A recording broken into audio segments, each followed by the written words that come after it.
So इधर can you move here?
Very, very good morning, everyone. How are you all? Super? Super, everyone? Okay. Now, from today, we'll be starting our revision batch, which I call Power Prep batch for May 2025 and November 2025 exam.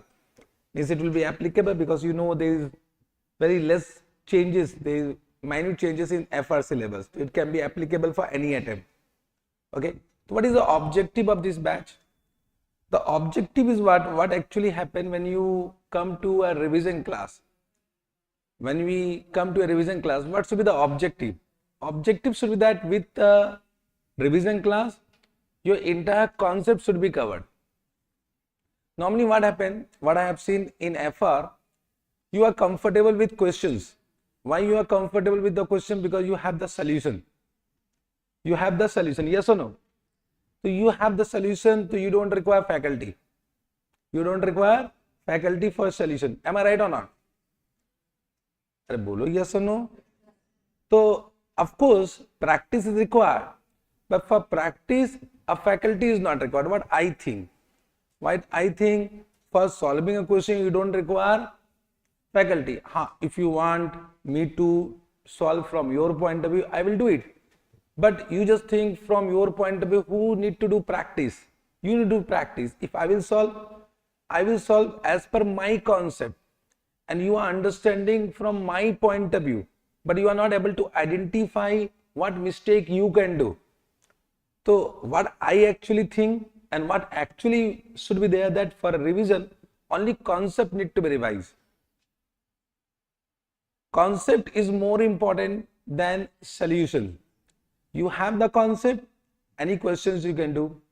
You don't have the concept, a simple question will be asked in exam. Same question will be asked in exam which is in ICS study material.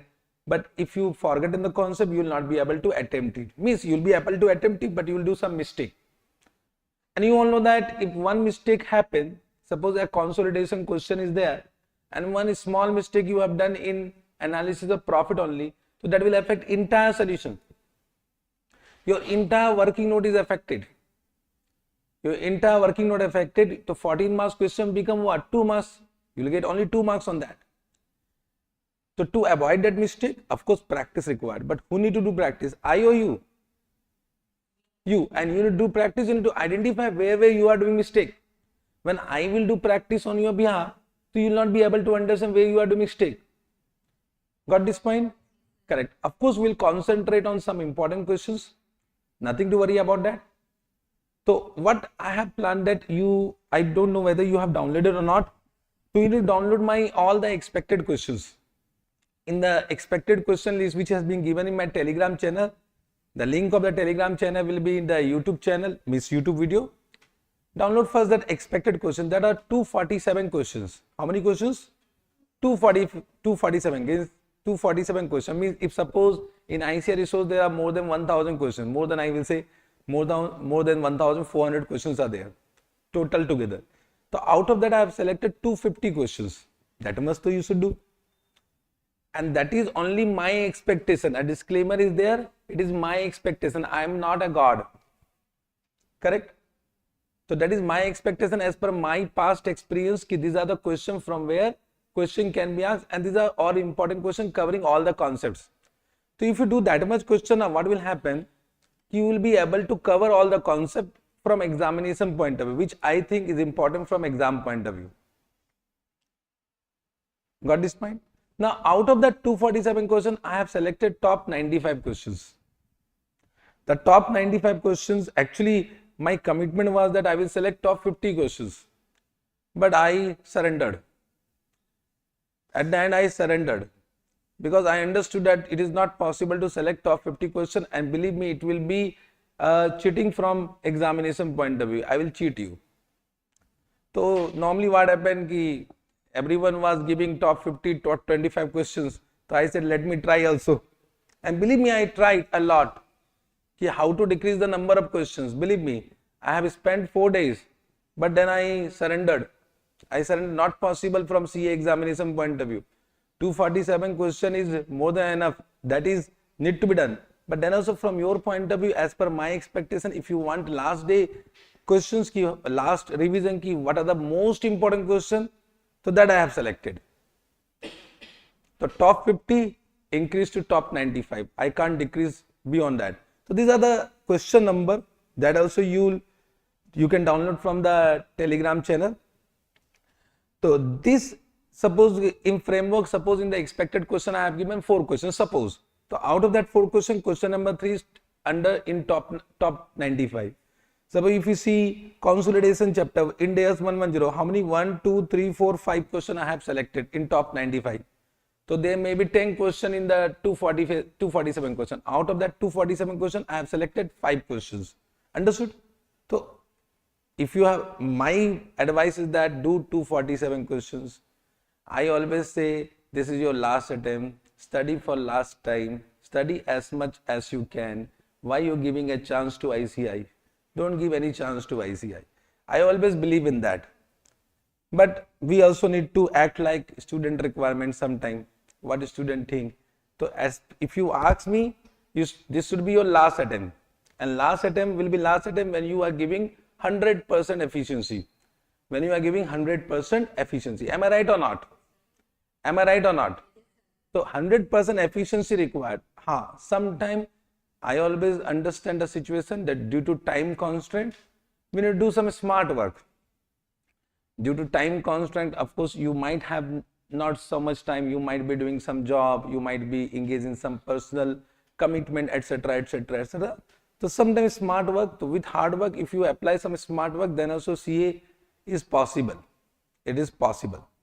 So of course, in this revision batch, we'll concentrate on what? This top 95 questions. Okay? Okay? Understood? Yes, sir. Now, apart from that, if you think that some question I am supposed to do in the class, correct, you can inform me. The live student can inform me in the chat box. So if the time permit, I will do that questions also. If you think that is also important, sir, and we have not understood that question, so I will take that question into consideration also. Okay, sir. Now, what will be the schedule? Schedule, I think already have given. This is a schedule day 1, day 2, day 3, day 4, day 5, day 5. So I have planned my live session and face-to-face session for 5 days. But in 5 days, it is not possible to complete the all Ind AS. Once again, I always, whenever I do revision, I do complete revision. I will not do any deletion. I will not do any cutting, etc. So if I am revising Ind AS 16, so I revise entire thing. So going into that consideration, some chapters will be left. So that chapter, if the time permit, I will come in live as per my time requirement, as per my time availability. Correct now, before your exam. So the small Ind AS are there, which you can do by your own. Yes or no? For example, Ind AS 34, Ind AS 7, of course you can do. But if the time required, I will come on live. Because from 27th, I am busy in some my other assignment. Okay? Correct? Okay. Now, of course, today we will start with Ind AS 16. First day I have taken very light Ind accounting standard. Ind AS 16 means, or entire India is related to asset.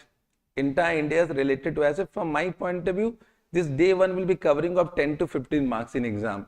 Means India is related to asset, 10 to 15 marks question will come from this. 10 to 15 marks question. So important. Correct now. So day one will not go for heavy, will go for light. Whenever you start any revision, now start from light chapters because you will get confidence. Then you will increase your efficiency. Don't start directly from consolidation chapter, financial instrument chapter. What will happen? If you are stuck at any point of time, some type of demotivation will come if we are not able to understand that. So always start with some easy chapter, have a grip, start a grip on that chapter and then continue. So can we start our first Ind AS? Ind AS 16, property, plant and equipment. Now as per this concept remains same in every book, okay? So you don't require that this my concept book. If you are following any book, don't change your book at this point of time. I normally believe that concept remains same in every book. Whether concept will change, whether question will change, question is also same. Every faculty will have same questions. Question from ICAR resource. I am also taking question from ICAR resource.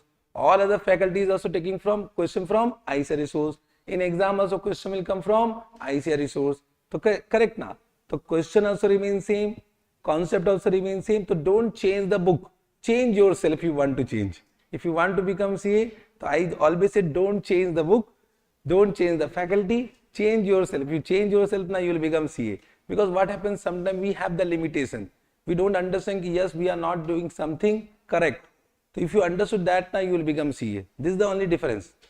Correct? So you need to understand what mistake you are doing. If you understand that mistake from examination point of view, so you will become CA. Correct? Now coming to Ind AS 16, property, plant and equipment. So let us start revision. Okay. So what is the meaning of PP? PP are tangible item, but all tangible items are not PP. For example, inventories are not PP, but inventories are tangible item. So any tangible item will satisfy how many conditions? Two conditions. So it will become property, plant and equipment. First condition is what? It is held for use in production of goods or supply of goods or services or for rental to other or for administrative purposes and which are expected to use for more than one accounting period or period. Understood?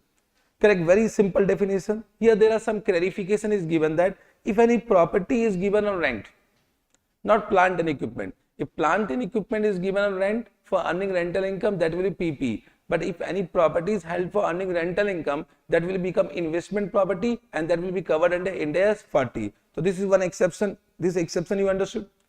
Then one more doubt will come, sir, there are many tangible items which are used for selling and distribution purpose, accounting purpose, financing purpose. So these are not covered here. So one clarification has been given that admin purpose is a wider term.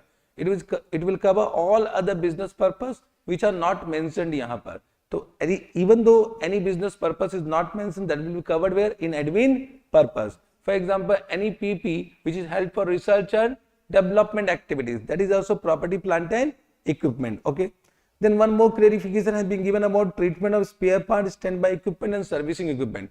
Standby equipment, spare part and service equipment. Normally these are the equipment which are not used, it may not be used in a particular year. So whether it will be the definition of PP. So what AS 16 says that just apply the definition of Ind AS 16. If it is satisfied, it will become property, plant and equipment. But if the property, plant and equipment definition is not satisfied, then it will be classified as inventory. And then it will measured as per the requirement of Ind AS 2. And once these items are consumed, this will be charged to profit and loss account as a expense. Now if you see the meaning, so can you see these all standby equipment, spare part and servicing equipment will always meet first condition. Only they will not be, sometimes they will not be able to meet the second condition. For example, small spare part are expected to use for less than one accounting year. So that will become what? Inventory. So if you see the classification of inventory in the balance sheet, means in the notes to account, you will see loose tools and spare part. So loose tools and spare part are those equipment, those tangible items which will not meet the definition of PP, If they meet the definition of PP, then apply Ind AS 16. calculate depreciation, calculate impairment loss as per the respective Ind AS. Got this point? Then once the definition criteria is satisfied, then we'll come to recognition criteria.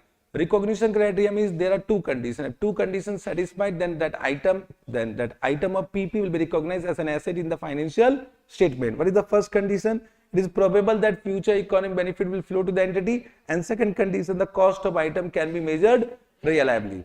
Normally for a tangible item, second condition will be always satisfied. Only we need to focus on first condition. If the first condition is also satisfied, then we recognize that item as PP in our financial statement. Then once the recognition criteria is satisfied, then we'll do measurement at initial recognition. We'll do measurement at initial recognition. So initial recognition measurement it will be done at cost price. Will be done at cost price. Now what do you mean by cost price? So Ind AS 16 says that cost price is nothing but cash price equivalent. So what do you mean by cash price equivalent? So they have given two situations. Situation is when the payment is not deferred beyond normal credit period. So if the payment is not deferred beyond normal credit period, then the cost price will be cash and cash equivalent paid. Means whatever consideration you have paid, that become your cost price. But when the payment is deferred beyond normal credit period, when the payment is deferred beyond normal credit period, then there will be some interest element. In that case, cost price will be equal to present value of all future payment. Present value of all future payment, or we can say cost price will be equal to purchase price at normal credit term. Purchase price at normal credit term. Understood? Purchase price at normal credit term. In exam, either they will give you rate of discount. If they will give you rate of discount, can I say you can find out present value of future payment. Future payment will be always given. Or if they have not given rate of discount, they will give you purchase price at normal credit terms. So if they have given purchase price at normal credit term, that will become present value. Future payment is given. So can you see you can find out a effective rate of interest. You can find out one effective rate of interest by applying the concept of IRR, internal rate of return. Till now this type of question has not been asked. Means normally they will give purchase price or they will give you rate of discount. Whatever is given that you apply. Now when I say purchase price at normal credit term, it means what? It means what? Purchase price at normal credit means what? So purchase price at normal credit means invoice price minus trade discount or rebate plus non-refundable duties and taxes. Plus non-refundable duties and taxes. So when I say purchase price, it is not the amount you have paid for purchase. From that you deduct trade discount or rebate. In that you add what? In that non-refundable duties and taxes. That become purchase price at normal credit terms. Understood? Can you say once you have calculated present value, then you can find out interest. Interest will be future payment minus present value, and that interest will be recognized as an expense over the period of credit. Over the period of credit, unless it is covered under Ind AS 23.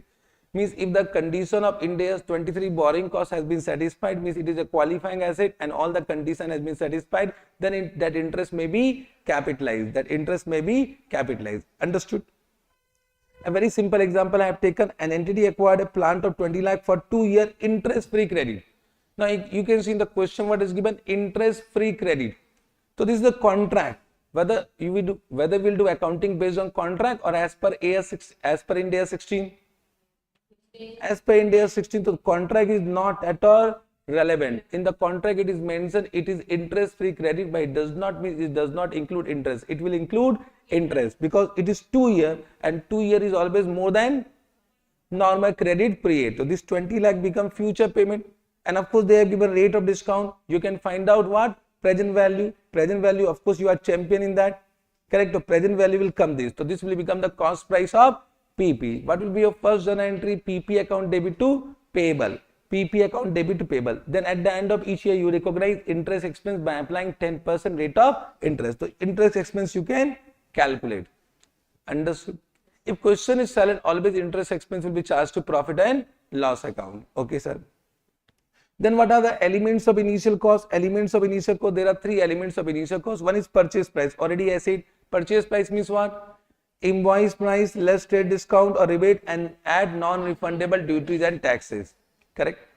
In this will never deduct cash discount or settlement discount. Cash discount or settlement discount will never be deducted. Cash discount or settlement discount will be transferred to PL once it is received. Once it is received. Understood? Correct? If the question is silent about taxes, always you assume this is non-refundable from examination point of view. If the question is given GST and they have not given credit is available or not available, from exam point of view, what you will assume? It is non-refundable. Got this point? Yes, sir. Don't apply your IDT, okay? Don't apply IDT there because you have done IDT also. Understood what I am saying? Yes, sir. Then second element is directly attributable cost. Directly attributable cost means any cost incurred to bring the asset in the present location and the condition to become ready for its intended use. So what do you mean by directly attributable? Means any cost which are incremental costs. Any cost which are incremental cost means what? Any cost which will be incurred only when that asset is acquired. Correct? Means any cost if it will be incurred even though asset is acquired. Any cost which will be incurred even though that asset is not acquired, that are not directly attributable. For example, any ongoing expenditure which will be incurred on a routine basis, that are not directly attributable expenses. They are not directly attributable expenses. Got this point? So some examples are given. Of course, you know all these examples. Any employee benefit expenses arising directly from construction or acquisition of PP, means salary, etc. Any transportation cost, any installation and assembly cost, site preparation cost, professional technical fee, cost of testing. Any testing cost will be also capitalized. So of course you know about trial run period. It is quite possible that your vendor has given some testing period. So in that you are incurring some testing cost. So testing cost will be also capitalized.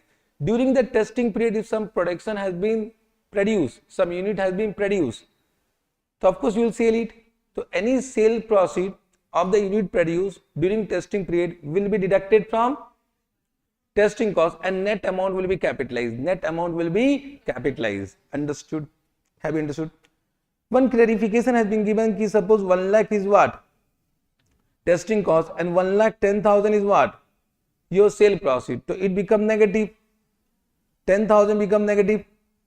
Correct now? So what about this? So one clarification has been given under Ind AS 16 ki this will be also capitalized. Means this is deducted from cost price. So this will be also deducted from the cost price of an item of PP. However, there is a carve out. IAS 16 says something different. Carve out is not important from exam point of view. So carve out you can leave. Understood? Carve out, you know difference between Ind AS and IFRS. Difference between Ind AS and IFRS. Okay, sir. These are understood. The last element is what? Initial estimated cost of dismantling. Initial estimated cost of dismantling, removing the item and restoration the site on which it has been located. On which it has been located. Understood? So suppose you purchase air conditioner, you purchase one AC, you have installed it, installation expense will be added, correct? And after installation, it will be ready for use. It will be ready for use. You started using the AC. Now, at the end of useful life, right now you are in day 1. So, at the end of useful life, suppose the useful life of AC is 10 years. So, at the end of 10 years, it will be dismantled. Then it will be removed. Then you need to store the wall where it has been. You need to restore the wall where it has been located. So, that become what? Dismantling cost, removing cost and restoration cost. But right now you are what? On the date of purchase. So, should we capitalize that? Should we capitalize that? Yes or no? Yes or no? Acha, you are doing articleship. Have you any time capitalized that? Then why you are saying? You are doing articleship now. So if you know Ind AS 16, so you should go to your principal and ask that, sir, you don't know anything. Are bolna re. So why you have not capitalized it? Huh? AS 10 is also same to same. AS 10 and Ind AS 16 is same to same. AS 10 is copy paste of IAS 16. So don't say me AS 10. Huh? I also teach AS. Well, why you in the office you have never said? Huh? No. Abhi right now I have given example. AC wala example. It will be capitalized, it will not be capitalized. My question is that it will be capitalized, it will not be capitalized.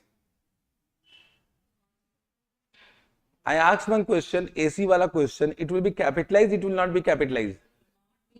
It will, so how many are saying it will be capitalized? How many are saying it will not be capitalized?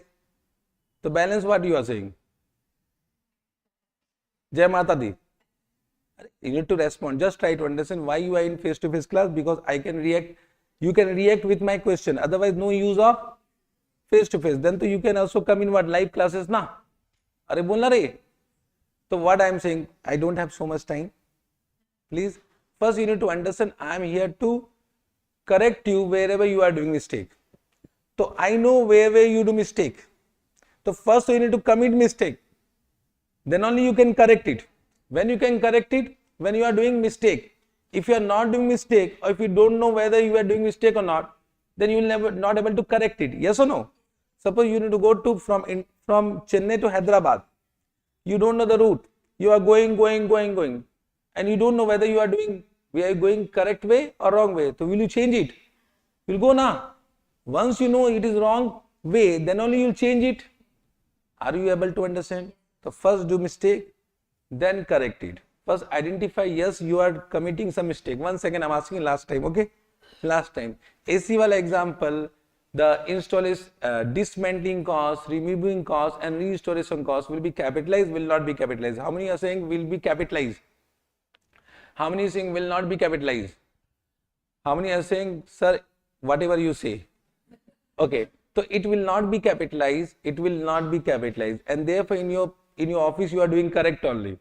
It will never be capitalized. So what Ind AS 16 says, कि whenever there is an obligation of DRSL, Abhi just try to understand whether there is any obligation to dismantle, whether there is any legal obligation, whether there is any contractual obligation, whether there is any constructive obligation. You know constructive obligation?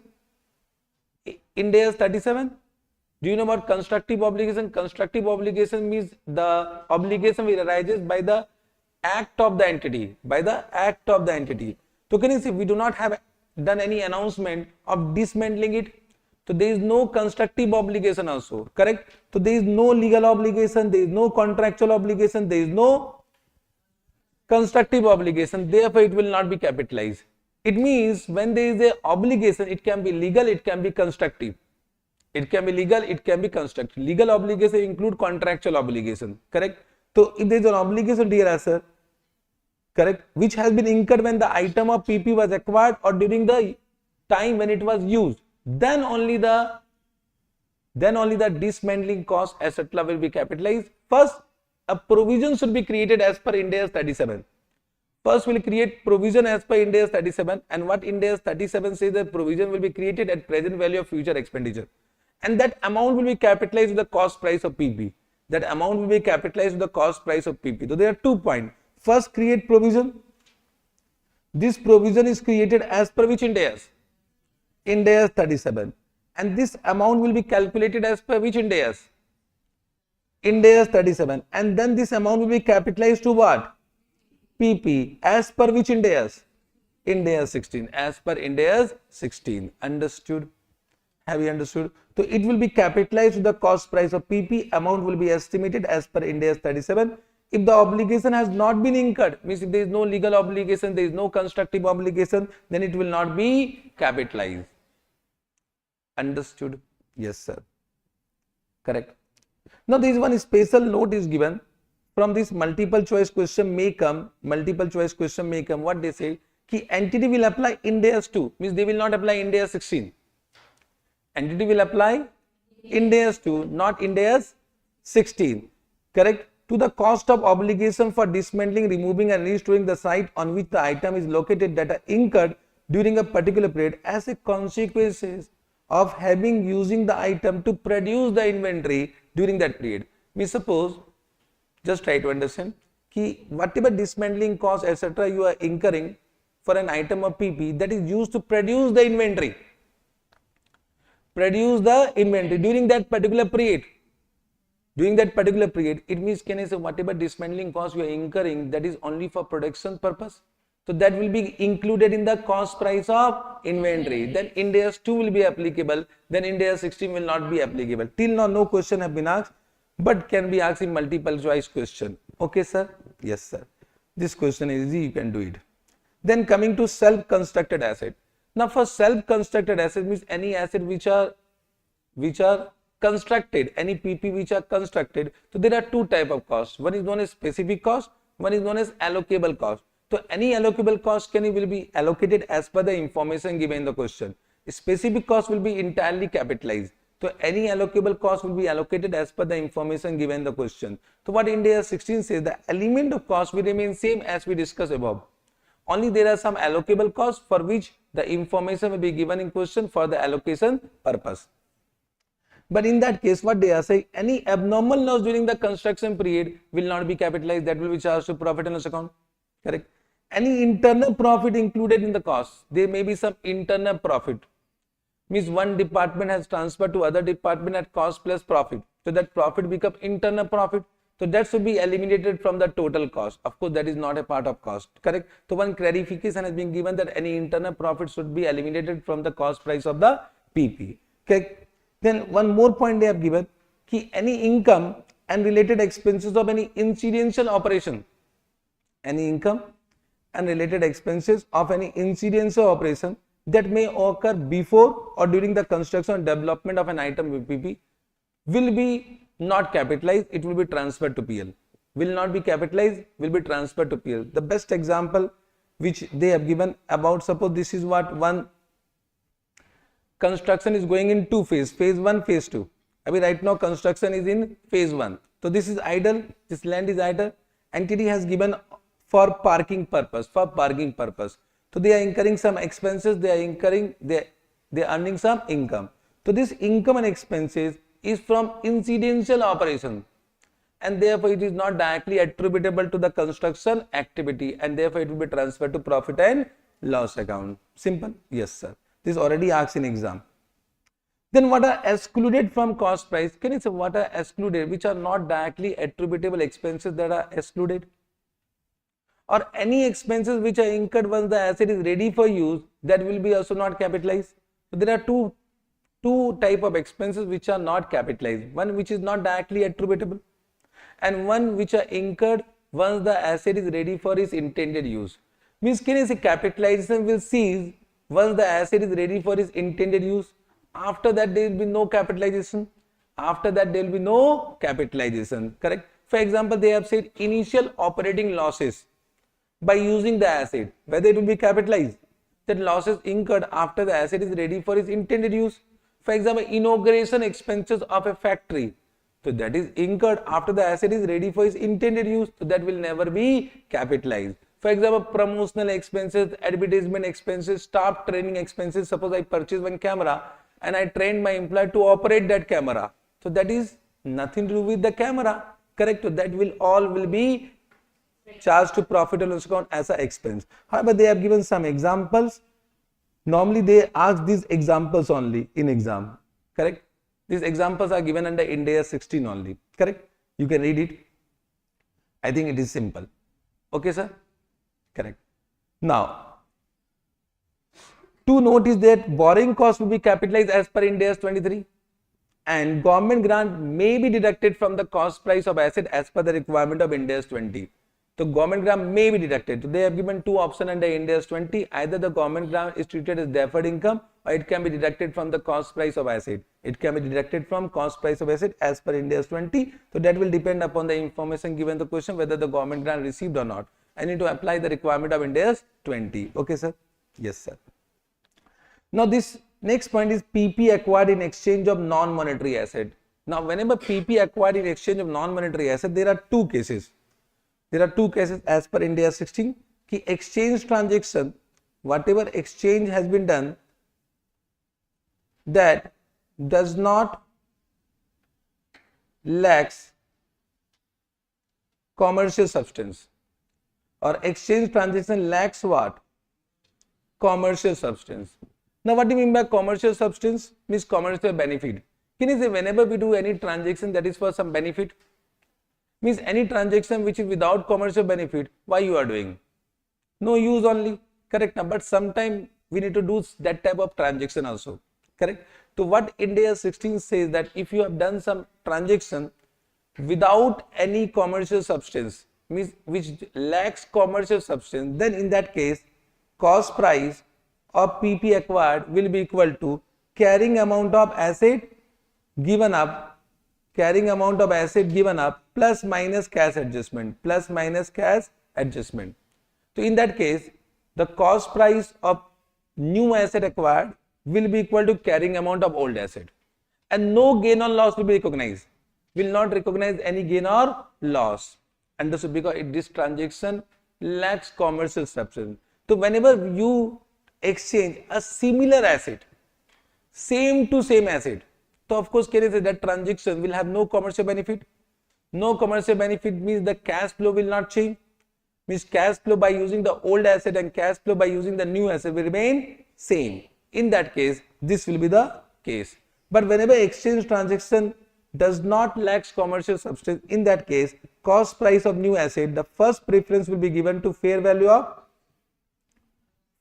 asset given up. Very good. Plus minus cash adjustment. Correct. Then second preference will be given to fair value of asset received.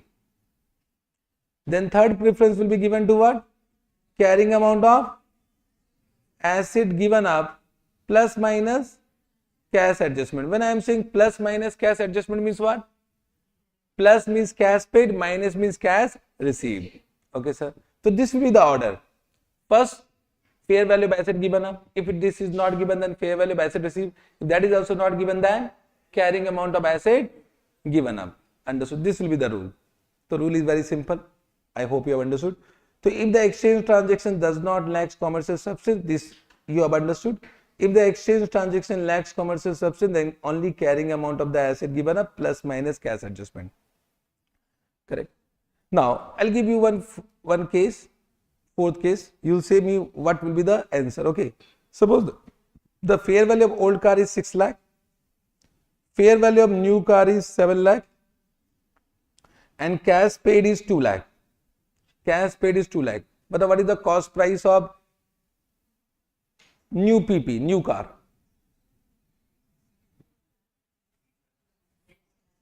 It will be how much? 8 lakh. Carrying amount is 2 lakh. No. I am saying this transaction does not lack commercial substance. If question is silent, you will always assume what?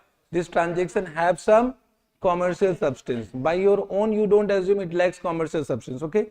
So I have given you fair value of old car, fair value of new car, then cash paid 2 lakh, and the carrying amount of old car is 2 lakh. Batao.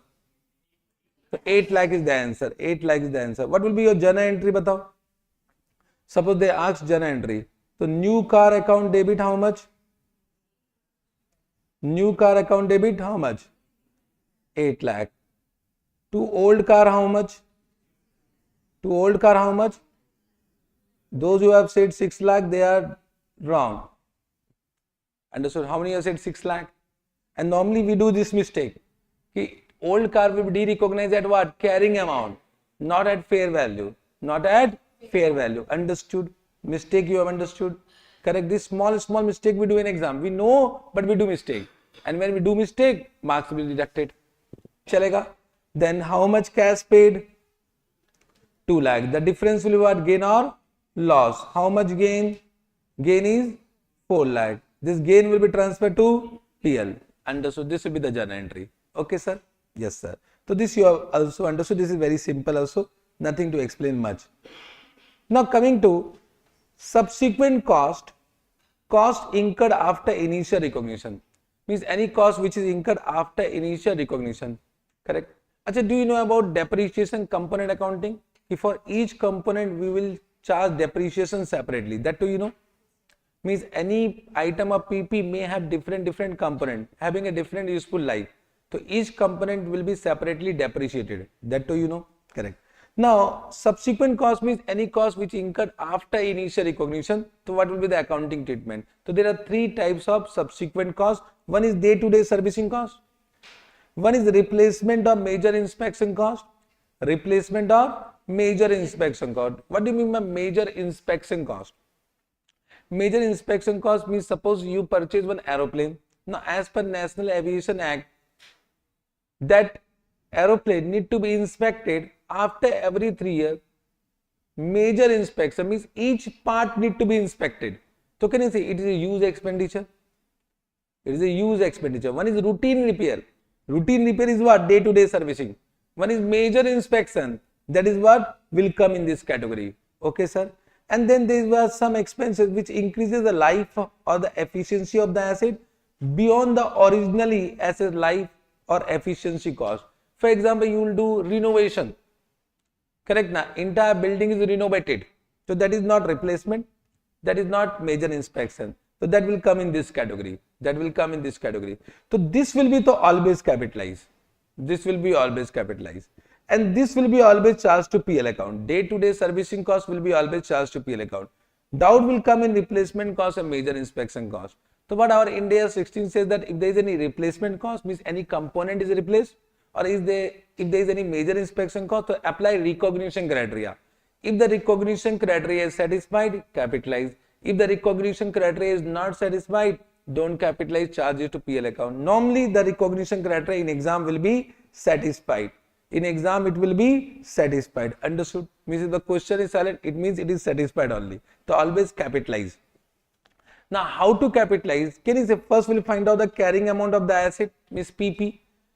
Correct? In that we'll add the cost of new part, yeah, new inspection cost of new part will be added, and the carrying amount of old part will be deducted. So carrying amount of old part we can find out because we are using component accounting. Because we are using component accounting for depreciation. So carrying amount of old part will be deducted. And this will become revised carrying amount. Understood? Understood? This is a very good questions for this, that is included in my expected list also. I like to take that question.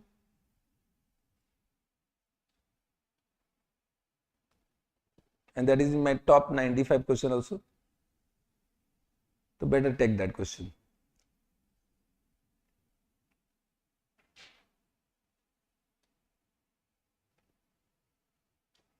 You can see these are my expected list. Out of that there are some top question. Okay.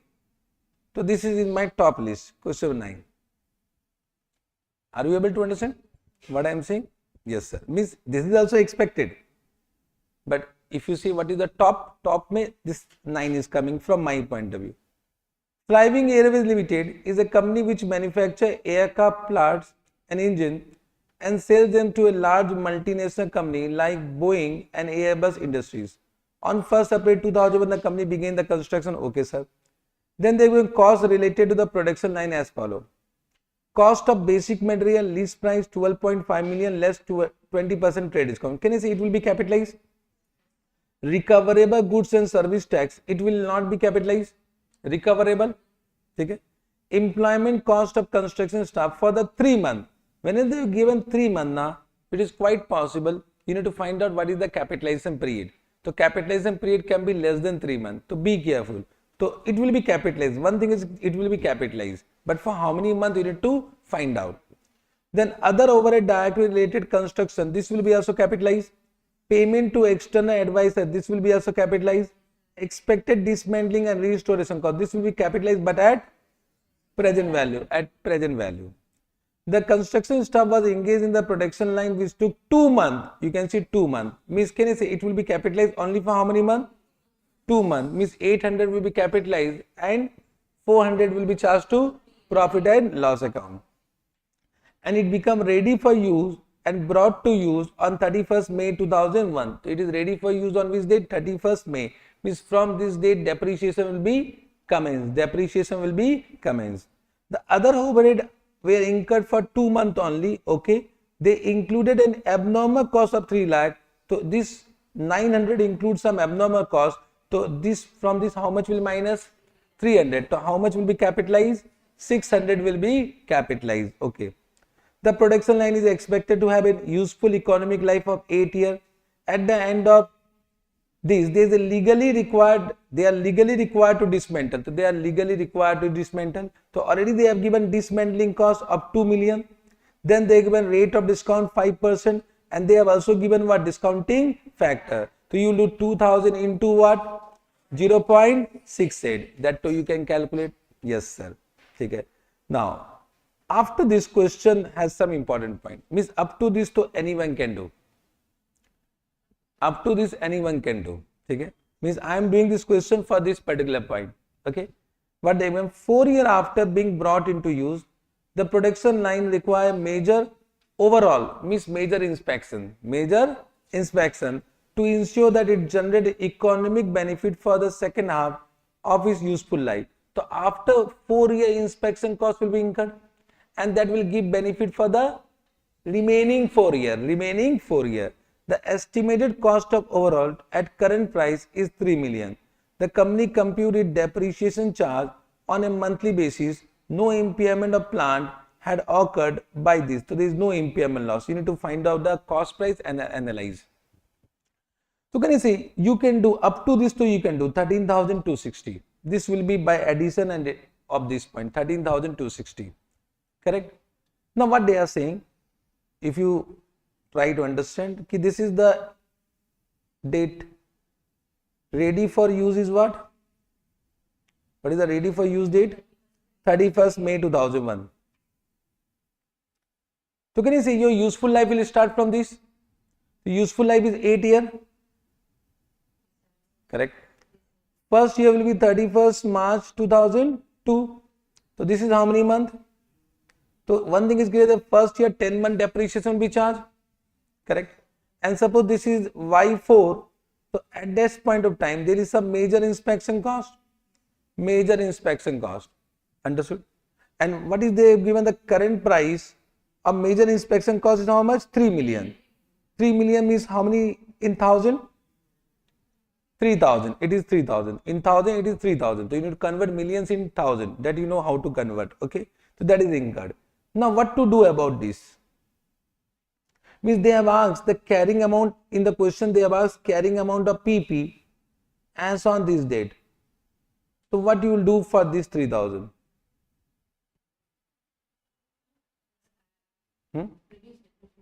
Reduce depreciation from the depreciation. This is not depreciation, the major inspection cost.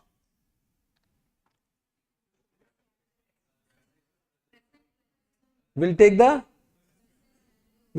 present value of this. We have taken the present value. Then that will be depreciated for how many months? That will be depreciated for 10 months. Then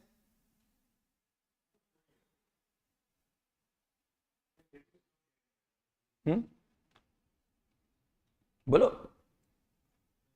What I have said, I know wherever you can do mistake. You have done this question, then also you can do mistake. Correct?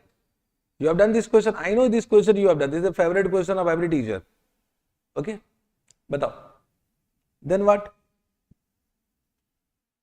You have calculated depreciation. Then what? What was the cost price? 13,260.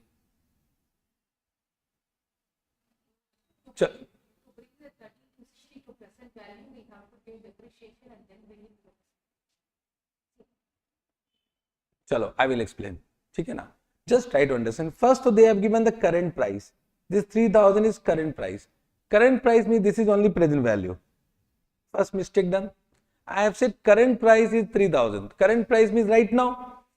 Right now we are standing here, but the question is given as on this date. So current price means present value is given. This is not future value. This is what present value. Correct? This is a present value. Now what our Ind AS 16 says that this 13,260 also includes some inspection cost, even though it was not identified when the construction or when it was acquired. So it means this 3,000 is inclusive of this. Means the balance is 10,260. It means the useful life of this 4 year, and this useful life is what? 8 year. Means this will be depreciated 3,000 into 1 by 4 into 10 by 12. This is the depreciation of 3,000.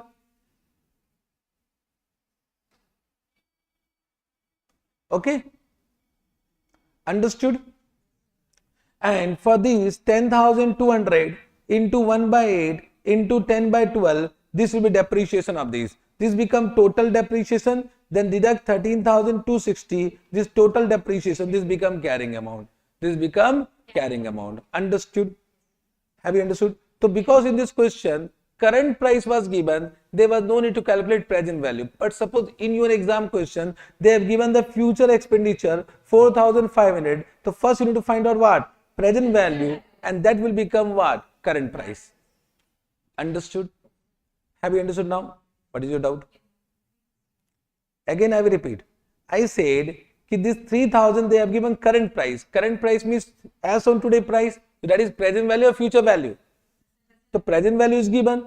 Now what our Ind AS 16 says that the cost price of PP will also include the inspection cost, even though that was not identified at time of acquisition or construction. Even though it was not identified at the time of acquisition or construction, means this is inclusive of some inspection cost. What is the current price of that? 3,000. So 13,260 include how much inspection cost? 3,000. The balance is what? 10,260. 10,260. What is the useful life? 8 years. And 3,000. What is the useful life? First 4 year. First 4 year. Understood? Then you depreciate accordingly. And because they have asked up to this in the question, this is not relevant. Future expenditure is not relevant. Of course, it will be incurred. It will be incurred in future payment. So whatever future payment, that will be again capitalized. That will be again capitalized, and the carrying amount of old replacement cost will be de-recognized. Understood? Have you understood? Yes, sir. Yes, sir. So this is one of the questions which can be asked in exam from my point of view. Okay, sir? Yes, sir. Done? Same question, there is one same question given for replacement cost also, that you do by row. Same question is given for replacement cost, that is also given in my expected list, that is this question number 8. The same to same question was asked in CA Inter. Means it is a question of CA final level, but they have asked where? In CA Inter. The CA Inter is actually more complicated than CA final, what I think. Okay, na? The CA Inter, this type of question should not be asked. Okay, sir? Understood? Can we move? Okay. Then coming to subsequent recognition, once the initial recognition is done, then we'll come to subsequent recognition. Subsequent recognition means the recognition at each reporting date. They have given two options. What are the options? Cost model, revaluation model. This option is available class wise. Class wise means if one class, for one item of that class, we have opted revaluation model, to all item of that class, revaluation model will be applied. So this option is available class wise, not item wise, okay. So cost model means cost less accumulated depreciation, less accumulated impairment loss, this become carrying amount. Can you say in this only we need to understand how to calculate depreciation and how to calculate impairment loss. Impairment loss will be as per Ind AS 36, depreciation will be as per Ind AS 16. Similarly, revaluation model will take fair value on revaluation date, correct? And then we'll deduct subsequent depreciation and subsequent impairment loss, correct? So impairment loss again will be as per Ind AS 36 and depreciation will be as per Ind AS 16. Means one thing is clear that revaluation include upward revaluation and downward revaluation. Downward revaluation is nothing but one type of impairment. Means even though asset is downward revalued, then also it will be impaired as per the requirement of Ind AS 36. Understood? So revaluation model include upward and downward revaluation. Even though it is downward revalued, then also it will be tested for impairment as per the requirement of Ind AS 36. Got this point? Yes, sir. Now when I am saying revaluation model, so can you see we'll compare fair value minus carrying amount on the date of revaluation. Fair value will be given in the question, nothing to worry. Carrying amount you need to calculate, that you can calculate. Okay. The difference will be either increase or decrease. Increase will be revaluation gain, decrease will be revaluation loss. So what will be the accounting treatment of this, that we need to understand? So coming to accounting treatment revaluation, if it is first time revaluation and subsequent revaluation. So first time revaluation upward, the revaluation gain will be transferred to what? OCI and accumulated where? In revaluation surplus. What is journal entry? PP account debit OCI and OCI will be transferred to revaluation surplus. Downward revaluation, the entire loss will be charged to PL. Very good. Subsequent revaluation depend upon previous revaluation. Previous it was upward, yeah, downward. So previous it was upward, now again upward. So once again gain will be transferred to OCI and accumulated where? In revaluation surplus. But now downward, previously upward, previously revaluation gain, now loss. So that loss will be charged to OCI to the extent of revaluation surplus available. Balance loss will be debited to PL. Very good, simple. If downward, previously downward, now again downward, so again transfer it to PL account. Previously downward, now upward. So can you say now gain, so that gain will be credited to PL to the extent of previous decrease, and balance gain will be transferred to OCI and accumulated where? In revaluation surplus. Done. Understood? Correct. Now the question arises in this. Last time a question already asked, last item or last to last item, I forgot. From this already one question asked. We used to say expected and question came from this. Normally what happens, there are two type of questions which are very important from IC examination point of view. One, the question which is a favorite question which are repeated. Why it is repeated? Because student is not performing in that question very well. So that question is repeated. Understood? Correct. Second, the question which is never asked. That is also favorite. Means achanak se that question will come in exam. So this was only that question, it was never asked, and that question asked in exam. However, it was easy. I am not saying complicated. Correct. So how to present the amount of PP in balance sheet, the presentation of PP. So they have given two techniques of presentation of PP after revaluation. Correct. So there are two type of adjustment. Means suppose, just try to understand. If I say 1 lakh is the cost price, 60,000 is the depreciation, and 40,000 is net book value. This is before revaluation. After that, there is an increase in revaluation, means revaluation gain, and 80,000 is the revaluation gain. So this become 1,20,000. So what the first technique one means simple one, what say? Ki first will pass PP account. No. First what will do? This accumulated depreciation will be eliminated. So accumulated depreciation account debit to PP. How much? 60,000. And then PP will increase by 80,000 to what? OCI, revaluation surplus. This will be journal entry. Means this 60,000 will become nil, and in this will add, in this will minus what? 60,000, and will add what?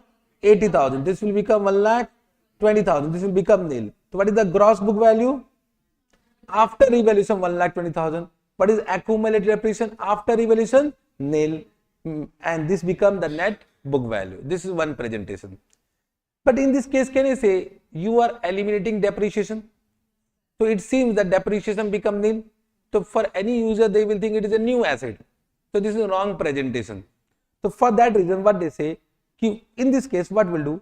This is how much surplus percentage, how much increase? 40,000 increase to 1,20,000. Means can I say it is increased by how much percentage? 200%. So will increase the gross book value also by how much percentage? And will increase the accumulated depreciation also by how much percent? 200%. So can you say 1 lakh, if you add 200%, so your PP will increase by 2 lakh, correct? And your accumulated depreciation will increase by 1,20,000. So we'll pass one journal entry. PP will increase by how much? 2 lakh. And accumulated depreciation will increase by, and the difference will be what? Revaluation gain. That will be transferred to OCI. So can you say effect remains same, the net amount remains same, the net book value in both cases remain 1,20,000. 1,20,000. Understood? Correct. Only presentation is different. Now what happens? Same question came. Most of the students have given only one technique. Most of the students, marks deducted. Whenever question is silent, and if there are two options, give both the option. If you are giving only one option, they will deduct marks. That is the rule. If the question is silent about technique 1, technique 2, to give both the options, then only you will be given marks. So it was very simple question, but what happened? Most of the students have given only one option, either this or that. So marks was deducted. Okay, chalega? Yes, sir. So this is very easy. Now the last point of revaluation is treatment of revaluation surplus. What about revaluation surplus? So once again they have given two options. For revaluation surplus. First, The revaluation surplus means balance of revaluation surplus will be transferred retained earning on derecognition of the asset. Derecognition of the asset when the asset is derecognized. When the asset is fully derecognized. Understood? So revaluation surplus will be transferred to retained earning on derecognition of the asset. This is very simple. But second one, what they say ki in this case, during the remaining useful life of the asset, means on the date of revaluation, after that what is the remaining useful life? During the remaining useful life of the asset after revaluation, a portion of revaluation surplus will be transferred from revaluation surplus to retained earning during its remaining useful life, and that portion will be amount of additional depreciation. Means I can say in this way, an amount equal to additional depreciation will be transferred from revaluation surplus to retained earning during its remaining useful life. And that amount, because normally in exam they will ask SLM, they will never ask RBM. I know they will never ask RBM. If they are asking RBM, means you have done some PAP. Understood? So in that case, additional depreciation will be revaluation gain divided by remaining useful life. But this is only in case of SLM. In case of RBM, so you need to calculate what was the depreciation on revalued amount and what is the depreciation of original cost. If it is RBM, but if it is SLM, then you can apply one shortcut. Shortcut is what? Revaluation gain divided by remaining useful life. That become the amount of, this become amount of additional depreciation. And with this amount, revaluation surplus will be transferred from revaluation surplus to retained earning. Means what is journal entry? Revaluation surplus will decrease and retained earning will increase. Revaluation surplus account debit retained earning. Can I ask one question? If you have understood, my question is that additional depreciation, whatever you have calculated right now, that will be charged to PL account or revaluation surplus? Additional depreciation will be charged to PL account or revaluation surplus? PL account. Very good. Means you have understood. Okay. So this is not an accounting treatment of additional depreciation. Any depreciation, whether normal depreciation or additional depreciation, will be always charged to PL account. This is the accounting treatment of revaluation surplus. Important. This is important. A question can be framed of this nature. Okay, sir. With this revaluation point over, depreciation nothing to discuss much. Only in this component accounting. Component accounting also, what I will say, they will give you component, they will give the cost price of that component, they will give the useful life of that component, you can calculate depreciation. Nothing to discuss much. Only one point, when to commence depreciation, when the asset is ready for use or put to use. Means put to use is not at all relevant. Ready for use is only relevant. When to cease depreciation, when the asset is either classified as held for sale as per Ind AS 105 or it is derecognized as per Ind AS 16, whichever is earlier. Okay? Component accounting, you know. Residual value, simple, depreciable amount, useful life, this all you know. Okay? Depreciation method, how many methods are given? SLM, RBM and production unit method as per the information given in the question. Whatever is given, that you apply. SLM you know, RBM you know, PUM you know, that I at CA final level what to teach, nothing to teach, and that too in revision class. Okay? Understood? Changes in useful life, changes in residual value and changes in depreciation method. You all know that this is changes in accounting estimate. Therefore, accounting will be done on prospective basis or retrospective basis? Prospective basis. Normally what happens, even though you are at CA final level, this type of question will not be asked, but you know, ICI anytime can be given. I just want to ask one question so that you understand what I want to say. Okay, na? Suppose this is what Y0, Y1, Y2, Y3. Okay? Initially the cost price was 10 lakh, residual value was 1 lakh, useful life was 10 year and SLM method was given. Now at Y3 they have changed the useful life from 10 year to 15 year. At Y3 means at the end of year 3. Y3 means at the end of year 3 they change the useful life from 10 year to 15 year. My question to you all, the revised depreciation means new depreciation, revised depreciation will be calculated for third year or fourth year? Fourth year or third year? How many are saying third year? How many are saying fourth year? Everyone is wrong. It is third year. But we calculate depreciation when? At the end, at the beginning. And at the end you estimated. And then you are doing estimation. This is the total useful life given. Just try to understand. We calculate depreciation when? And then you will do reassessment when? And then, so you are doing reassessment of useful life, depreciation method, residual value at the end. For which year? For third year, na? For third year. I don't understand why you say fourth year, but this is what foundation level doubt. Means this is carry forward from foundation level. Okay? So you need to calculate revised depreciation of third year. But sometimes they ask question in this way. Means you need to understand the emotions of question. This is third year, pakka. But sometimes they will give you information in this way.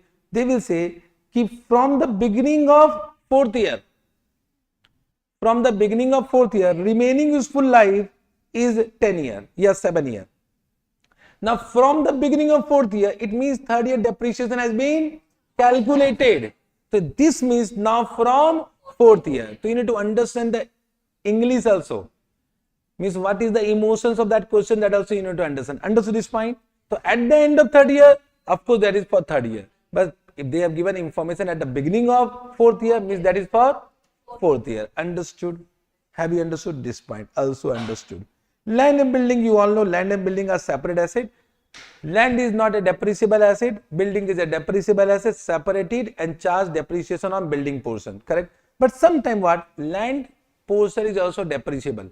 Sometimes land portion is also depreciation. If the land has a limited useful life, then that will be also become depreciable asset. Or if there is some cost of dismantling, removal or restoration which has been capitalized to land, so that will be also depreciable. So it means it is quite possible some portion of land might be depreciable, some portion of land might be depreciable. For example, you have incurred some improvement cost on land. So improvement cost may be for 5 years. So it means improvement cost will be depreciated for how many years? 5 years. Understood? Chalo, theek hai. Impairment will be calculated as per Ind AS 36. Derecognition will be done when the asset is disposed of or when there is no future economic benefit arising from that asset.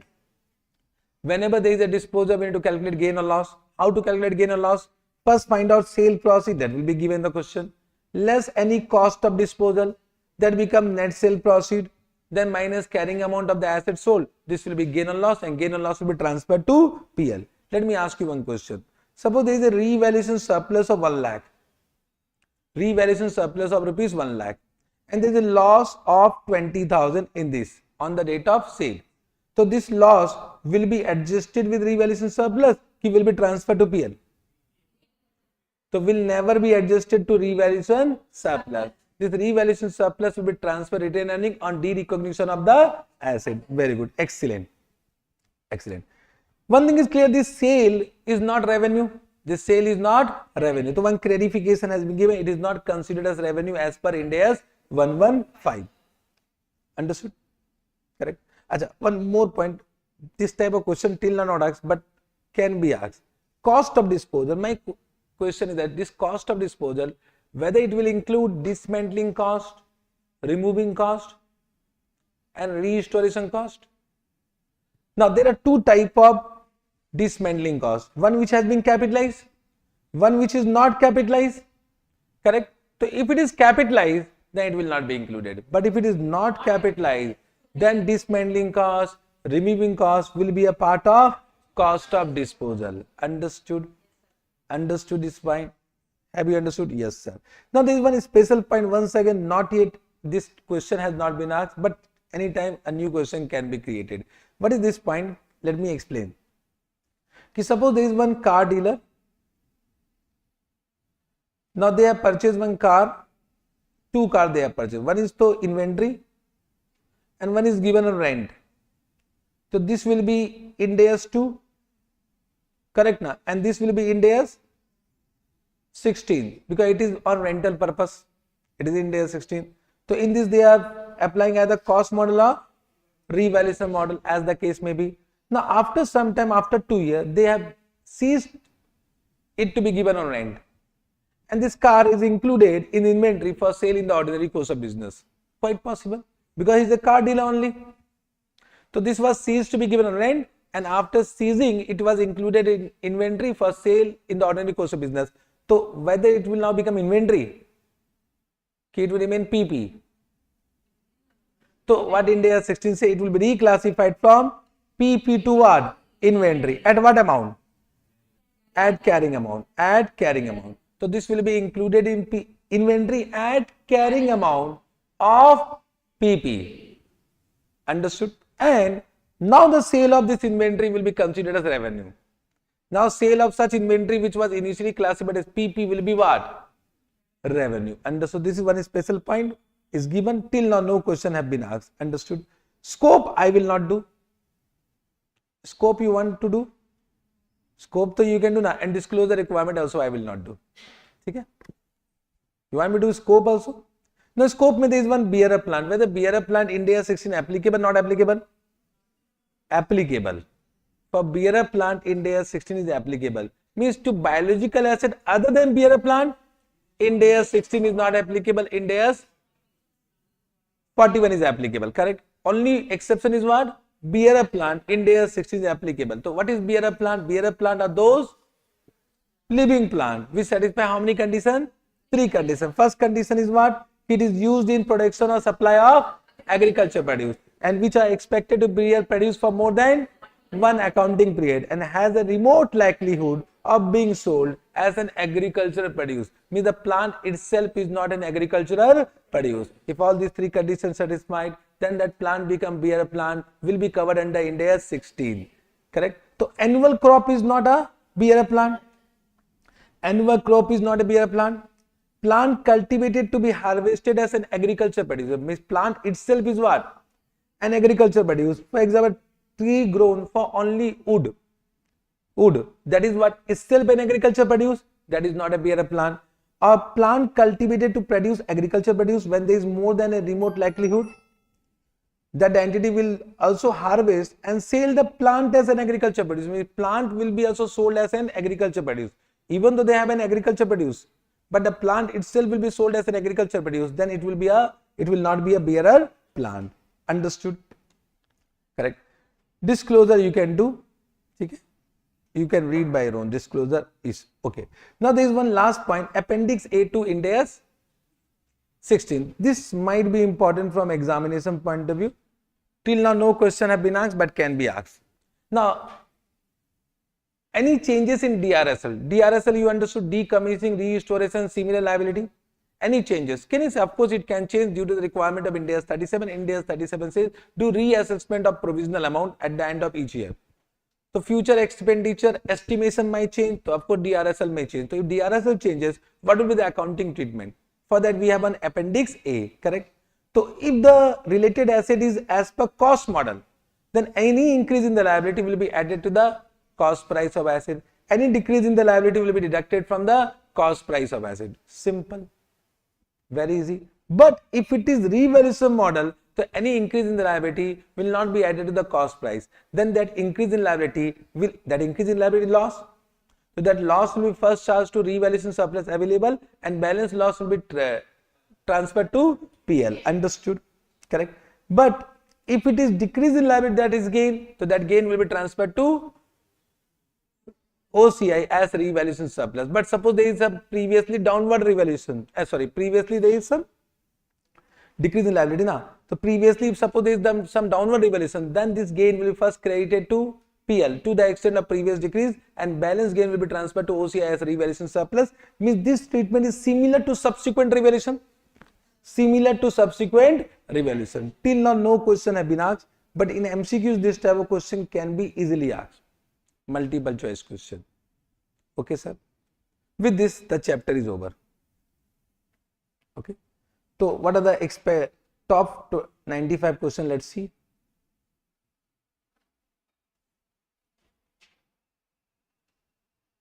One question to already I have done.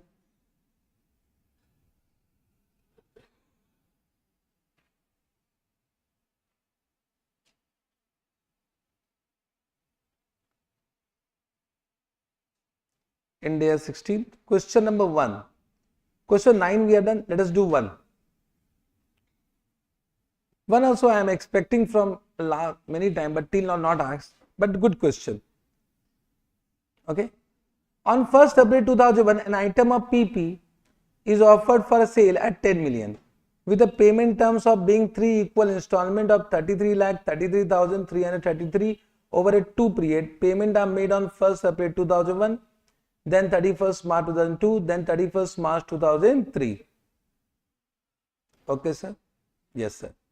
The property developer is offering a discount of 5% if the payment is made in full at the time of completion of sale. Implicit interest rate is 5.36%. So how the property will be recorded as per Ind AS 16? Correct. Now in this question they have given what? Rate of discount. Correct. So of course you can find out present value. Present value you will find out and you can do it. But suppose this rate of discount is not given. Then what will be the cost price of PP? Suppose this is not given in the question. Then what will be the cost price of PP? Understood the question? Have you understood the question? On 1st April 2001, an item of PP is offered for sale 10 million. With this is the payment, the property developer is offering a discount of 5% if the payment is made in full at the time of completion of sale. Batao.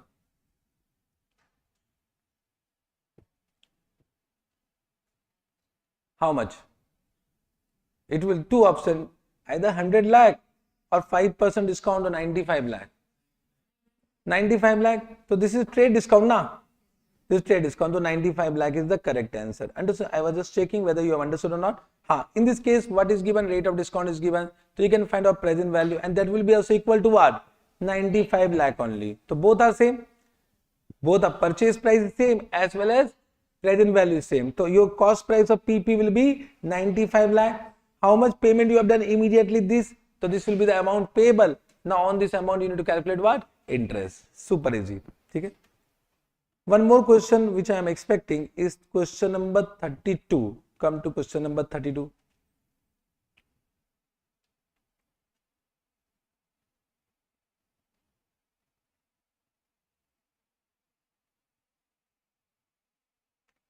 This question I think already asked in exam, but good question. 32.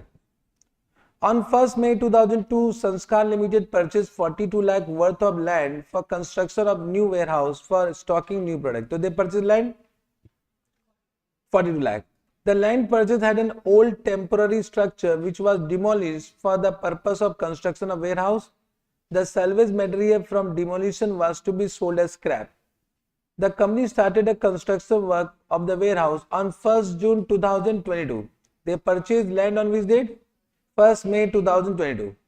Following costs were incurred by the company with regard to the purchase of land and construction of warehouse. Legal fee for purchase, contract of land and recording ownership. But this will be capitalized land or building? Land na? Land. Architect and construction fee, this will be on building na? Building. Cost of demolition existing structure on the purchase of land. This will be land or building? This will be on land or building? This will be land na? Land. Site preparation charge for the warehouse. This is site preparation charge. Land or building? Confusion. Confusion na? Are bolna rahe? Because land will not be depreciated. Building will be depreciated. You can't find out total land and building. You can't find out total land and building. You say, first you say, then we'll say whatever mistake you are doing. Okay? Building on land. Because whenever questions comes in exam, na, I will say your first answer is correct answer. Because you are chartered accountant. Don't be confused yourself much. When you think much, then only some wrong answer will come.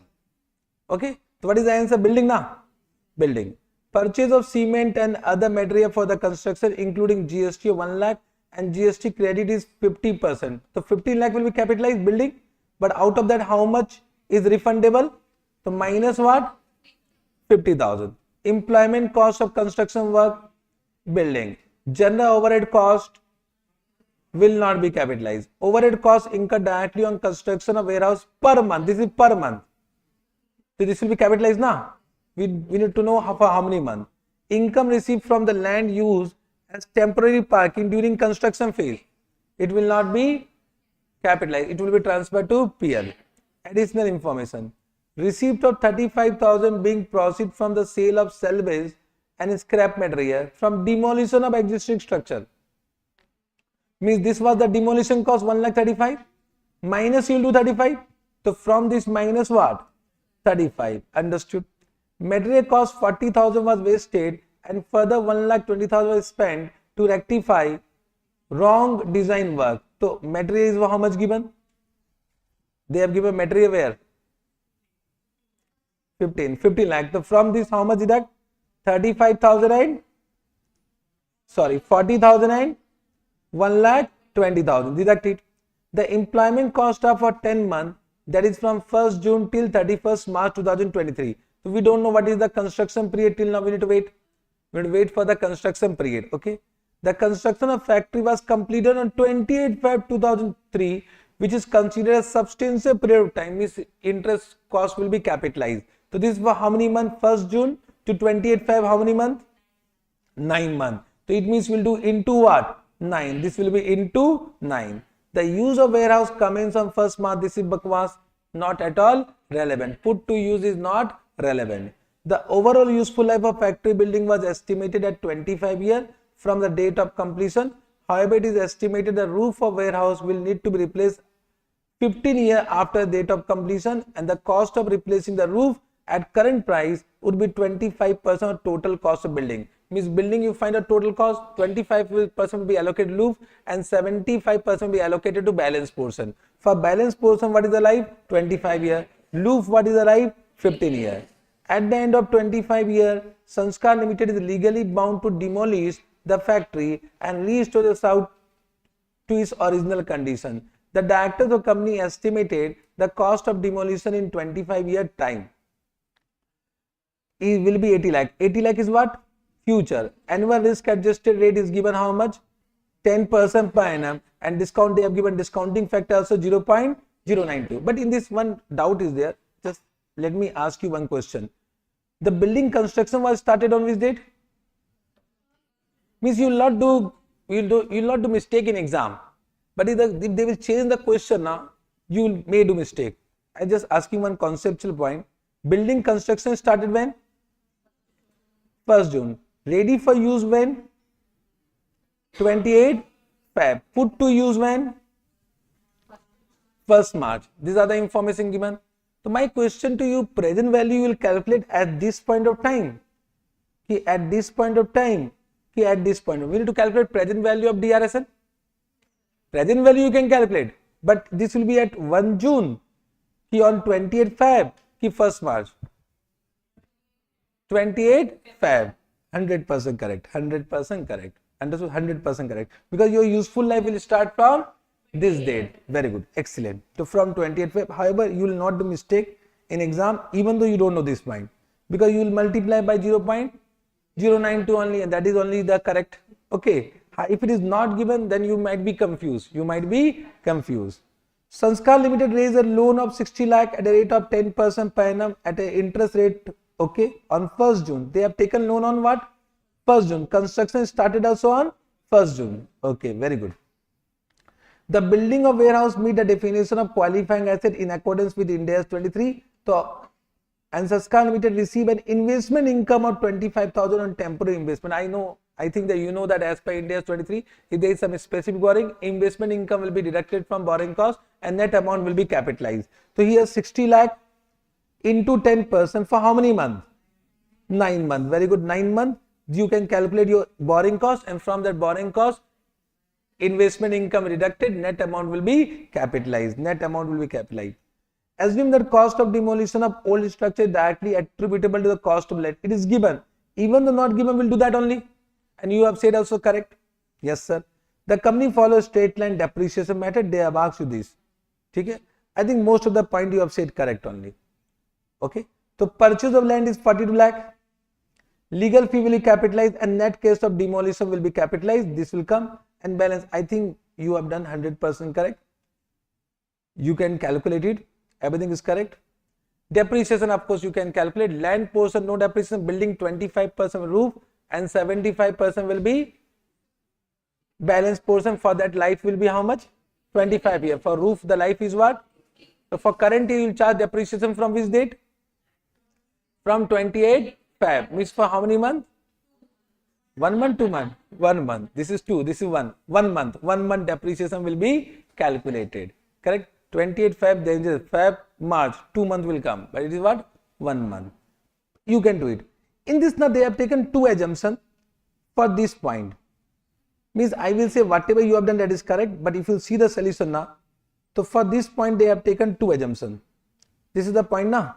The direct cost of construction means first they have deducted 50,000 and only 40,000. You can see, means they have not deducted what? 1,20,000 they have not deducted. So they are assuming that this is over and above this. Or, are you getting what I am saying? Further spend 1,20,000 was spent to rectify work, wrong design work. Or means they are assuming that this is not included in what? 15 lakh. And one more solution is given. In that they have said this is included in what? 15 lakh. So of course, can I say question is silent? What you will assume? It will be included in what? 15 lakh. That is only general assumption. How can we assume that it is not included in 15 lakh? So they have given both the solutions. Both the solutions are correct as per ICI. Okay, sir? Yes, sir. Then, Ind AS 16 is done from my point of view. You want any question to be done by me? Any question if you think that question is complicated? Bolo. Any question?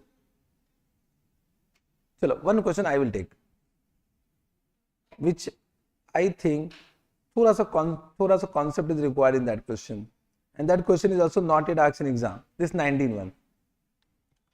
This 19. Entity has a nuclear power plant and the related decommissioning liability. The nuclear power plant started operating on 1st April 2001. The plant has a useful life of 40 years. Its initial cost was 1,20,000. This included an amount of decommissioning cost of rupees 10,000. This 1,20,000 is inclusive of what? 10,000. Okay?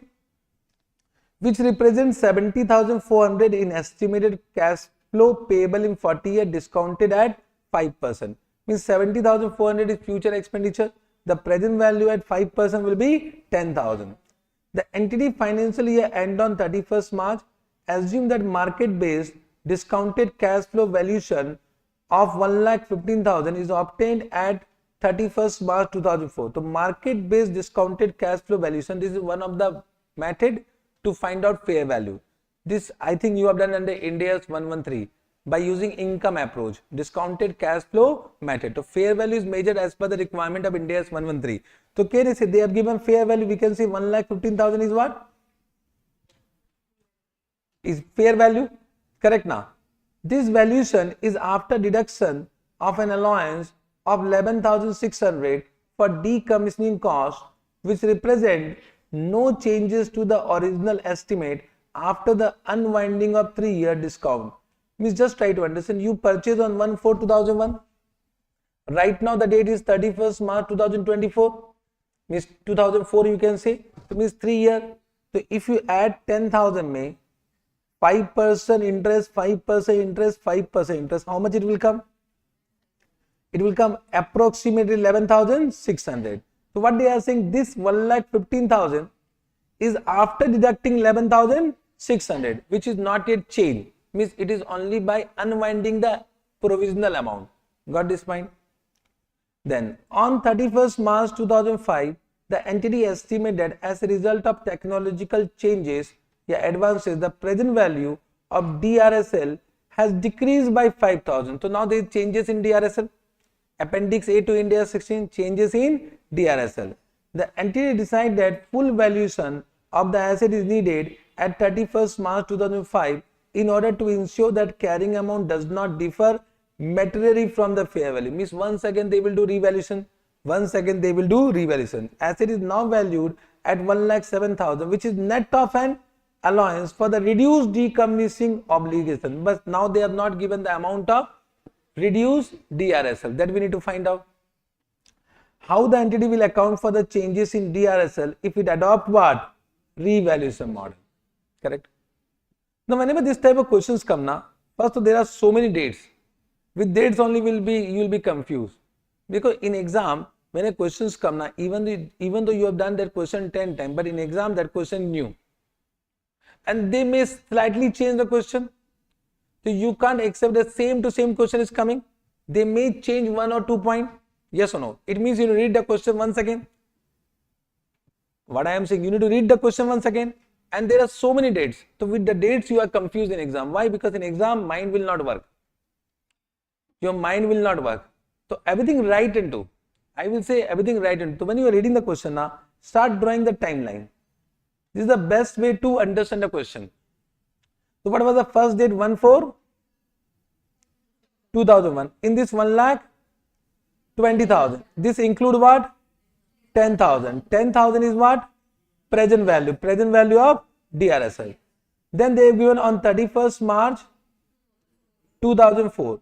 This 10,000 will become 11,600. And the fair value is given what? 1,15,000. And this is after deducting what? After deducting 11,600.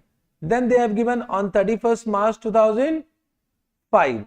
Well, this has been reduced by what amount? 5,000. This has been reduced by 5,000. And what is the fair value they have given? 1,17,000. 1,07,000. 1,07,000. And this is also after deducting what? The reduced DRSL. Reduced DRSL. This is the question. And what is the rate useful life they have given? Useful life they have given 40 years. This is the entire question. Correct? Understood? Correct. Now in this, just try to understand what they have given. 1,15,000 is after deducting what? 11,600. This 11,600 is what? Okay, this is a cost of disposal. This is a cost of disposal. Yes or no? Yes or no? Means can I say this fair value is not fair value. This is fair value less cost of disposal. Bolna yes or no? Means from 1,15,000 is 11,600 deducted. So this is not fair value. This becomes fair value less cost of disposal. If you have done Ind AS 105, so Ind AS 105 require fair value less cost of disposal. If you have done Ind AS 36 recoverable amount is higher of fair value less cost of disposal and value in use. But Ind AS 16 revaluation is done at fair value, fair value less cost of disposal. Fair value means can you say they have given fair value less cost of disposal, but we want what? Fair value. So in this 1,15,000, what will add? 11,600 will add, and this will become fair value how much? 1,26,600. This become fair value. This was the special point in this question.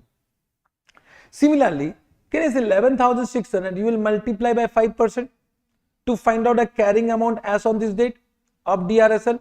So 11,600 into 5% plus 5%, how much it is coming? 12,180. From this, how much reduce? 5,000. How much it become? 7,180. It means can I say this become reduced DRSL? So this become reduced DRSL. So this is after deducting what? 7180. So in this also we'll add 7180, and this will become how much? 1,14,180. This become the fair value. This become the fair value. Now this question become easy. Understood? Correct? This was the special point. So revaluation is done at fair value, not fair value less cost of disposal. Revaluation is done at fair value, not fair value less cost of disposal. Understood? This question till now not asked in exam. Expected to have. Okay? But how much expected, that I don't know. So with this, Ind AS 16 is completed. Okay. Chalo. One Ind AS is completed. Can we start another? We'll take break at what time? 10:30? 10. Chalo. So we'll start one Ind AS and we'll try to complete it as soon as possible. Okay. So we'll do which Ind AS you want. Your choice. 38. Let us do 38 only. Because once Ind AS 16 is completed, so 38 is also easy, na?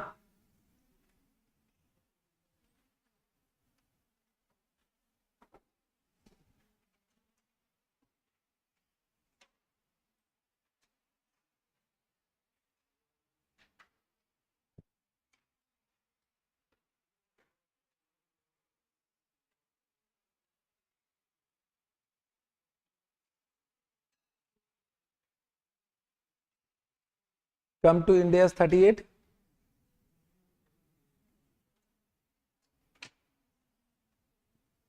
Ind AS 38. Chalo. It is more or less similar to what Ind AS 16. There are some points which are different, that only we need to understand. So Ind AS 38, intangible asset. Intangible asset, what is the meaning? What is the meaning of intangible asset? Intangible asset are asset which are identifiable non-monetary item without physical substance. Okay. This is not given under the definition of Ind AS 38. Okay. It is used for what purpose? Why? Because when I am saying intangible asset can be inventory also. It can be inventory also. If it is inventory, then it is scoped out from this chapter. So any intangible asset can be inventory. If it is inventory, means if it is held for sale in the ordinary course of business, then it is scoped out from this chapter. Why? Because Ind AS 2 will be applicable. Got this point? So what do you mean by identifiable? What do you mean by non-monetary item? What do you mean by without physical substance? What do you mean by identifiable? This is very, very important. Identifiable means what? Which are separable. Means they have given two conditions. If any one condition satisfied, it become identifiable. First, any asset which are separable. Separable means which are capable of being sold separately, which are capable of being given on rent separately, which are capable of being transferred or exchanged separately, that becomes separable. Correct?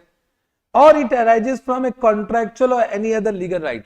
So any asset which arises from contractual or any other legal right, even though it is not transferable, even though it is not separable, then also it will be an identifiable asset. It will be an identifiable asset. For example, you purchase a license. For 5 years and it is non-transferable. Then also it will be what? An intangible asset, because it arises from a contractual right. Okay. Asset, you know the meaning of asset, you know. What do you mean by non-monetary? Non-monetary means as per Ind AS 21, monetary item, non-monetary item. So any item which are not monetary item become non-monetary item. So what are monetary asset? Monetary asset means what? In simple word, any receivable which are realized in cash or currency, that become monetary asset. Any asset which are realized in cash or in currency, we can say, that become monetary asset. For example, debtor, it can be bills receivable, means anything which are realized in cash, that become monetary item. Apart from that, any asset become what? Non-monetary item. Non-monetary item. Detailed discussion of this we can do in Ind AS 21. So non-monetary item is also simple. Now without physical substance means it does not have any physical substance. Of course, intangible asset it will not have any physical substance. But can I say any intangible asset will be stored in some storage device? For example, right now I am recording my classes, so this become my intellectual property. This will be recorded in some device. It can be pen drive, it can be hard disk. That is what? Having some physical substance. So what Ind AS 38 says, they have given one clarification that in that case the cost of tangible component will be insignificant as compared to the cost of intangible component. Therefore, it will be Ind AS 38, not Ind AS 16. But sometime what happens when we purchase any intangible asset with tangible asset, so both can have significant cost. The best example is what? Laptop. When you are purchasing with operating system, so both are significant. You are purchasing laptop with operating system, so both are significant. In that case, we'll apply Ind AS 16, Ind AS 38. No, what Ind AS 38 says, that if intangible component is the integral part of tangible component. So in this case, operating system is an integral part of what? Laptop. Means laptop cannot be used without operating system. So operating system become integral part of laptop. Therefore, you apply Ind AS 16. There is no need to apply Ind AS 38. For depreciation, there is a component accounting. So whenever intangible component is an integral part of tangible component, then apply Ind AS 16. But whenever intangible component is not an integral part of tangible component, then apply Ind AS 16 as well as Ind AS 38 in the component as per their nature. Understood? Means if I say an example in this way, if you purchase laptop with a tally software, So Tally software, Tally application is not a integral part of laptop. So in that you need to segregate it. For laptop Ind AS 16, for Tally package you need to apply what? Ind AS 38. Understood? Yes sir, that is given here.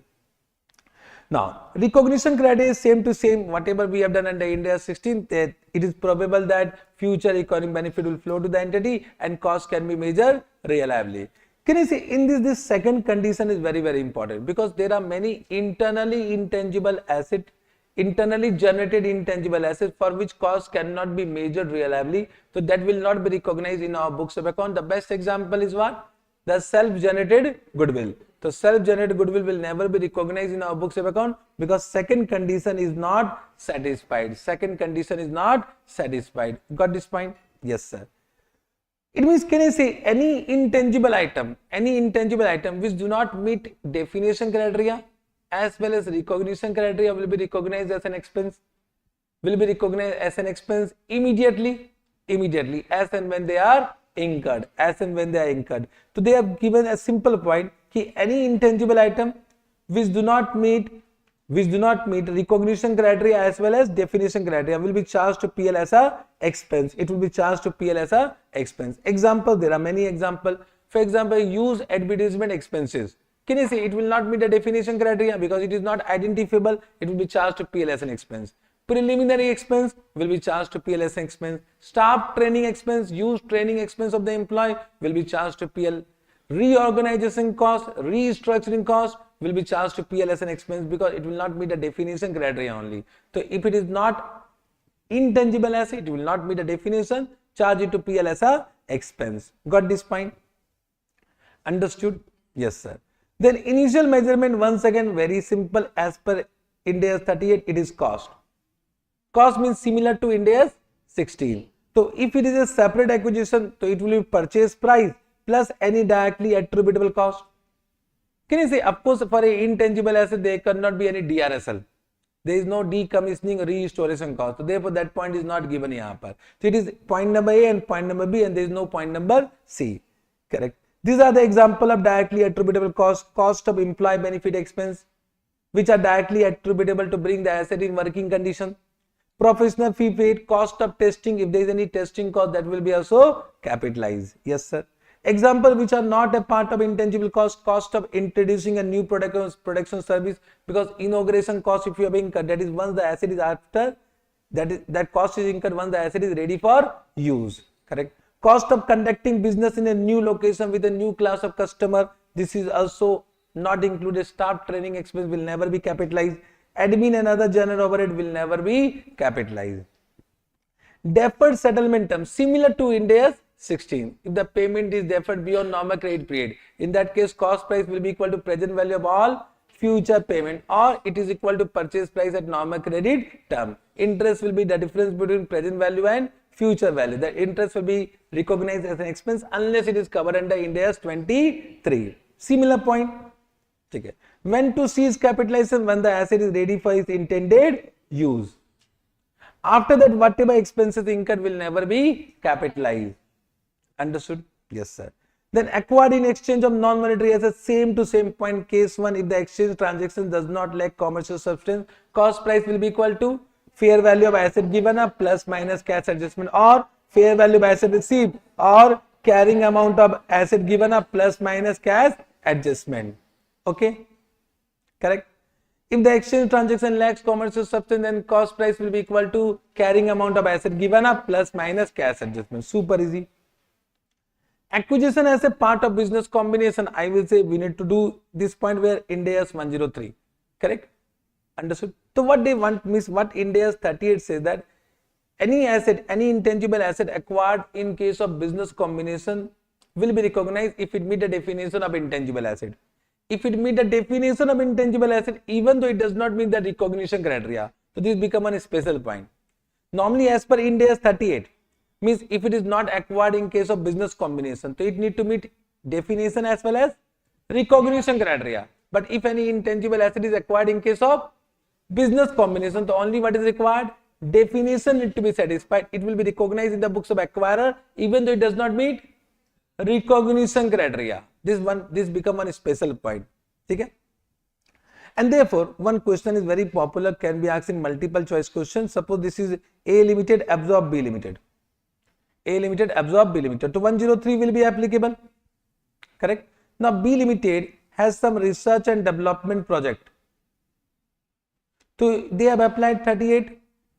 And I hope you know that research and development project expenditure will not be capitalized if it does not meet recognition criteria. So suppose recognition criteria was not satisfied and this was charged to profit and loss account as an expense as per Ind AS 38. As per Ind AS 38. Okay? Now this business has been taken over, so this research and development project will be also taken over. And the fair value of this research and development project as on this date is suppose 10 lakh. Understood? Now the question is that whether this research and development project will be recognized in the books of A. Yes or no? Yes or no? Yes, it will be recognized because it will meet the definition of intangible asset. Yes, it is identifiable. It is non-monetary. It is without physical substance. So it will be recognized even though it does not meet the recognition criteria. And even though it was not recognized in the financial statement of acquiring company. This is one special point. Means it will be recognized in the books of A. Correct? On the date of acquisition, it will be recognized at 10 lakh. But subsequent accounting treatment will be based on 38. Means suppose then they again incur some research expenditure of 10 lakh. Whether it will be capitalized? No, it will not be capitalized. Because subsequent accounting treatment will be based on Ind AS 38. Right now we have done as per Ind AS 103.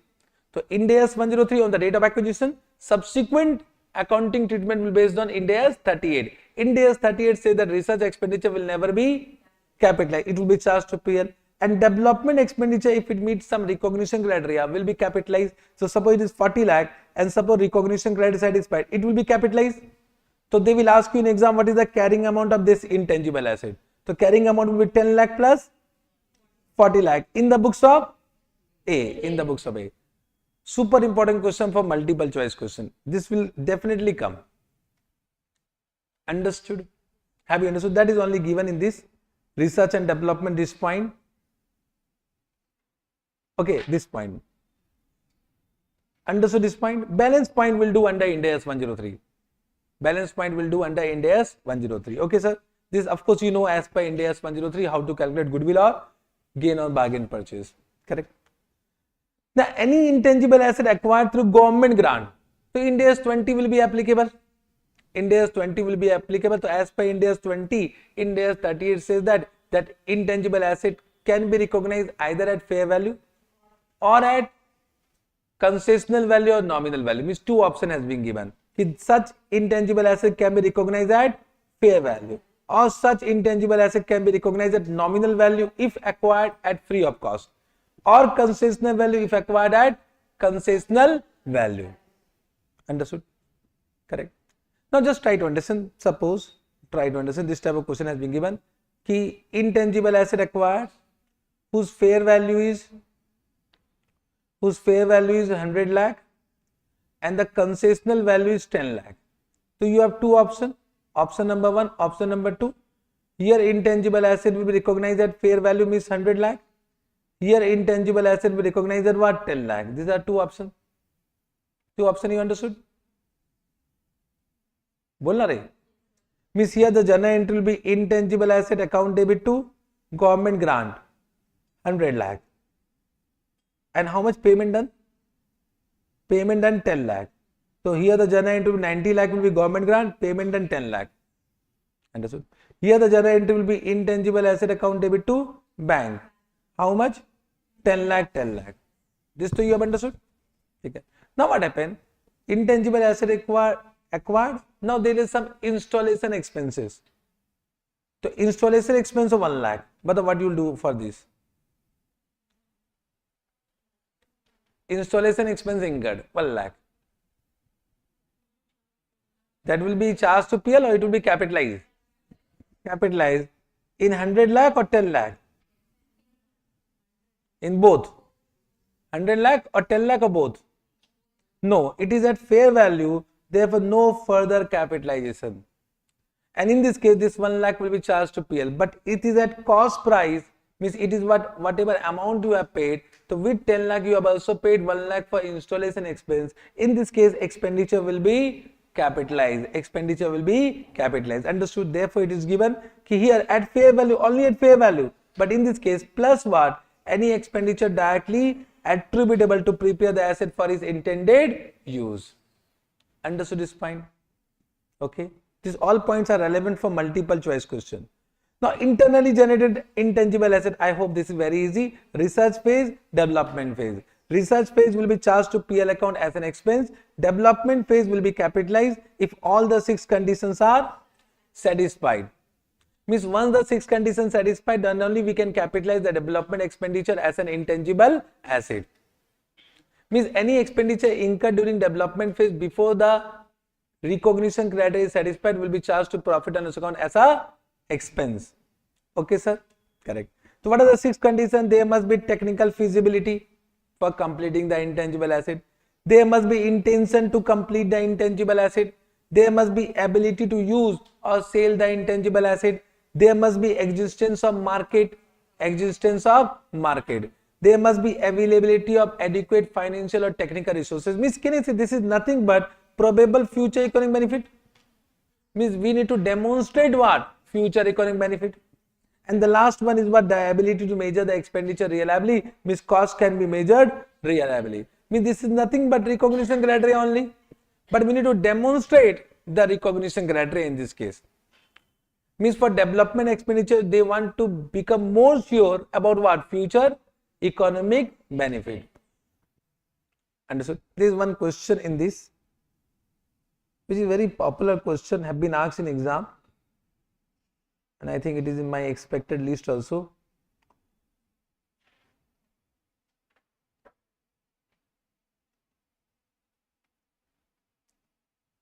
Ind AS 38.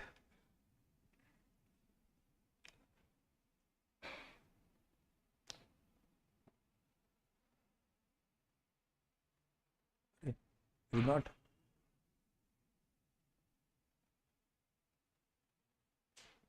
Yeah.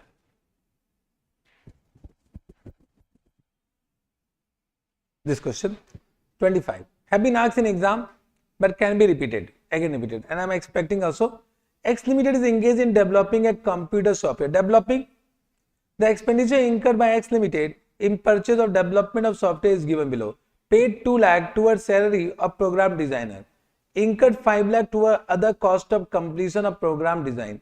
Incurred 2 lakh toward cost of coding and established what? Technical feasibility. Means can is up to this all will be charged to PL as an expense, will not be capitalized. This ABC to clear? ABC clear. Now doubt will come from this. Paid 7 lakh for other direct cost after establishment of technical feasibility. Whether it will be capitalized? Yes. Incurred 2 lakh toward other testing costs will be capitalized. Yes. Cost of producing product master for training material, whether this will be capitalized.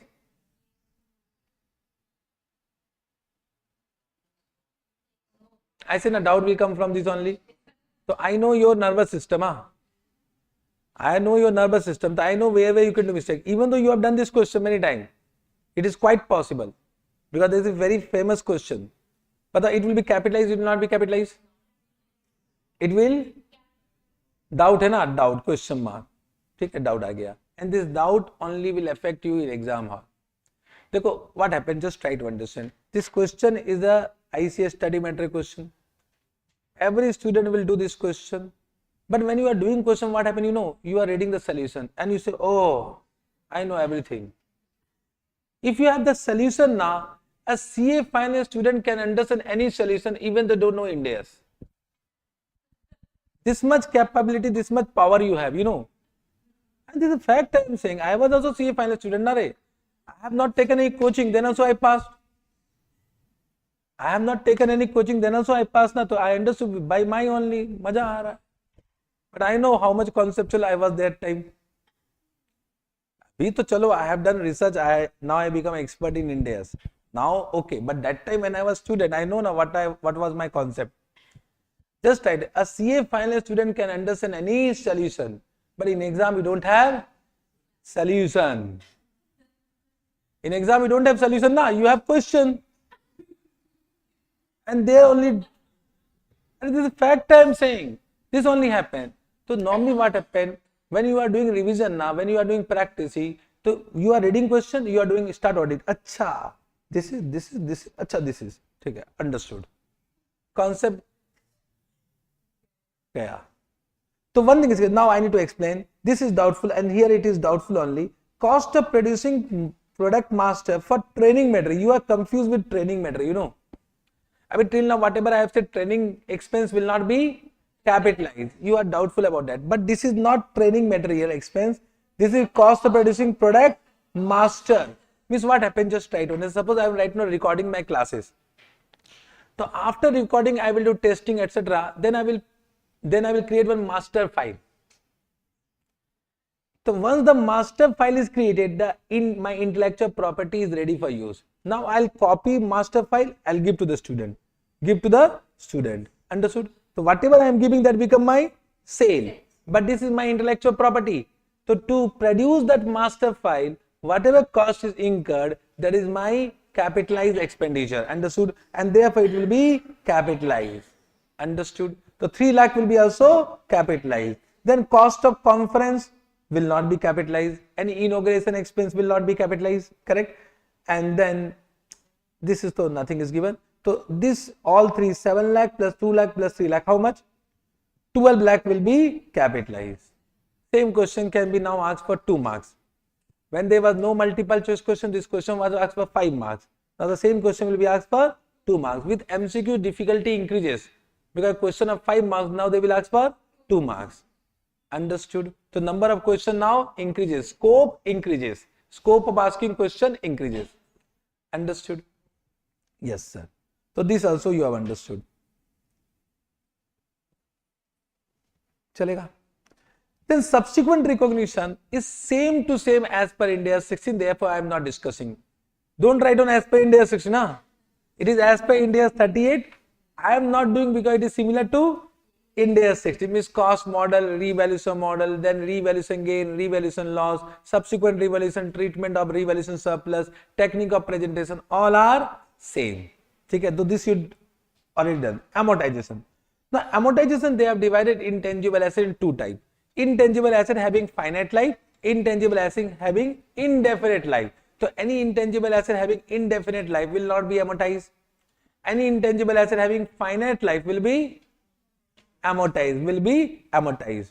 Correct? Now how to do amortization? Same thing, SLM, RBM, PUM. 3 method. SLM, RBM, PUM. Production unit method. Means you will do amortization as per the information given the question.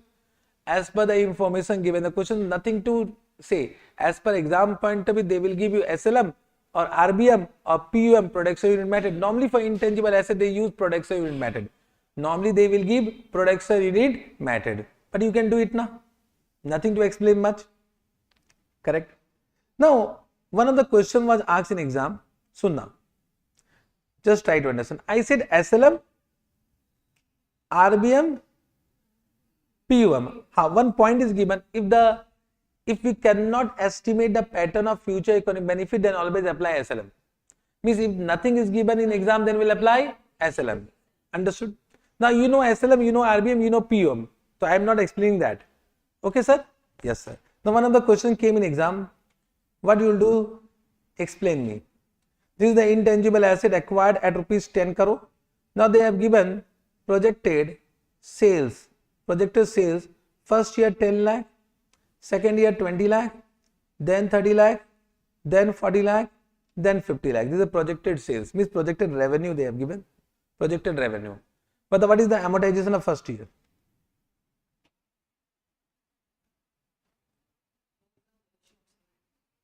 Based on? So what you will do? 10 crore. 10 crore into 10 divided by, this total is what? First.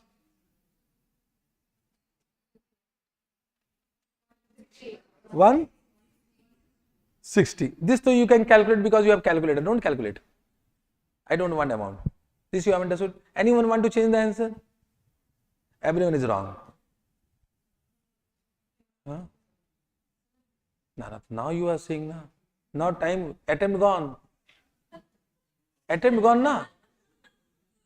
Now attempt gone na. I said so you should stop me in between only. If you want to change me that moment. Okay, sir? Correct? So attempt gone. Because you have only 3 hours. You know, entire exam result is based on the 3 hours, how you are performing. Your entire preparation will be null and void in that 3 hours. Are you getting how you are reacting in that 3 hours? That will give you result. Understood what I am saying? Yes, sir. So, of course, but whether this is production unit I have given, this is sales I have given, and therefore nothing has been given. Apply what? SLM. Apply SLM. So there is one concept. Concept is what? The amortization method. This too you have understood. Then amortization based on revenue. What Ind AS 38 says that there is a rebuttable presumption that amortization method based on revenue is inappropriate. What do you mean by rebuttable presumption? Any presumption which has been taken on an ad hoc basis without any logic. So one presumption has been taken, they will never do amortization based on revenue. It is inappropriate, and you can't ask me why. Because some assumption has been taken. Only there is some exception. Exception is what they are saying.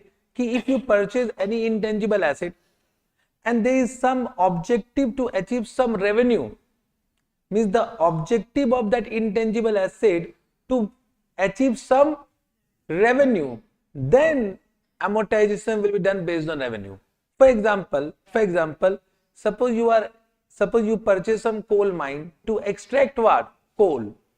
So can you see if you have invested 100 crore, can you see the objective to achieve minimum 100 crore?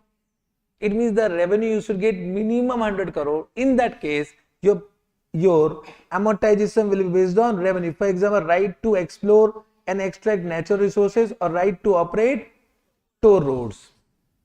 But this type of question they will never ask. They will never ask this type of question. They will ask any intangible asset apart from this. So any intangible asset apart from this, amortization based on revenue is not permissible. Understood? Have you understood? Yes, sir.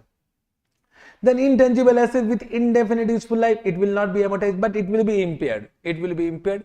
Now impairment is done only when there is an indicator as per Ind AS 36. But what Ind AS 36 says that there are 3 intangible assets for which annual impairment is required irrespective of indicator. So one of the intangible asset is this intangible asset having indefinite life.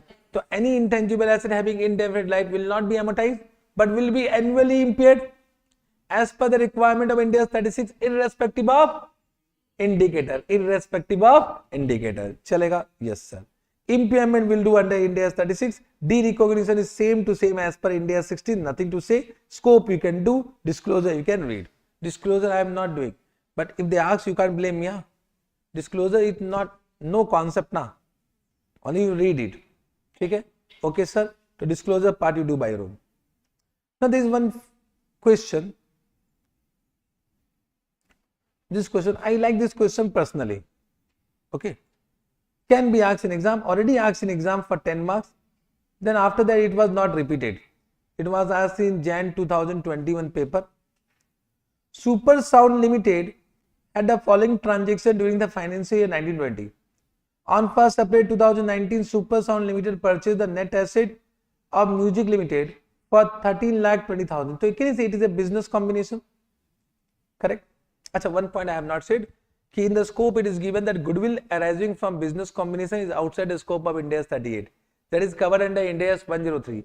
So any goodwill is calculated as per Ind AS 103, not as per Ind AS 38. So can you see in this case, what is the PC? 13,20,000. And what is the net asset acquired? 10 lakh. So what is the goodwill? 3,20,000. Understood? Super Sound Limited is of the view that due to popularity of Music Limited product, the life of the goodwill is 10 years. But you will amortize the goodwill for how many years? Wrong. Goodwill will not be amortized. It will be only annually impaired. Okay? First mistake. As per the question, you will do mistake. Because in exam, if you forget in the concept, you will apply the information given in the question. Most of the students will do divide by 10. With the flow of the question, they will do. It's a dangerous question. ठीक है. Second, on 4th May 2019, Super Sound Limited purchased a franchisee to organize musical show from Arman TV for rupees 8 lakh. So they purchased a franchisee by paying how much? 80 lakh at an annual fee of 2% of musical show revenue. Means annually they also paid 2% of revenue generated. 2% revenue generated. My question to you all, 2% of revenue generated, whether it will be capitalized to the cost price of intangible asset? Yes or no? No, because it will be incurred after the asset is ready for its intended use. So it will never be capitalized. The franchisee expire after 5 years. So this is contractual right period. So this becomes its economic life, useful life, sorry. Musical show revenue were itna for the first financial year. The projected future revenue for the financial year 2021 is 25 lakh and 30 lakh for the remaining 3 years. Means first year, second year, third year, fourth year, fifth year. Year 1 is how much? 10 lakh. Year 2 is how much? 25 lakh. Year 3, 30, 30, 30. But what is the amortization of first year?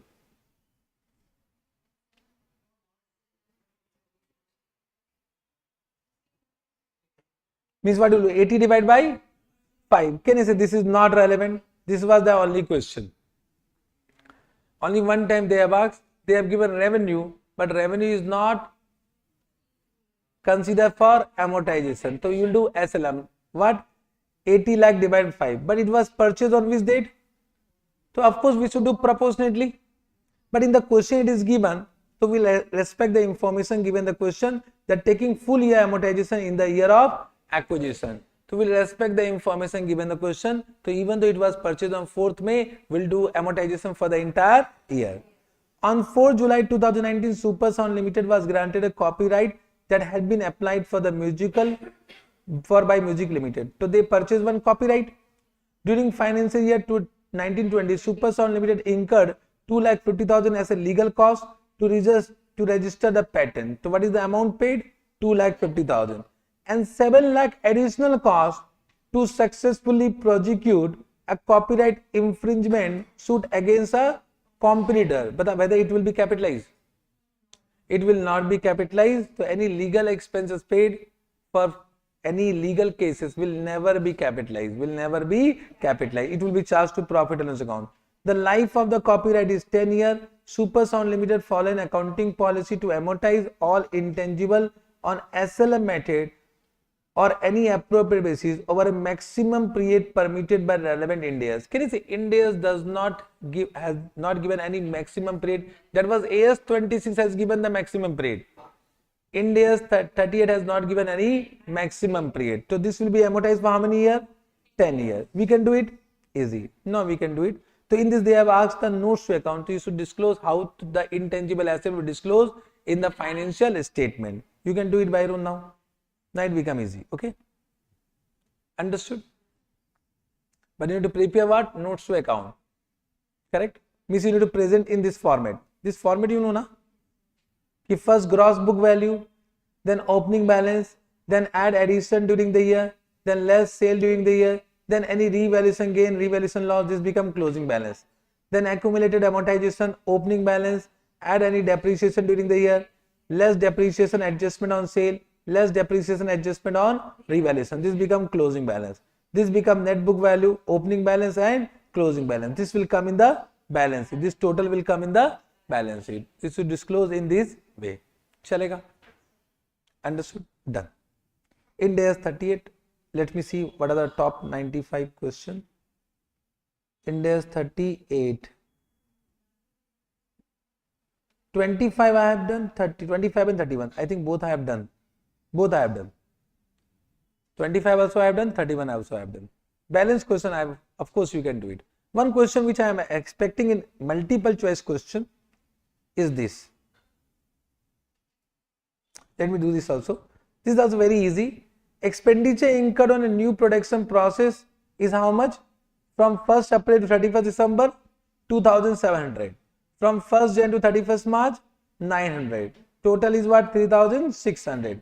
The production process meet the intangible asset recognition criteria for development phase on 1st Jan. means this will be charged to PL and this will be capitalized.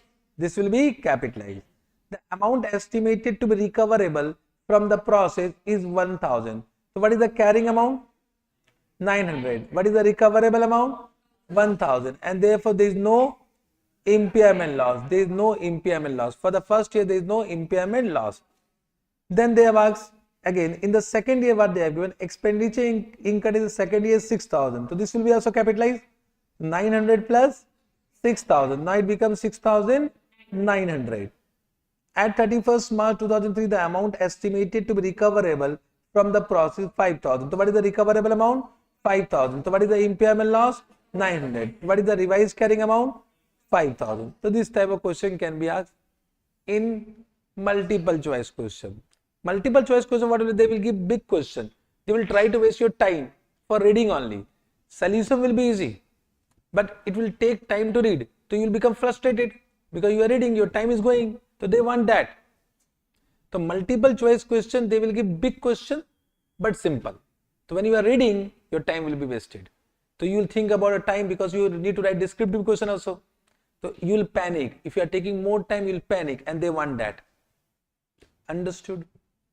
Have you understood? Correct? Yes, sir. Let us take a break. After break, we'll do some more Ind AS. Okay? Break for how many minutes you want? 10-minute break कि 15 minute? 10 minutes चलो. 10-minute break, okay?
So Ind AS 16, Ind AS 38, understood?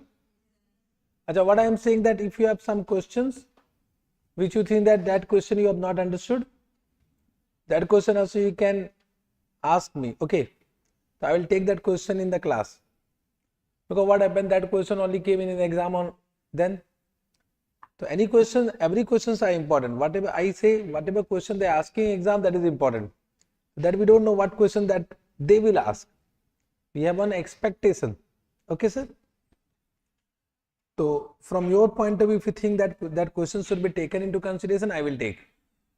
Okay. But I know there are some questions which students are not able to understand, that I will take by my own. Okay. So let us start a new chapter, Ind AS 41. I am expecting this time a question from Ind AS 41. This time a question will definitely come from Ind AS 41, agriculture. My expectation. Huh? Once again, my expectation. So when I am saying definitely it will come, so it is not virtual certainty. There is no virtual certainty. Okay. So of course, Ind AS 41, agriculture. When I say the agriculture, Ind AS 41 is applicable only to biological acid. But which biological acid which are related to agriculture activities? Means any biological acid which are not related to agriculture activity, that is not covered in this chapter. For example, if you have some animal which are not related to agriculture activity, so that is not covered yahan par. That is not covered in this chapter. Okay. For example, you purchase dog for security purpose, that is not an agriculture activity, so that is outside the scope of this particular chapter. So biological acid means living element and plant, and of course now we have understood other than what? Beer plant will be covered under this chapter, but only related to agricultural activity. Agriculture produce at the point of harvesting. So agriculture produce at the point of harvesting, Ind AS 41 will be applicable. After harvesting, Ind AS 2 will be applicable. After harvesting, Ind AS 2 will be applicable. Government grant related to biological acid other than beer plant will be covered in this chapter. Means normally for government grant we have Ind AS 20, but any government grant related to biological acid other than beer plant will be covered in this chapter. This becomes the scope of this chapter. Means, can you say any land which is related to agriculture activity will not be covered in this chapter, because Ind AS 16 will be applicable. Similarly, any intangible asset which are acquired for agriculture purpose, that is also not covered in this chapter. For that, Ind AS 38 we have. Got this point? Yes, sir. Now for this, one question they may ask in multiple choice question, whether this biological acid is related to agriculture, means this biological acid is covered in this chapter or not. This can be one possible question. So for that we need to understand what is the meaning of agricultural activities. So agriculture activities means it refers to a management by the entity. So it is a managed source of activity. It is a managed source of activities by an entity of what? Biological transformation and harvesting. Means any management, any managed source of activity for biological transformation and harvesting of a biological acid. Of a biological acid. Means there are 2 points. One is what? Biological transformation. Biological transformation means changes in animal, either increase or decrease in quantity or increase and decrease in quality. Increase or decrease in quantity or increase and decrease in quantity is biological transformation. It is as simple as child become adult. That is nothing but biological transformation. But we are not covered in this chapter. We are not covered in this chapter. Okay. Got this point? So I hope you have understood. That is known as biological transformation. So any management of biological transformation and harvesting. So what do you mean by harvesting? Harvesting means either detachment of agriculture produce from biological acid, detachment, or seizing the life of biological acid. When you seize the life of biological acid, then that is also what? Harvesting. So either detachment of agriculture produce from what? Biological acid, that is harvesting, or seizing the life of any biological acid, that is also harvesting. Understood? So if you are managing harvesting, that is in agriculture activities.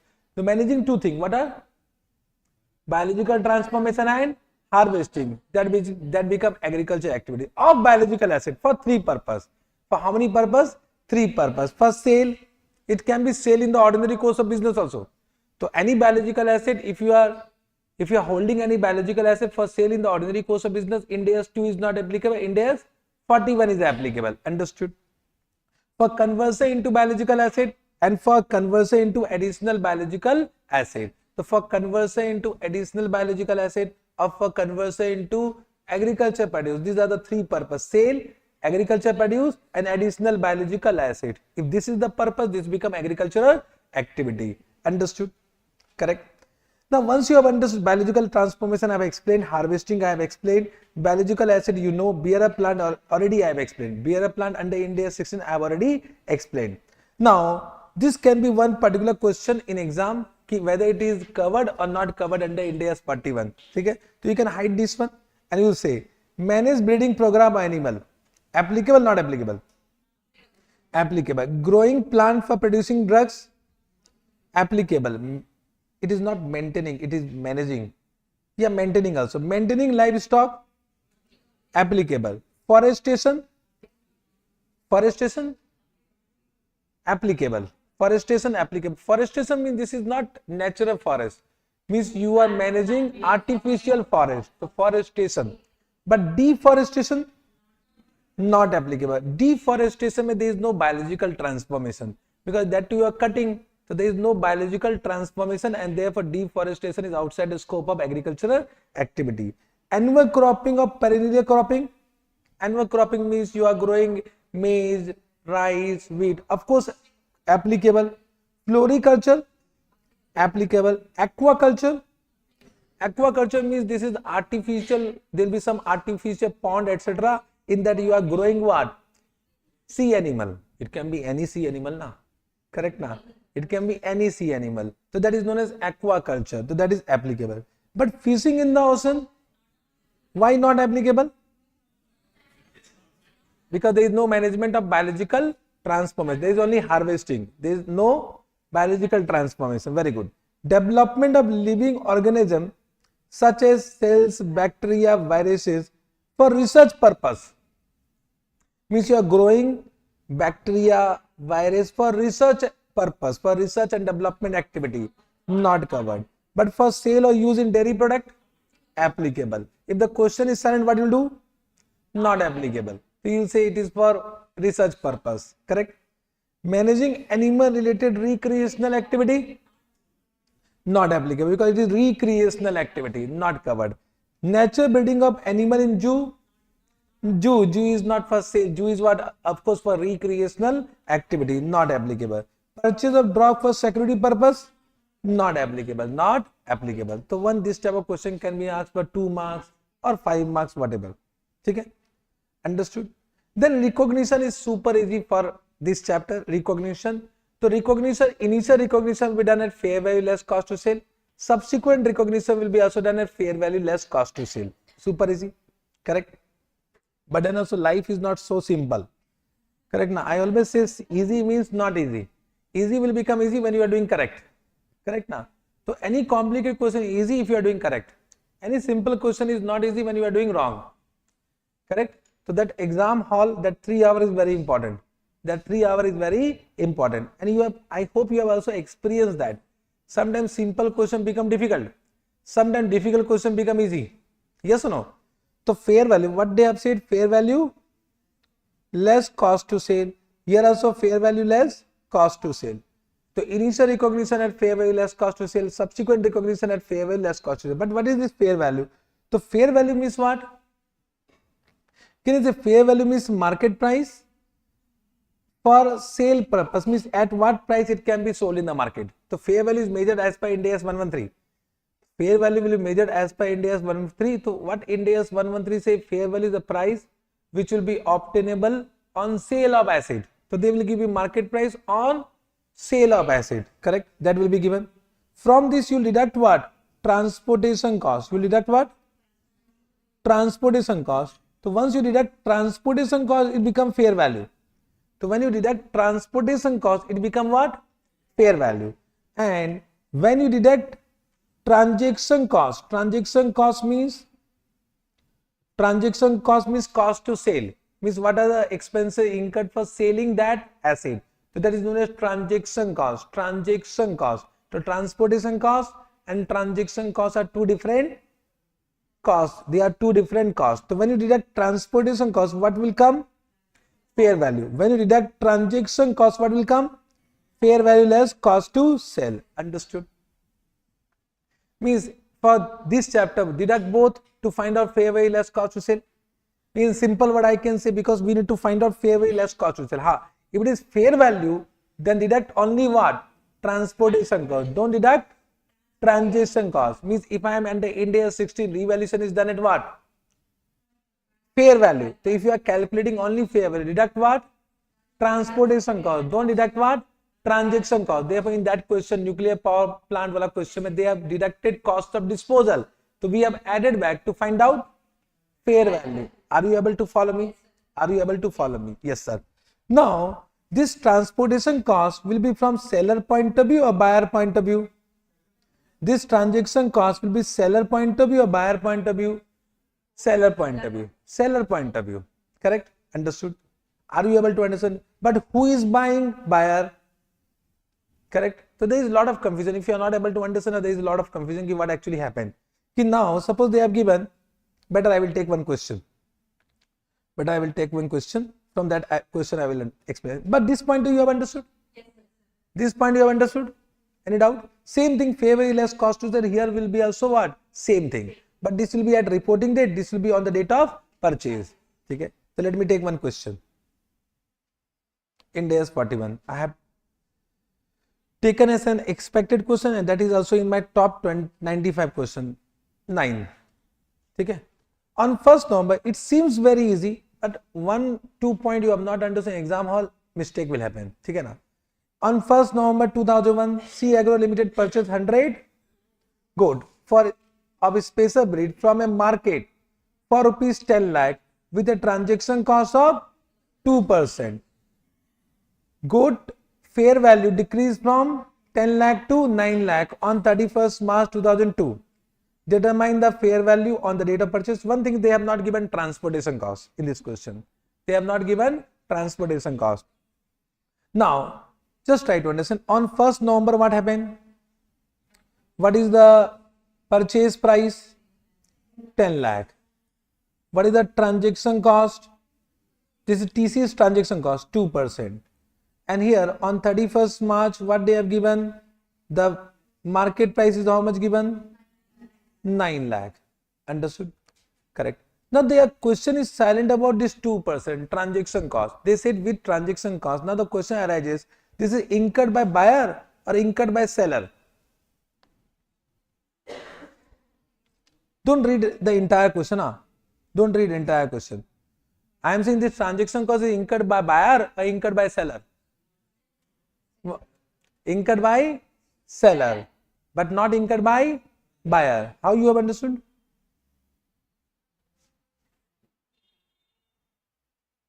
Means how you have understood? Means why you are saying it is not incurred by buyer? I am asking you because your solution is correct only. Transaction cost will be incurred by seller. Very good. This is correct. Transaction cost whenever is there so normally it is incurred by seller. For example, any auction fee. So any auction fee will be incurred by whom? Seller, not by buyer. So here whenever question is silent, you can do two alternative assumptions. Either you can assume it is incurred only by seller, or you can assume it is incurred both by buyer and seller. This can be two possible assumptions, but if you assume that it is only incurred by buyer, that will be 100% wrong. That will be 100% wrong. So I will say best assumption is what? It is incurred only by seller. But if you want to assume as per ICS solution, they are also assuming that it is incurred both by buyer and seller. Therefore, in the question they have given both the assumption. It is incurred only by seller. It is incurred by seller as well as buyer. Understood? Now let us say if I am saying A, it is incurred by only seller. So what is the payment you have done? Payment you have done how much? 10 lakh. Correct? But what is the fair value less cost to sell? What is the fair value less cost to sell? 9,80,000 means you have done 10 lakh minus what? 20,000, that become 9 lakh 80,000. So it means you have assumed that this is the market price on the date of what? Acquisition. This assumption you have taken now. Correct? Means you have assumed that purchase price and the sale price on the date is same, but it can be different in your exam question, because it is quite possible the purchase price and sale price can be different. If nothing is given, we always assume what? Whatever you have paid, that only you will receive at the time of sale. Means the same asset is sold in the market today. If the same asset is sold in the market today, so you are getting how much? 10 lakh. But I hope you know the buy price and sale price are always different. Means suppose you purchase Reliance Industries shares from the stock market, the price is different. But when you sell, the price is different. Buy price and sale price are always different. So normally whenever a question is silent, we assume that whatever you have paid, that is only the sale price. But if suppose they have given sale price different, to take that sale price to find out what? Fair value less cost to sale. Till now they have not given that type of question. Understood is fine? Correct? Now in this doubt will come, the market price is what? 9 lakh. Whether you will deduct transaction cost? Yes or no? Yes or no? Doubt will come. How many are saying yes? How many are saying no? And how are you saying yes sir, no sir, anything? Please respond. You need to respond. Once again I am saying don't listen. When you are, just try to understand what I am saying. Please try to understand one thing. One thing, try to understand. If you adopt this thing, then only you will move forward. ठीक है ना? Whenever any question is asked to you, respond. Then only your value will increase. Understood? You need to respond whether you know or you don't know. Are you getting? Suppose somebody asks you any question in interview, you don't know, respond. If you say, they will say bye bye. Because they want to show you only confidence. Because they also know, they also CA. They know what was their position when they become CA. Because I know what was my position when I became CA. I was also not knowing anything now. Are bolna rahe? But they want to show you confidence. So you need to respond. And CA is that person who can say wrong answer with a confident way. That is only chartered accountant. If you are writing right with confidence, yes, this is only correct. Write in that way. Then only you will go forward. Understood? Yes, sir. Now, what I am saying, how many are saying deduct? 20%. Sorry, 2%. How many are saying don't deduct? So, it will be deducted. Now, those who are saying not deducted, they will do wrong. Because it will be assumed that same transaction will be incurred whenever it is assumed to be sold in any market. So always transaction cost will remain same and they have given 2%. So it will be assumed in this chapter, if they have not given transaction cost, so it will be assumed that same transaction will be incurred by seller at any point of time. At any point of time. This is a general assumption in this chapter. And we can't change the general assumption of ICI solution. So there are two types of assumption taken by ICI. One is known as general assumption that you can't change. If you are taking some other assumption, 0 marks. There are some rational assumption which depends upon the facts and circumstance that you can change. So one is rational assumption that you can change, but there is some general assumption that you can't change. So this becomes general assumption not given. Assume what? 2%. Assume what? 2%. So this transaction cost will be same at any point of time. If suppose they get 3%, then don't assume 2%.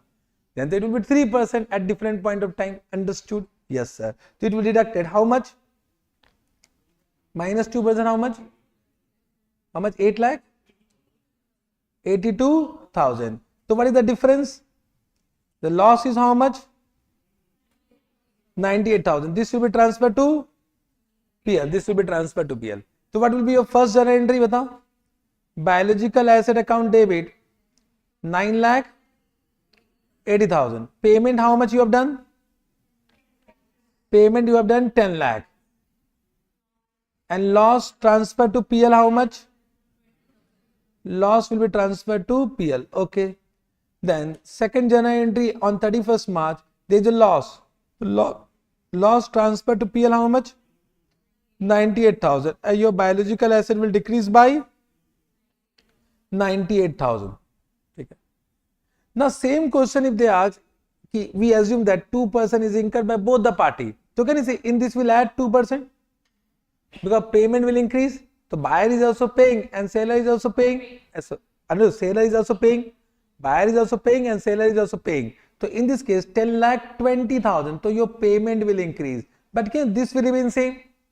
This will remain same. Only your payment will increase. Then in that case this will become 10,20,000 and your loss will become 40,000. Your loss will become 40,000. Understood? But whenever question is silent, best assumption is that transaction cost is incurred by seller. Transaction cost is incurred by buyer and seller. Second best preference. Third, incurred by buyer is totally wrong. So if you assume it is incurred only by buyer, 0 marks. 0 marks. Understood? Yes, sir. I hope you have understood this point. So can you say initial recognition is done at fair value less cost to sale? Subsequent recognition is done at fair value less cost to sale. Correct? Now what Ind AS 41 says that if initially we are not able to measure the fair value of any biological asset, then we will apply cost model as per Ind AS 16. So if initially if you are not able to measure the fair value of biological asset, then initially we will apply what? Cost model. But cost model will be as per Ind AS 16. As per Ind AS 16 means cost price less accumulated depreciation less accumulated impairment loss as per Ind AS 36. Understood? So that will be depreciated as per the requirement of Ind AS 16. As per the requirement of Ind AS 16 means, can I say in this way? Suppose this is the life cycle. This is Y0, Y1, Y2, Y3, Y4. Case number 1. Fair value can be determined. Can you adopt cost model? No, in this we cannot adopt cost model. Initial recognition will be done at fair value less cost to sale. Subsequent recognition will be also done at fair value less cost to sale. Second case, case number 2, fair value less cost to sale cannot be determined. Then initial recognition will be done at cost model. Then here also not determined, cost model. Here also not determined, cost model. But here you can determine what? Fair value. Then you should shift from cost model to fair value less cost to sale. Means once fair value can be determined, shift from cost model to fair value less cost to sell model. Understood? Correct? And this is only permissible initially, not subsequently. For example, initially you have done fair value, now fair value, now fair value, but suppose here fair value cannot be determined. Can you shift from fair value to cost model? No, you can't shift from fair value to cost model. From cost model to fair value is permissible, but from fair value to cost model is not permissible. Understood? Have you understood? Means there are two types of biological asset. Biological asset which are initially measured at cost. Biological asset which are initially measured at fair value. Understood? Correct? So can I say in this way, biological asset which are initially measured at fair value are not impaired as per Ind AS 36. Can I say in this way? One second. Biological asset initially measured at fair value less cost to sale are not impaired as per Ind AS 36. No impairment now. This is already at fair value now. But any biological asset which are initially measured at cost model will be depreciated as per Ind AS 16, will be impaired as per Ind AS 36. MCQs. Correct? Understood? Can we move? Can we move? Yes, sir. Yes, sir. Now this is okay. You can understand. Chalo. Now for agriculture produce, biological asset you have understood. Now agriculture produce very simple. On initial recognition means on the date of harvesting, at the point of harvesting, Ind AS 41 will be applicable and agriculture produce will be measured at fair value less cost to sale. On the date of harvesting, at the point of harvesting. But once harvested, Ind AS 2 will be applicable. And as per Ind AS 2, it will be cost price or NRB, whichever is lower. Understood? Let me explain. Suppose this was the date of harvesting. Here we applied Ind AS 41 and we have measured at fair value less cost to sale, suppose 100 rupees. So initially we have recognized at 100. Now this become 31st March. Now Ind AS 2 will be applicable. तो we'll apply cost price and NRV whichever is lower. तो बता what will be cost price? Have you understood my question? One second. This was the date of harvesting. The initial recognition will be done at fair value less cost to sell. Let us assume fair value less cost to sell is what? 100. So we have initially recognized at 100. Understood? Now on 31st March we'll apply Ind AS 41 ki Ind AS 2? Ind AS 2 because it is now harvested. Once harvested, it is inventory held for sale or held for consumption. Either held for sale or held for consumption. For example, mango once harvested, so it will be either held for sale or held for consumption. Correct? It is inventory only. So Ind AS 2 will be applicable. So we'll do cost price or NRV whichever is lower. So what is cost price?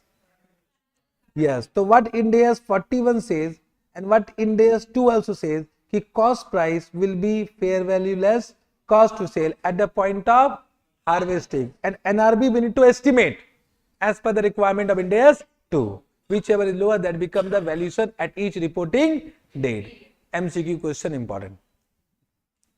Understood? Yes, sir. This also you have understood. One thing is clear that any gain or loss, whether initial recognition, subsequent recognition, whatever, will be transferred to PL. So any gain or loss, whether initial measurement or subsequent measurement, will be transferred to PL. Correct? Let me ask you one question. Suppose a biological asset means a calf is born at this point of time. Correct? So of course cost price to nil. So we'll measure at what? Fair value less cost to sell 100. But what will be journal entry? Biological asset how much? 100. To entire will be gain. Means can I say for a newly born animal, newly acquired biological asset, if cost price is 0, then entire will be gain on initial recognition. Means it will be initially measured at fair value less cost to sell. An entire amount will be gain, which will be transferred to profit and loss account. Okay, sir. Now one more point. What they want to say, suppose at this point of time at Y0, age of the biological asset was 2 years and you have purchased at this point of time fair value less cost to sale was 1000. Correct? Now here the age will become what? 3 years, and the fair value less cost to sale of this 3 year biological asset is 1500. 1500. So gain is what? 500. Understood? Now what our Ind AS 41 says, that this gain arises due to two reasons. One is known as physical change, one is known as price change. So if in exam they ask you to find out physical change and price change, so you should find out that also. So how to find out that? So for that what they will give you one more information. Ki at this time, if the age is what? 2 years, suppose the fair value is 1200. So this difference will be what? Price change or physical change?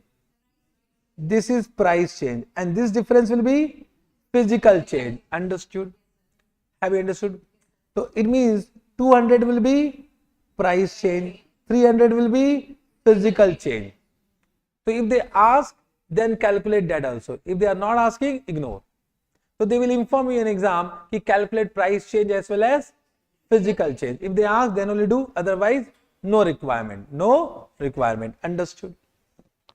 Chalega? Yes, sir. This also you have understood. Now let us come to the accounting treatment. What will be the accounting treatment? This already I have explained. For purchase of biological asset, what journal entry? Biological asset account debit to bank. This will be at what? Fair value less cost to sell, and this will be with payment made. Correct? Means this will be what? Payment made will be what? Batao? Calculation of total made, payment made to the by biological asset. This will be purchase price. Add any transportation cost incurred by buyer. Add any transaction cost incurred by buyer. This become total payment made. So it is quite possible transportation cost is also incurred by buyer. Transaction cost is given in the question incurred by buyer. So we need to add. This will be total payment made. What is the fair value less cost to sell? This is the market price of biological asset to sell the asset. Yes or no? less transportation cost incurred by the seller, incurred by seller, correct. Less transaction cost, that is cost to sell, incurred by seller. This become fair value less cost to sell. If you know this, the balancing figure will be gain or loss. Understood? For any additional biological asset, for example, new calf born, the journal entry is biological asset to gain on initial recognition. Already I have explained. Correct. If question is silent about transaction cost, it will be always assumed that it is incurred by seller only or incurred by both seller or buyer. Both assumption is permissible. Now coming to subsequent recognition of biological asset at each reporting date. If increase in the fair value, then what journal entry? Biological asset to gain on subsequent measurement. If decrease in the fair value, then what journal entry? Loss to biological asset. Because normally in this chapter they are asking journal entry. Okay.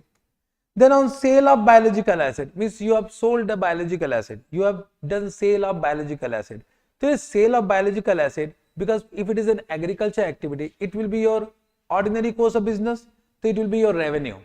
If you know Ind AS 115, any income from ordinary activities is revenue. So if I am doing agriculture activity, that is will be my ordinary course of business only. So this will be considered as revenue, even though question is silent. So for recognition revenue, what journal entry? Bank account debit to revenue with the sale proceed. For payment of any selling expense, so of course you will incur some selling expense. The selling expense will be charged to your profit and loss account. So selling expense account debit to bank. For de-recognition of biological asset, because you have sold it, so now you de-recognize the biological asset. What will be journal entry? Cost of sales to biological asset. Understood this journal entry? Correct. So for sale, what journal entry? Bank account debit to revenue. For selling expense, what journal entry? Selling expense account debit to bank. For de-recognition of biological asset, what journal entry? Cost of sales to biological asset. This case will be with carrying amount. Of biological asset. Understood? Sometimes they will give in the question कि biological asset died, means animal died. So we need to de-recognize it. Add carrying amount only, and that entire carrying amount will become your loss. So if any animal died, will de-recognize that biological asset at carrying amount. What journal entry? Loss on de-recognition to biological asset with the proportionate carrying amount. We need to find out the animal died, number of animal died with the proportionate carrying amount. We can find out. Then agriculture produce, on conversion of biological asset into agriculture produce due to cessation of biological asset life process. Normally what happens, there are two situations. They will give you some animal, you have seized the life of that animal, so that biological asset now become agriculture produce. Are you able to understand now? You seize the life of animal, so that biological asset now become your agriculture produce. For example, carcasses or whatever. Correct now? Are you getting what I am saying? So biological asset will decrease and your agriculture produce will increase. Understood this point? So your journal entry agriculture produce at the point of harvesting at what amount? So this fair value less cost of sale of agriculture produce, that will be given in the question, that you can find out. Two biological asset with carrying amount, because that you de-recognize. So your agriculture produce will increase and your biological asset will decrease with the proportionate carrying amount. The difference will be gain or loss on initial measurement of agriculture produce. That will be the gain or loss on initial measurement of agriculture produce. That will be also transferred to PL. Have you understood this point? Sometime what happens, you detach agriculture produce from biological asset. Means suppose there is a mango tree. From mango tree you detach what? Mango. Are you getting mango? So mango become what? Your agriculture produce. Correct? That become your agriculture produce. In that case, can you see your journal entry will bar agriculture produce to biological asset. Understood? Agriculture produce to biological asset. Understood? So agriculture produce will increase and biological asset will decrease. Or what you can do, you can pass this instead of this journal entry PL. So both are correct. Understood? Both are correct. Are you able to understand what I am saying? So in that case, agriculture produce will be at fair value less cost to sell, and this amount will become your gain, or you reduce from where? Biological asset. You reduce from your biological asset. Then subsequent recognition of agriculture produce will be as per Ind AS 2. As per Ind AS 2. Done. All the journal entry done. Now coming to government grant. Government grant. Listen carefully. Listen carefully. If they have given question of government grant and government grant related to bearer plant, it will be covered where? Ind AS 20, not 16. Bearer plant is covered under Ind AS 16. Government grant related to bearer plant will be covered under Ind AS 20. Ind AS 20 will do. But it is government grant related to other biological asset. Now these biological assets are of two types. One which are initially measured at cost model. One which is measured at fair value less cost to sell. If it is measured under cost model, then it will be covered where? Ind AS 20. This is very important. They may ask in exam. They will give you biological asset and they will say biological asset is initially measured at cost model. Then that government grant will be covered under Ind AS 20. Ind AS 20. But if that biological asset is initially measured at fair value less cost to sell, then government grant will be covered under Ind AS 41, and they have given very simple accounting treatment. If it is unconditional grant, transfer it to PL immediately as the grant is received or receivable. But if it is conditional grant, to wait for the condition fulfillment. Once the condition is fulfilled, transfer entire grant to profit and loss account. Very simple. Means this treatment is very simple. And can I say Ind AS 20 will do? Ind AS 20. Now can I say if it is bearer plant, or if it is biological asset other than bearer plant which is covered under cost model, so that become depreciable asset. Both are depreciable asset. If it is depreciable asset, what Ind AS 20 says, any grant which is related to depreciable asset, we have two options. Either treat the grant as deferred income or deduct the grant from the cost price of asset. That is as per Ind AS 20. As per Ind AS 20. So one of the question was asked in exam. They have given biological asset, correct? And they have given it is not a bearer plant, and they have given grant, and they say give accounting treatment. So when the question is silent, you need to write down both. You write down both. If it is measured at fair value this, if it is measured at cost, then this. Understood? Chalega? Yes, sir. Disclosure, you can do it. Disclosure, okay? Chalega? Disclosure I am not doing. But disclosure question may be asked. But disclosure you can read by your own. Okay, sir. Ind AS 41 is completed, but I like to take two questions. Let us come to the top. So question 7, 8, 9. There are three questions. 7, 8, 9. 1 to we have covered. 9 we have done. Let us come to 7. 7. This question is already asked in exam, can be repeated. XY Limited is a farming entity where cows are milked on a daily basis.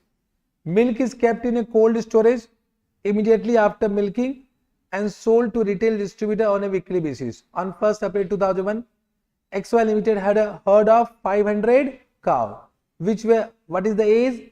3-year-old. During the year, some of the cows become sick, and on 30th September, 20 cows died. On 1st October 2001, they purchased 20 replacement cows at a market price of 21,000 each. So this is the payment done. Payment done now. These 20 cows were all 1 year old when they were purchased. So newly purchased cow is, what is the age? 1 year. On 31st March 2002, XY had 1,000 liters of milk in the cold storage which has not been sold. The market price of that milk is 20 per liter. When selling to the milk to the distributor, they incur selling cost of 1 rupees per meter. So what is the fair value less cost to sell? 19. The amount did not change. Okay. The information they have given for fair value less cost to sell, fair value they have given, cost to sell they have given. On 1st April, but what is the age of the cow? So this information is relevant. It is 27,000 minus 1,000 means what? 26,000. Correct. Now on 1st October you purchased some cow whose age was what? So this is this information relevant. So 21,000 minus 1,000 how much? 20,000. Means this all information not relevant? Not relevant now. If they do not ask price change and physical change, if they ask price change, physical change, so this information also become relevant. But I know in this question they have not asked. Correct? Yes, sir. Now on 31st March, now there are two type of cow. One 480. Out of 500, how much died? 20. How much left? 480. 480, what is the age? 4 year. The 4 year 26,500 minus 1,100. The 4 year, what is the fair value less cost to sale? 25,400. And can I say one which was newly purchased on 1st October, the age was 1 year. Now on 31st March, it will become 1.5 year. So 1.5 year is this 23,500 minus 1,100. What is the 23,500 minus 1,100? 22,400. This is the information. Now you can assume that fair value of 3.5-year-old cow on 1st October, just try to understand, subsequent recognition is done on 31st March. So this information, bakwas information, we don't want, because on 1st October we will not do subsequent recognition now. So this information is totally not relevant. Understood? Correct. Now you need to pass journal entry for all the transactions given. For that, can I say, you do one working note? You need to find out gain or loss on subsequent recognition. Gain or loss on subsequent recognition. I will explain from this only. Correct now. So initially, how many cow you having? 500. What was the fair value less cost to sale? Already we calculated 26,000. So 500 into 26,000, how much? This amount will come. Now out of 500, how much died? That will de-recognize at carrying amount. So carrying amount will be 26,000 only. So 20 minus 26,000, how much? 5,20,000. Understood? Then you purchase how much? 20. Now one question, don't read it. 20 you purchase. So you will record at, two options are there. You record at this 21,000 or this 20,000. 21,000 was the price at which you purchase and 20,000 is this price, but you will record at what? 20,000. 21,000 is not relevant for recognition purpose. For recognition purpose, the fair value less cost to sell is only relevant for recognition purpose. 20,000. Very good. So 20,000 will be multiplied to 20 into 20,000. How much? 4 lakh. Can this become total fair value less cost to sell? Now on 31st March, fair value less cost to sale will change. Now 480, what is the fair value less cost to sale? It become 25,400. So multiply by 25,400. This amount will come. And 20, what is the fair value they have given? 22,400. Multiply by 22,400. So this become 4,84,000. This minus this will be gain or loss. Understood? However, in ICA solution they have given the gain and loss of 480 cows separately and gain and loss of 20 cows separately. So you can calculate that also. But can I say we can pass one compound journal entry also? Yes or no? But follow ICI solution. If you can retain ICI solution, follow that. That is always advisable. Correct? So we will also pass two journal entry. One is gain or loss of 480 cows. So can you give me the total of this and minus this gain or loss?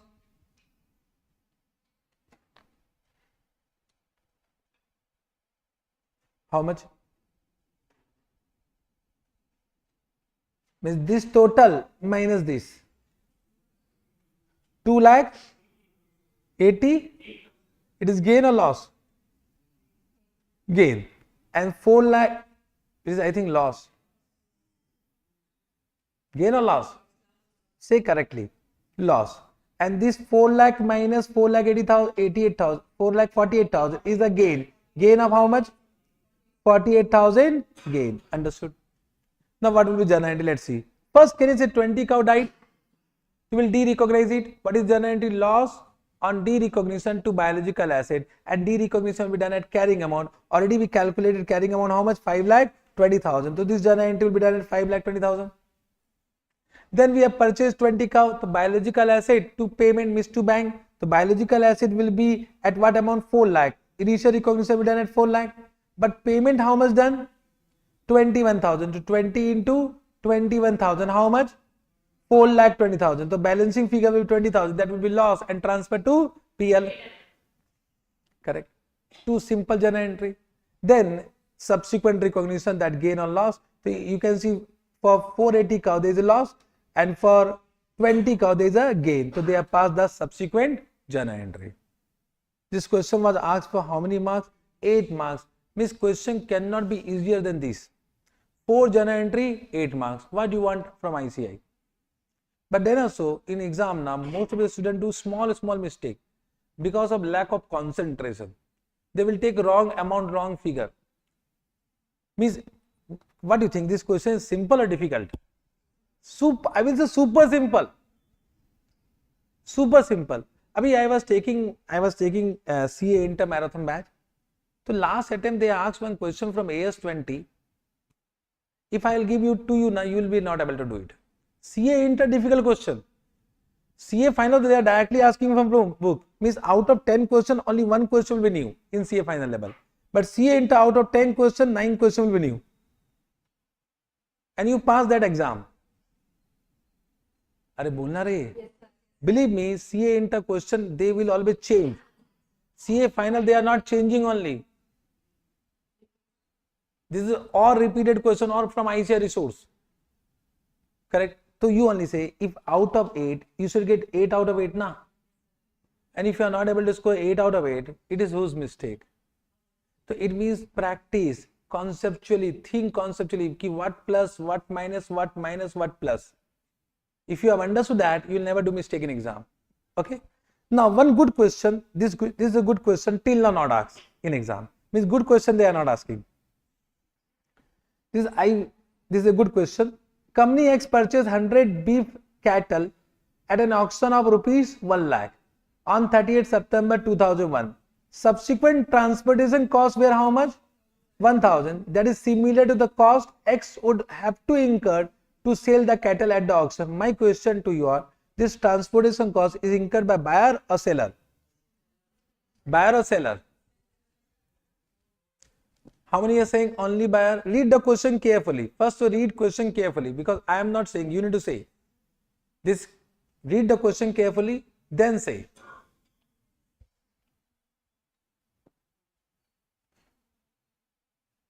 Batao, incurred by buyer, incurred by seller, incurred by both.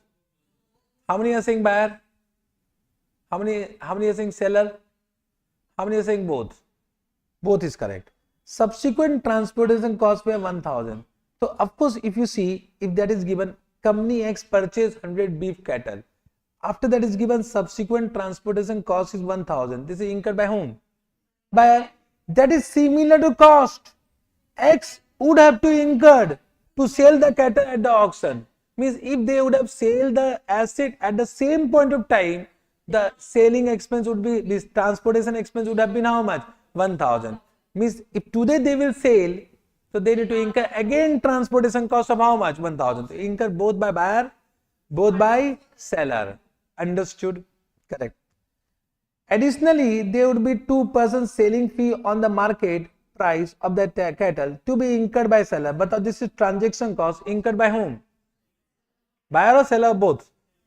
This is given incurred by seller. Now no assumption required. Now you can't assume sir both maja aa raha hai. It is given incurred by seller. So transaction cost is incurred only by seller. Understood? So you only say in exam, first question is very important. First understanding question. Then apply concept. Then write solution. First solution, what is required? High level of concentration. What happened? First read the question. If you have not read the question carefully, mistake. Pick concept. If you have forgotten concept, mistake. Then answer. If you are not concentrating, mistake. In exam, understand what happened? This is only happened. You know everything, but actually you don't read the question carefully due to fear. Then concept, because you have forgotten, blank. First question, hard question, blank. Concept forgotten. then answer to last point, khatam. So normally what happens, you should be very free, means I said na, you should be always free. Free means free of tension, free of fear, free of anxiety, free of over expectation, because you can I say you are overloaded by high level of expectations, because everyone is expecting from you. Your parents is expecting, yes or no? Are bolna re. Your relative is expecting, your friends are expecting, your articleship friend is also expecting, your principal is expecting, teachers is expecting, everyone is expecting, yet you need to become CA. You are overloaded with that expectations. Free yourself. Free from this tension, fear, you will pass the exam. Understood? So first make yourself free. Very difficult, but this is only required. It is very difficult, but this is only required. Okay? On 31st March 2002, the market value of the cattle in the most relevant market increases to 1,10,000. So they have given what market price? Correct? Transportation cost is 1,000 would have to be incurred by the seller. So transportation cost will be incurred. Correct? An auctioneer fee of 2% on the market price of the cattle would be payable by seller. So the transaction cost is also given. You can find out. On 1st June 2002, X sold 18 cattle for rupees 20,000. Sale done, and incurred transportation charges of rupees 150, and in addition there were 2% auctioneer fee on the market price of the cattle paid by seller. So can this become actual expense, actual transportation expense, and actual selling expense? So on the sale this become expense, selling expense. We call it selling expense. On 15 September 2002, the fair value of remaining cattle is how much? Out of 100, how much sold? 18. What is the remaining? 82. So out of what is they have given fair value remaining cattle is 82,820. But whether you will do subsequent recognition of 15 September? No, this is bakwas information. Bakwas information, because subsequent recognition you will do when? On 31st March. This is bakwas information. Totally not relevant. Totally not relevant. 42 cattle were slaughtered on that day. So it means seize the life. So your biological asset become what? Agricultural produce. Understood? Agricultural produce. With a total slaughtering cost of 4,200, the total market price of carcasses means that whatever. Okay. On that day means inventory now 48,300, and expected transportation cost to sell the carcasses is 420, and no other expected cost, means there is no transaction cost. So can you say we can find out fair value less cost to sell for inventory at the point of harvesting, On 30th September, the market price of remaining 40 cattle. So out of 82, how much slaughtered? How much remain? 40. So now on 30th September, because in the question they have given, they are preparing interim finance report. So if they are preparing half yearly report, so there will be 2 reporting date.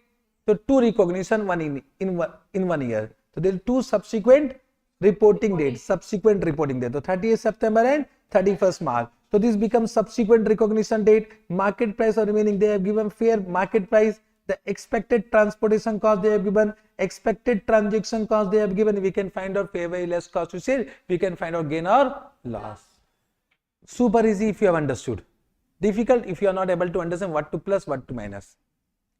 Correct? Chalo. First, can I say what happened?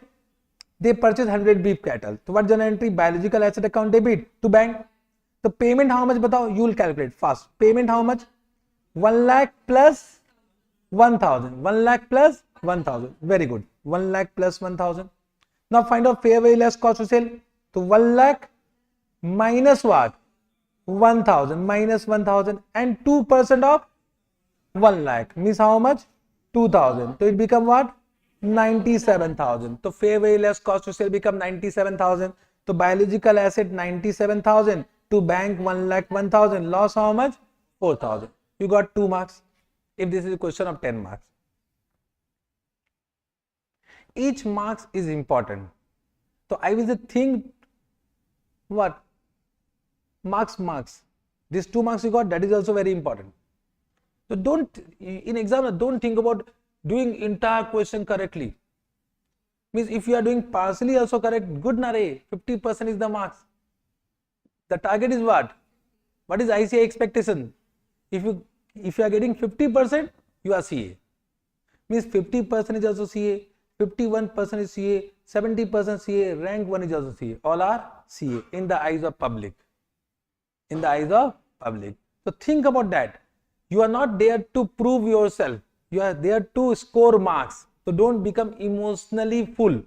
If you are not able to understand the entire question, if you are not able to understand the entire question, partially you understood now, do partially. Understood? Sometimes we become emotionally full. Or we have studied that much. Why you are not able to understand this question? Will not do. Do now whatever you understood. Okay? You got 2 marks. Come to next point. Then what happened on 31st March 2002? The market value become how much? Batao, 1,10,000. What was the transportation cost? Minus 1,000. What is the transportation transaction cost? 2% of 1,10,000. How much? 2% of 1,10,000? 2,200. What is the fair value less cost to sell? 1,06,800. So 1,06,800 minus 97,000. What is the gain? What is the gain? 9,800. What is the second journal entry? Biological asset account debit to gain, and the gain will be transferred to profit and loss account. You get another 2 marks. Another 2 marks. Chalega. Then what happened? Sale happened. Sale happened. So on first, this journal entry you try right now. Do the journal entry by your own. On 1st June 2002, X Limited sold 18 cattle for rupees 20,000. But what will be journal entry? Bank account debit to bank account debit to bank account debit to revenue na. Bank account debit to revenue. First you record sale. What is journal entry for sale? Cash account debit to sales. बचपन में किया. Cash account debit to revenue. So bank account debit revenue how much? 20,000. Correct. Then you have incurred some selling expense 150 plus 2% of 20,000. 2% 20,000 how much? 400. The total become how much? Either you can pass separate journal entry or combined journal entry. Selling expense directly. So what journal entry? Selling expense account debit to bank. How much? 550, 550. This journal entry also done. Then you should also de-recognize biological asset, and that will become your expense. So cost of sales to biological asset. What is the amount? Means what you have done? 9. What is 970? This is 970. What is this? 970 is what? Abhi right now what is the carrying amount? 1,06,800. So carrying amount has been changed now. Initial carrying amount was 97,000. Now the carrying amount is 1,06,800. This 1,06,800 is the carrying amount of how many cattle? 100. But how much you have sold? 18. So you can find out proportionate. So 1,06,800 into what? 18 divided by 100 is equal to what? 19,224. This journal entry will do what journal entry? Cost of sales to biological asset. Very simple. Understood? But in this is my viewpoint. This is as per me. This is actually correct. Actually, this is only correct journal entry. And you have understood also. But let's see what IC has done and follow IC solution. First of all, I have explained you what is correct. But now what IC has done, let me explain. And I will say follow ICI solution. If the same questions come. What they have done?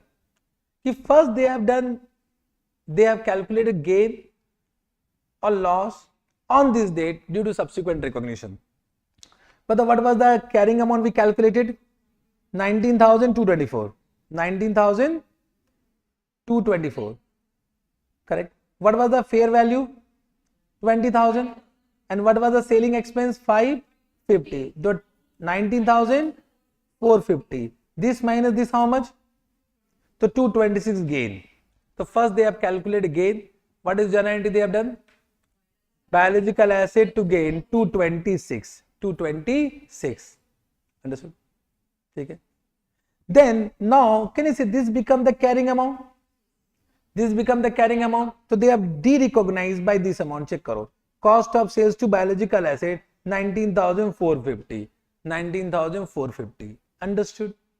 Then they have passed one compound journal entry for revenue and selling expense. Batao, what was your selling expense? 550. What is the revenue? 20,000. What is the net amount collected? 19,450. The bank account debit, selling expense account debit to revenue. I will say follow this. But this is not correct. Because just try to understand, we do subsequent recognition only on what? Reporting date. But they have done on which date? On 1st June. Chalo, but we'll follow what? ICS solution. But ultimately net effect, my solution and this solution will be same. Just try to understand what is my solution. What is the revenue? 20,000. What is the cost of sales? 19,224. And what is the selling expense? So what is the gain? Check karo. Same gain is coming now. Same gain is coming. Acha, have you recorded any time sale of any gain or loss on sale of inventory? We never record gain or loss on sale of inventory. That will automatically come from trading account or PL account. So why they are recording, we don't know. Chalega. So this is only correct. But then also follow what?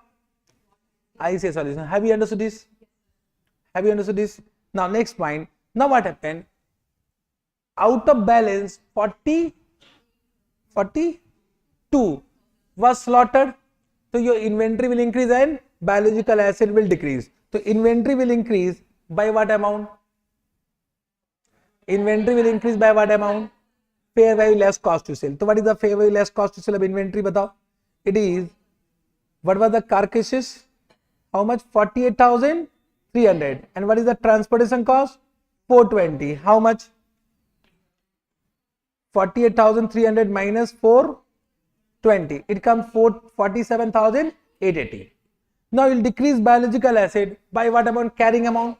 So what was the carrying amount? 1,06,800. For 100, divide by 100. You want for how much? 42. Calculate. 44,856. Understood? And they have paid one slaughtering expense of how much? To bank how much? 4,200. 4,200 payment done. So that balancing figure will be gain or loss on initial recognition of inventory. That will be also transferred to PL. Last May, we'll do subsequent recognition of balance. So what is the balance unit left? 40. What is the fair value? Once again, we'll calculate fair value less cost to sale. So it is given how much? 44,800 minus 400 minus 2% of this. How much it is coming? 43,504. And what is the carrying amount? Once again, calculate carrying amount. 1,06,800 into 40 divided by 100. How much? 42,720. So there is a gain. Gain how much? 784 is the gain. Correct now? Is coming correct? 784 is the gain. You will pass journal entry of gain, biological asset to gain. This is highly expected question, because I will say all the question of this chapter have been asked. Only one this question has not been asked in exam. All good question have been asked. Only this is one good question which is not yet asked. And this question will come for 10 marks. For 10 marks, how many journal entry? 1, 2, 3, 4, 5, 6, 7. Okay, 7 journal entry, 10 marks, okay. 3 marks working note. Okay, sir? Correct? Yes, sir. Done. Chapter is completed from my point of view.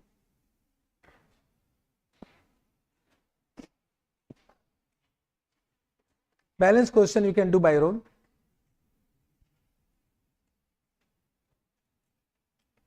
Okay. Now let us do Ind AS 40.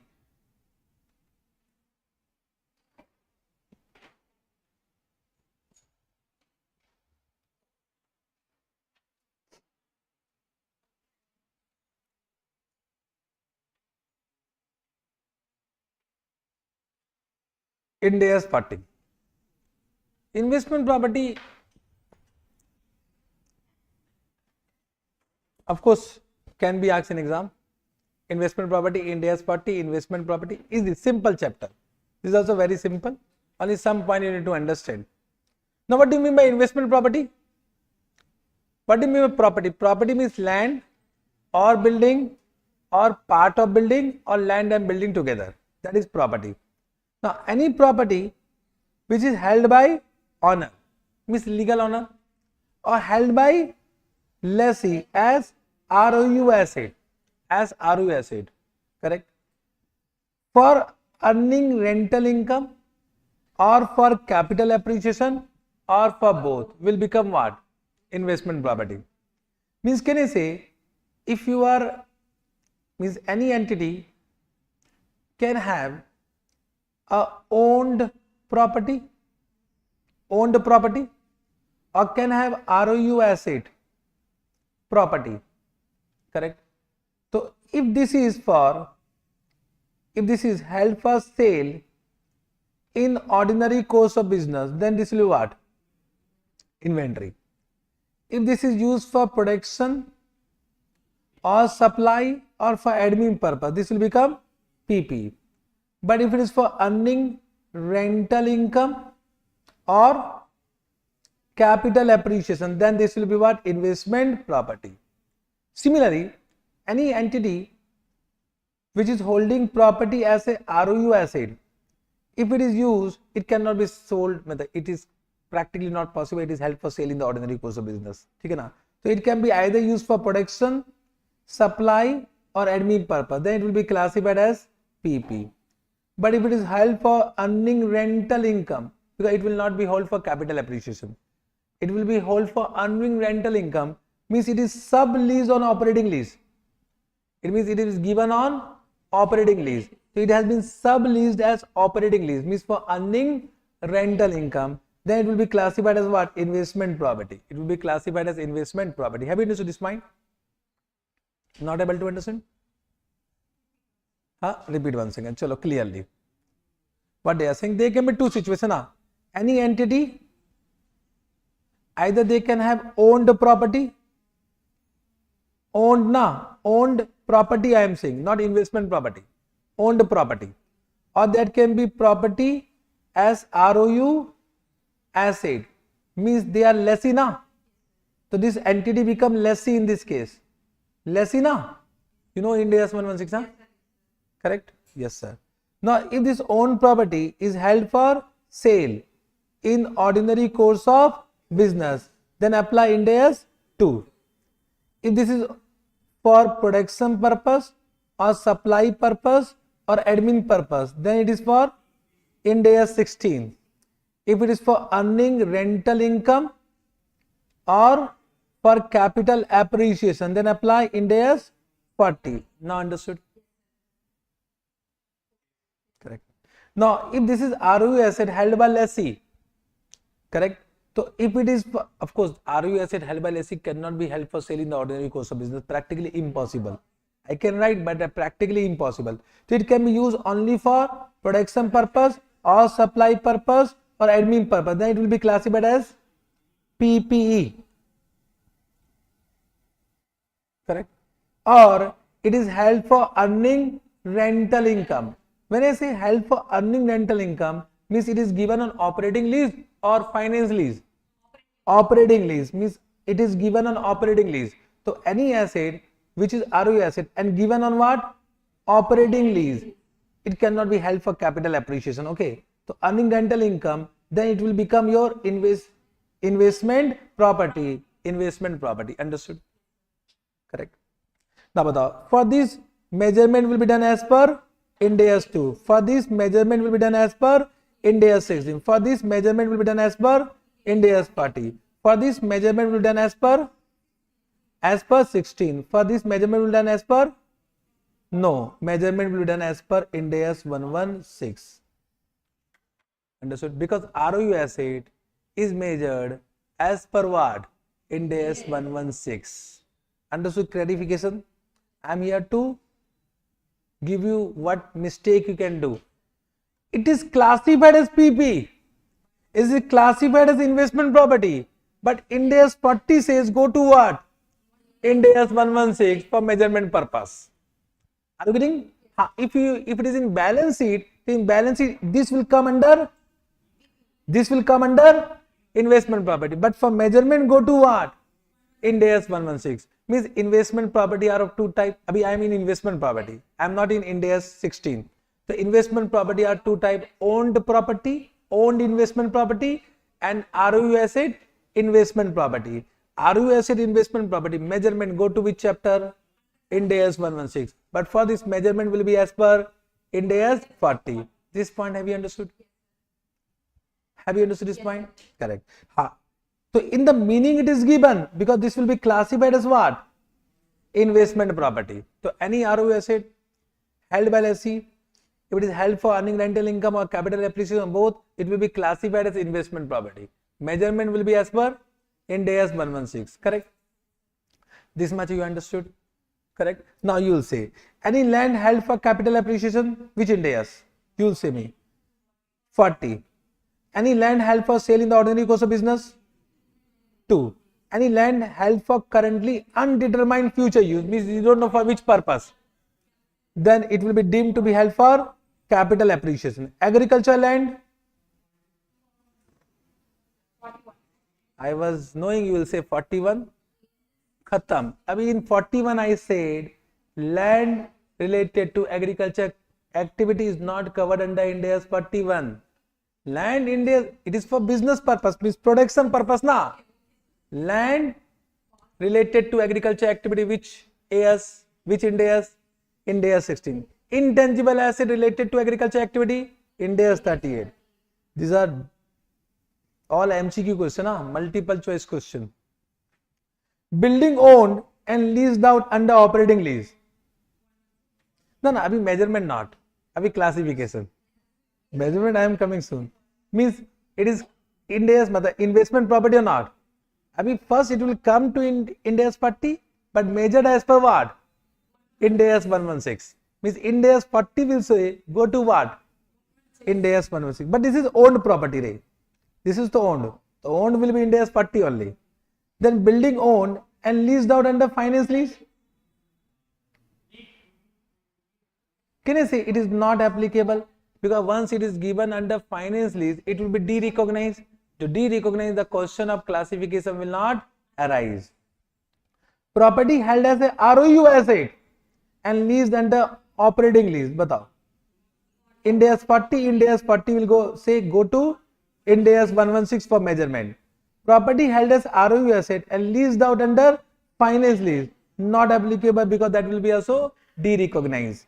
A building that is vacant but is held for leased out under one or more operating lease, means in future it can be given on rent. 40. Property which is being constructed for future use as investment property. 40. Building held for sale in the ordinary course of business. 2. Owner occupied property. Owner occupied means for production, for supply, for admin purpose, that is owner occupied property, Ind AS 16. Property constructed on behalf of third party means suppose your property I am constructing, so I am become contractor. So in my books what is applicable? 115 is applicable. Revenue recognition na. I am constructing property on your behalf. So this is my revenue. This is not my property. I am constructing on your behalf. So revenue will be recognized as per Ind AS 115. Property occupied by employee at concessional rent. Very good. Miss you understood. Any employee occupied property will be also Ind AS 16, even though it is given on rent, because that is concessional rent, not for earning rental income. Not for earning rental income. Correct? IP classified, any investment property classified as held for sale, then 105. So any investment property now being classified as held for sale, 105 will be attracted. Understood? This can be 2 marks question in exam for multiple choice question. Now coming to, there are some special case. Dual use property means any property which is used for 2 or more than 2 purpose. 2 or more than 2 purpose. Correct? So what Ind AS 40 says that if that portion, means there are 2 portion or more than 2 portion, if the portion are separable, if the portion are separable, then apply respective Ind AS. Understood? Means suppose there is one building and this is ground floor and this is what? First floor. This is used for production purpose and this is given on rent. So of course this is separable. Correct? So this Ind AS 16, this Ind AS 40 and this Ind AS 16. Now sir, how will understand it is separable? So any portion which are capable of being sold separately or which are capable of being given on finance lease separately, so it means they are separable. Understood? Correct? So if the portion are capable of being sold separately, capable of being given on finance lease separately, the portion are separable. If portion are separable, it means respective Ind AS. But if the portion are not separable, means the portion is not capable of being sold separately, the portion is not capable of being given on finance lease separately, then it is not separable. In that case, what they said, if the owner occupied portion is insignificant, then apply Ind AS 40. But if the owner occupied portion is not insignificant, then apply Ind AS 16. Understood this point? Correct? Have you understood? Let me give you one example. Suppose this is only ground floor and this is what? 10% and 90% given on rent and this is owner occupied portion. So batao which Ind AS? Ind AS 40. No doubt about this. But if I say in this way, कि 40%, 60%, this is owner occupied portion, this is given on rent. Batao. 40 or 16? 40 or 16? 16. Very much you understood, because this 40% is not insignificant. 40% is the passing marks. How it can be insignificant? Correct now? So can you say this is not insignificant, therefore entire will be classified as what? Ind AS 16. Now what is insignificant? That has not been defined. Means it is a matter of judgment. Now you will ask me, sir, if it is 30%, this type of question will never be asked. Because 30% is insignificant or not insignificant, that is a matter of judgment. Correct? So I will say either they will ask this type of question or this type of question. They will never ask 20% wala question, because that is a matter of judgment that require more facts and circumstances. If that type of question asked, to give both the option. If insignificant, this. If not insignificant, then this. Always play safe in exam. Whenever you have doubt, write both answer and come. Jindabad. Okay, sir? Yes, sir. Significant is measured? Once again.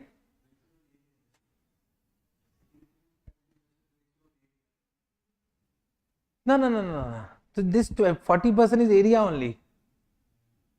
This 40% is area only. Suppose this is 1000 square meter. So I am saying 400 square meter is given, is owner occupied portion, and 600 square meter is what? Rent. So it is area only. Now this 40% is okay. It is not insignificant. But doubt will come about 20%. Whether it is insignificant or not insignificant. So that type of question they will not ask. So whenever you have doubt in exam, so you write both the options. If it is insignificant, this is the answer. If it is not insignificant, that is the answer. So from my point of view, that type of question they will not ask. Okay? Chalega? Yes, sir. Now, second point which is important, that ancillary service. Sometimes whatever property is given with ancillary services, means the owner will also provide some services to tenant. Correct? So what Ind AS says that if the ancillary services are significant, then that property will be property, plant and equipment. Ind AS 16 will be applied. But if the ancillary services are not, means insignificant, means normal routine and maintenance services we have provided, then this property will be classified as investment property. Understood? Correct? Have you understood this point? But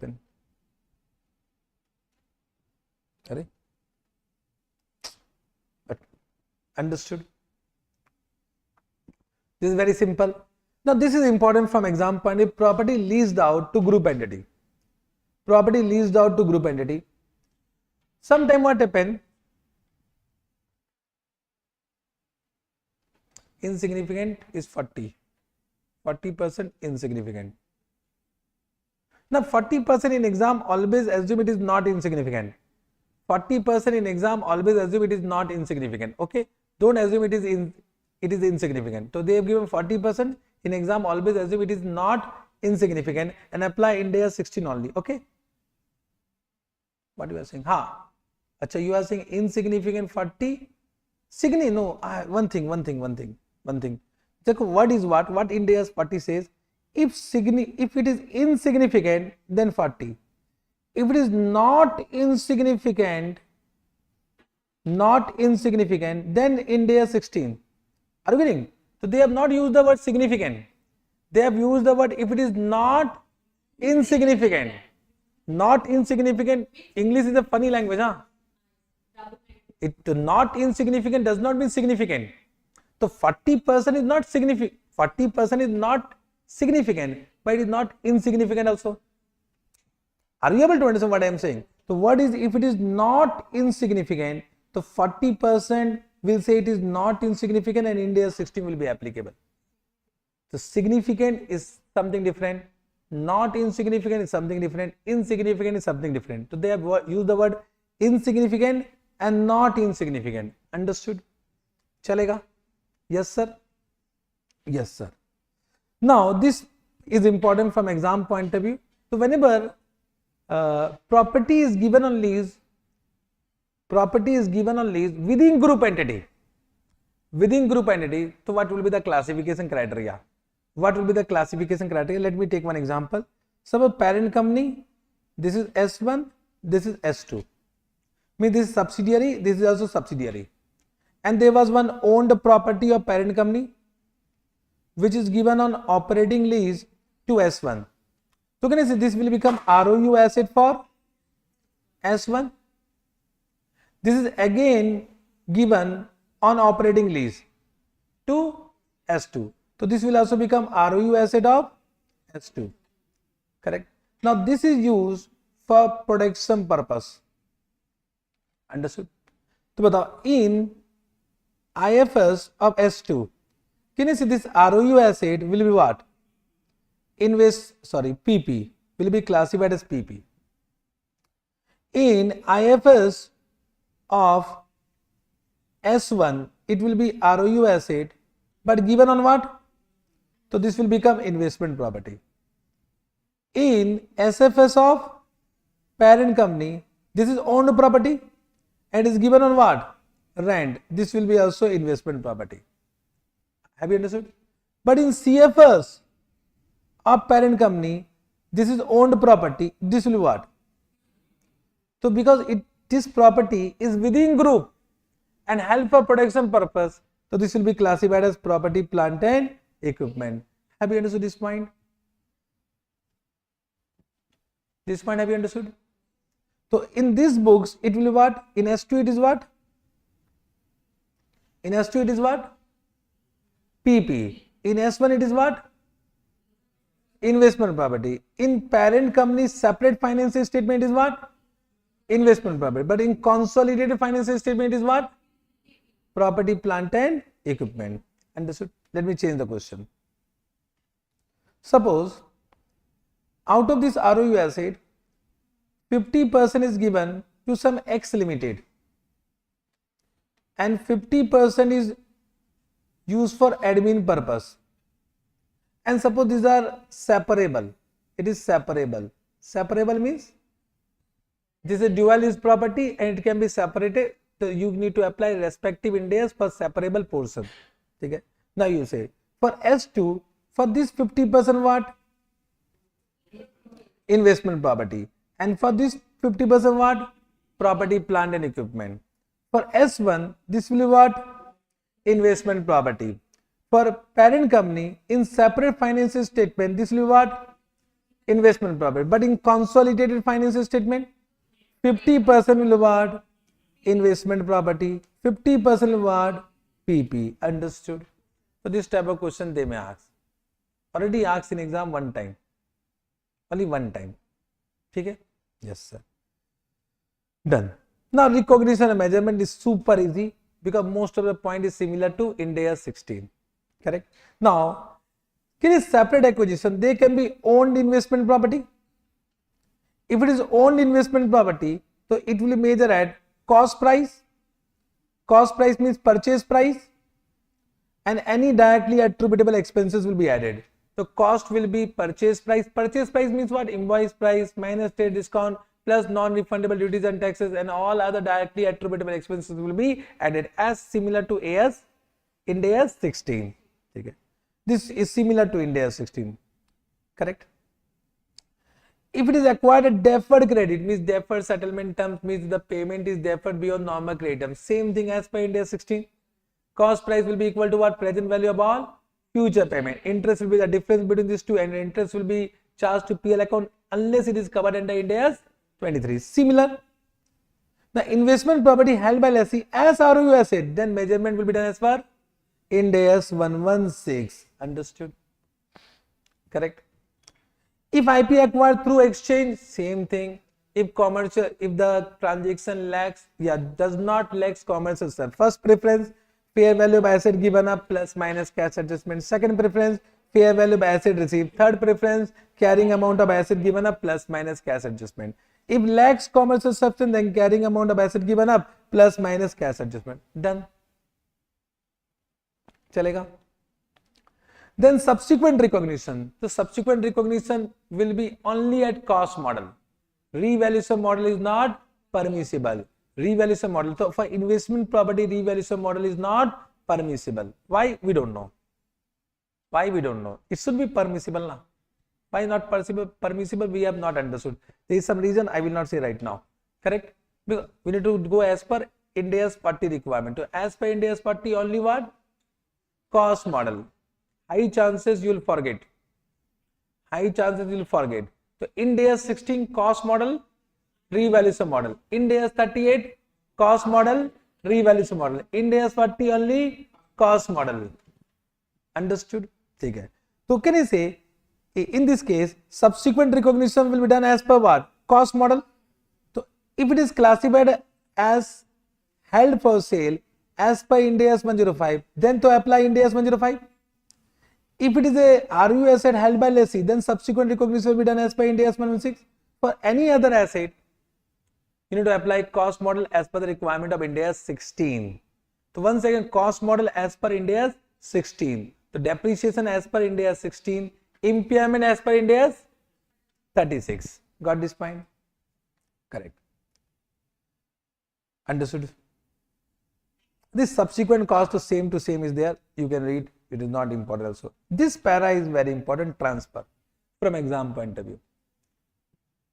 Transfer means reclassification from one category to another category. So it is quite possible owner occupied property now become investment property. Means PP become investment property, or investment property become what? PP, yeah, owner occupied property. Or inventory become what? Investment property. Or investment property become what? Inventory. This can be for reclassification. Reclassification, whenever you do on prospective basis, means from the date of reclassification. And this reclassification is always done at carrying amount. Always done at carrying amount. Only this much. So reclassification is done only at carrying amount. Only at carrying amount. One is very good question. Let me take that good question. Already included in my top 95 questions. Means I am expecting that question in exam.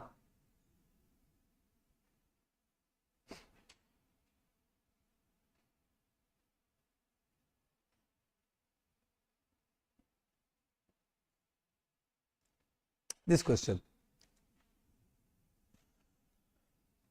X Limited owned a land property whose future use was not determined as 31st March 2001. So this is what? Investment property. How should the property be classified in the books as on 31st March 2001? So investment property. First answer is what? Investment property. Because future use was not determined. During June 2001, X Limited commenced construction of office building on it for own use. So now they are doing construction of office building on that land. So it means now it will be used for admin purpose. Presuming that construction of office building was still be in progress as on 31st March 2002. It means till now the construction is not completed.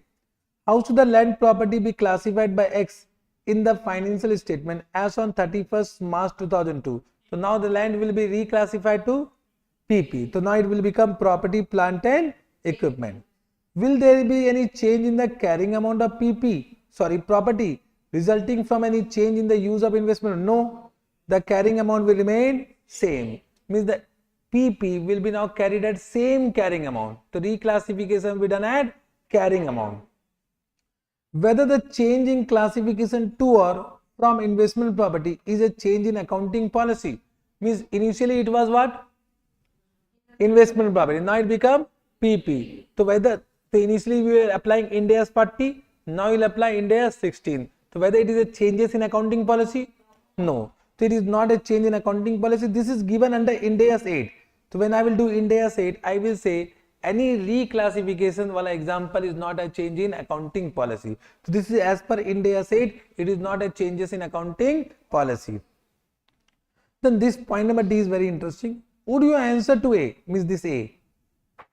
Above be different if they were to be management intention to commence construction of an office building for own use, however no construction activity was planned.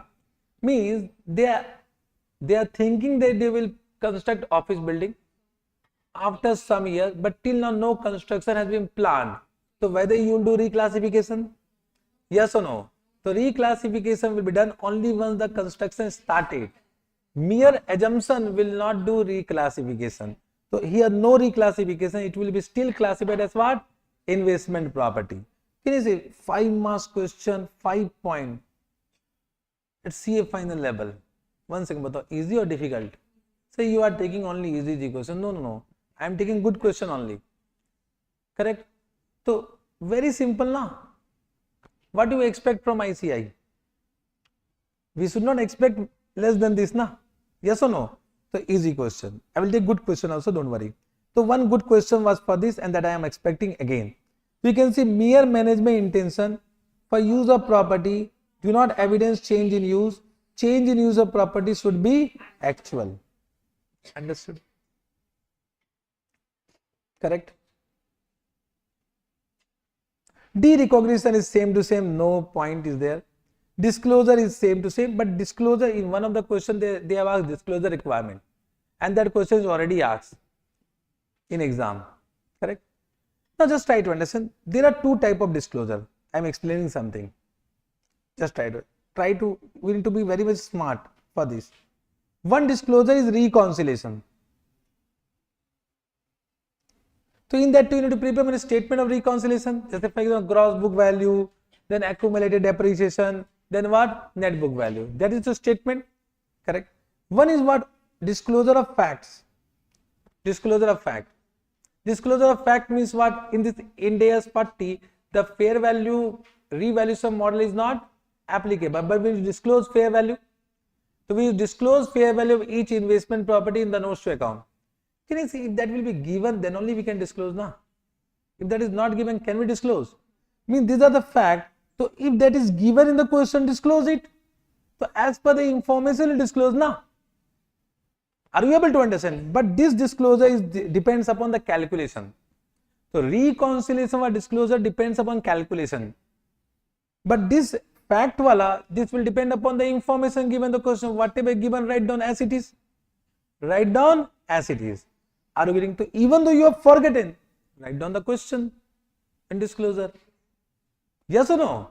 If you don't remember the fact wala disclosure, so all information, whatever given, will be disclosed. Write down the facts. For example, they have given investment property is restricted for sale, means it cannot be sold. So there is some restriction, we cannot sell it. So just write down this investment property has a restriction and we cannot sell it.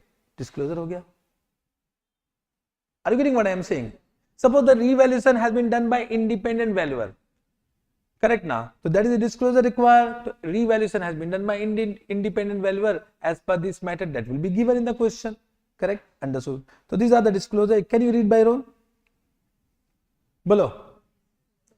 Can you read? This is reconciliation wala. That is same for what? There is same for PP as well as investment property as well as intangible asset. For investment property there is no revaluation. There is no revaluation. Only we do disclose the fair value of that investment property in notes to account. Chalega? Yes, sir. So let me take one good question. First, let us come to top question. I think I have taken two questions, 12 and 14. So 12 I have done. 14, this is the favorite question of the institute. 14 have been asked, I will say 4 times in exam. This question have been asked 4 times. Actually, this is a question of analysis of financial statement. Analysis of financial statement, you know. Okay. This question I have taken from there, but this is related to this chapter. Let us do here only. Now, whenever the question say analyze, it means it is a question of which chapter? Analysis of financial statement. So whenever they say analyze, so you should write down the relevant facts of Ind AS. So how you should present the question? So whenever they say analyze, then you should first write down respective Ind AS. Respective Ind AS. Correct? Then you should write down definition and recognition criteria. Then you should write down initial and subsequent measurement. Ki initially measured at what price, subsequently measured at what price, means which model, cost model, revaluation model, whatever. Understood what I am saying? Correct? Yes, sir. D. Understood? Then any other fact required as per the question. Means this is the compulsory. But you think that question is for some de-recognition, etc. So write down de-recognition also. Are you getting? The question is for de-recognition. So you should write down de-recognition principle also. The other facts as per question. Then write down wrong treatment done. Whatever wrong treatment done by entity, that you write down. These are the wrong accounting treatment followed by entity. Point wise, A, B, C, D, whatever wrong treatment done. Then write down correct treatment done.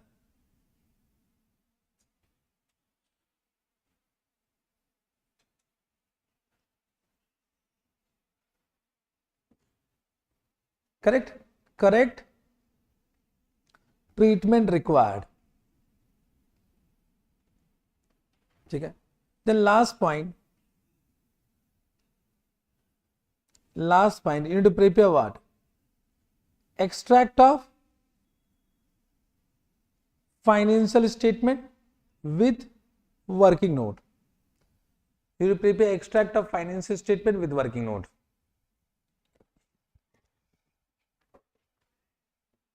This much you should write down if the question is of 8 to 12 marks. Normally they ask from 8 to 12 marks. But if it is question of 5 marks, then be smart. Write, but don't write everything.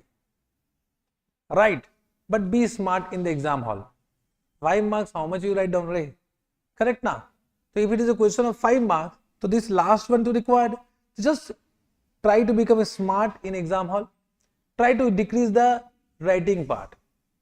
Write down one word and continue. Understand what I am saying?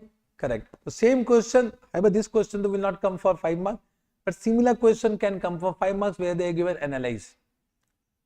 Are you able to understand? 8 to 12, so you should write down everything, then only they will give marks, otherwise they will not give marks, and don't expect also. Don't expect. Understood? Correct. But you should write down in your own words. Means write down Ind AS, here write down Ind AS 40, investment property. Then our definition, write down investment property are those property which are held for earning rental income and capital appreciation. Then move on. You are not supposed to write down exactly what is given under Ind AS 40. That is not possible because we are Atma, not Paramatma. Correct now? So how much you can write down and then proceed. Don't try to become perfect because expectation is only 50%. Perfection is not required. Are you getting what I am saying? Correct. Yes, sir. So let us see the question. Venus Limited, then provide conclusion, add this is how 4 pages done and how it is given here.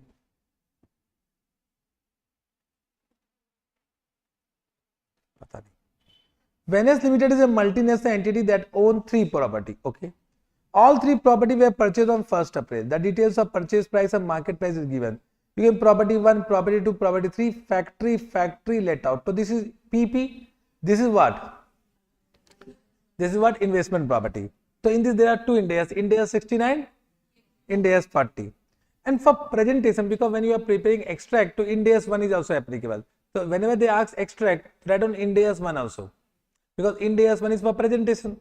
So Ind AS 1, Ind AS 16, Ind AS 40. Purchase price is given, market value is fair value is given, life is given, subsequent cost model, revaluation model, whether it's correct. So property 1 cost model, property 2 revaluation model, whether this is correct. Because can I say they have same class, either cost model or revaluation model. It cannot be both for same class of asset. And whether this is correct. This is also not correct. For this only one option, cost model. The first mistake you have identified. Property 1 and 2 are used by Venus Limited as factory building, while property 3 is let out to a non-related party at market rent. The management present all 3 property in the balance sheet at PP. This is also not correct because all are not PP.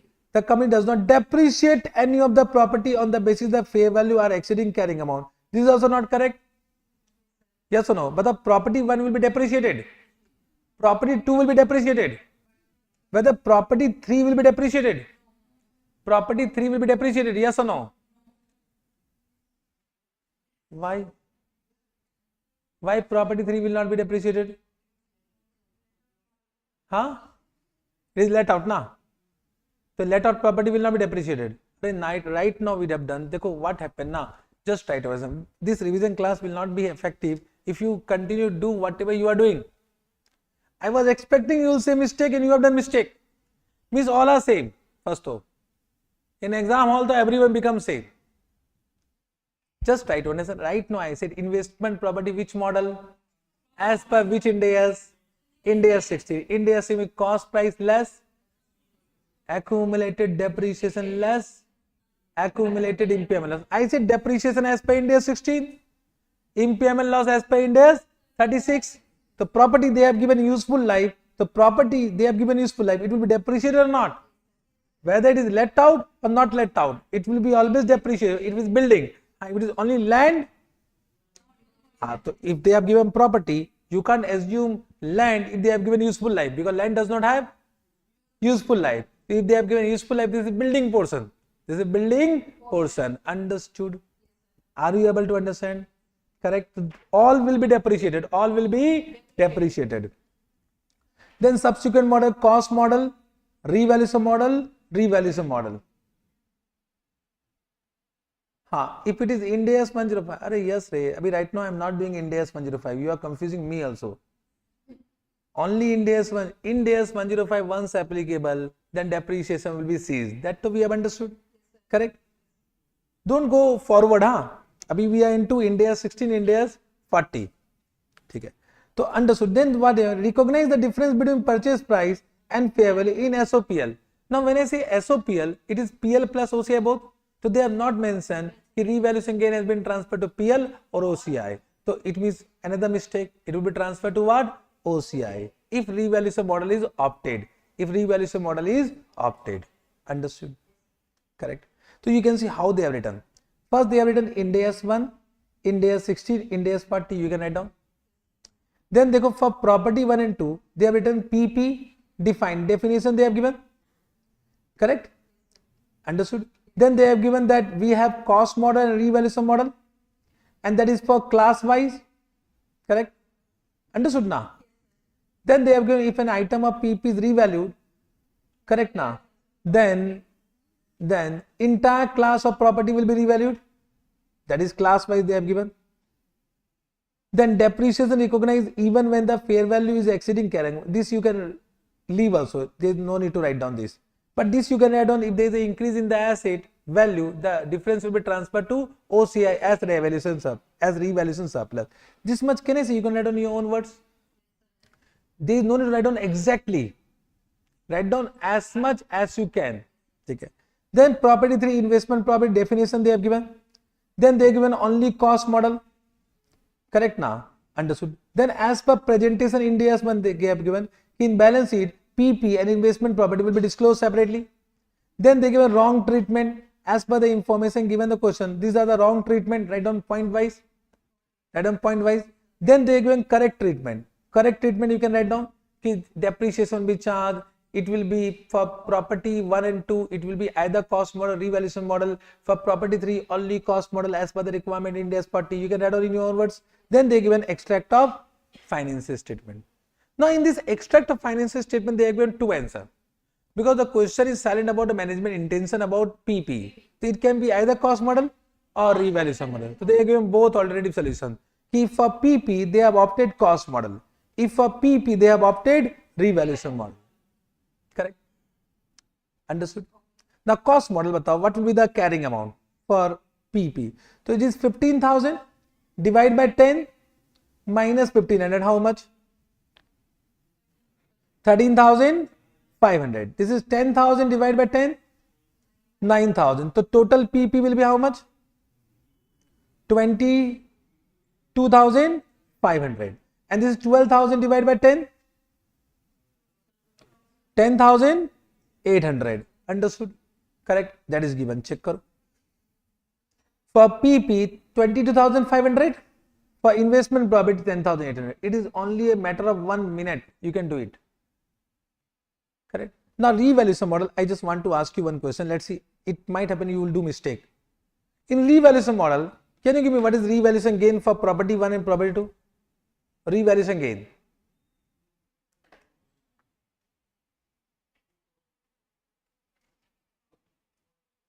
If suppose you opted revaluation model, what is the revaluation gain? Calculate it.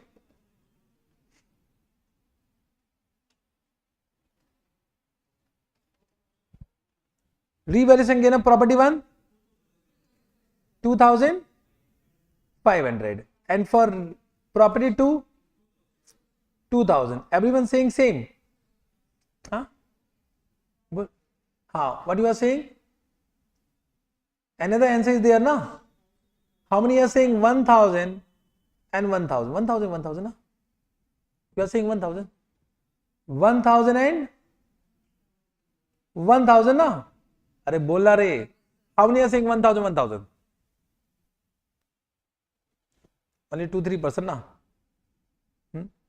In CA, minority always wins, huh?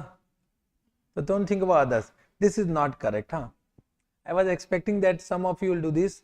Just try to understand. Revaluation is done at the end of the year.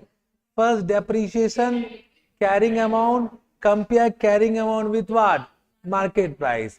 But with the flow of the question, you will do mistake. Understood? So this is 13,500 minus 16,000. You have said correctly 2,500. And 9,000 minus 11,000. Said correctly 2,000. What is the revaluation gain of property 3? 0. Because only revaluation model. So of course you can write down this now. Revaluation gain will come in revaluation surplus in balance sheet. So they have given revaluation reserve also 2,500, 2,000, 4,500. This will be 16,000, 11,000, 27,000. This will remain same. Super easy. Question is super easy. Now you say for 10 marks question, writing part if you can write down properly, so you can easily score out of 10 8 marks or not. Chalo 7 marks or not. Chalo 6 marks or not. So 6 marks is also good marks now. 60% exemption. Yes or no? Yes. But if you are scoring less than 5 marks, whose mistake? And this question have been asked 4 times in exam. Similar question. I am saying, let's say you are not able to write properly, but then also you can score 6 marks now. So 6 marks is good marks because you are scoring 60%. Am I right or not? I am right or not? So this is easy question. You can't say difficult question. Even though chalo, your English is not good, your handwriting is not good, your grammar is not good. Acha, there is no marks for handwriting. There is no mark deduction for spelling mistake. there is no marks deduction for grammatical mistake because they also don't know English. Understood? All C are same na? Are bolna re? So nothing to worry about handwriting, nothing to worry about grammatical mistake, nothing to worry about spelling. It does not mean you are writing anything. Huh? They should understand your emotions. If they can understand emotions, they will give marks. Are you reading? Yes, sir. Chalo. Done. You want me to take some more question? Bolo, I think you can manage this chapter. You want me to take some more question? This chapter you can manage. Okay. Any question you want me to do? English is not good. That's why attending English batch. No, English you are attending because you don't know Hindi. Correct na? Because just try to understand. English you are not attending because your English is good. English is you are attending why? Because you don't know. I don't know your language. You don't know my language. That is the point. Yes or no? Like I can't teach in Tamil and you can't understand Hindi. Otherwise, we would have taken local language na. Yes or no? Correct. So English, I to say कि our exam should be in the local language. Yes or no? Bolna re. Why English we have never understood. Chalo. Okay. Can we go on? Take few more question. I am from north. Okay.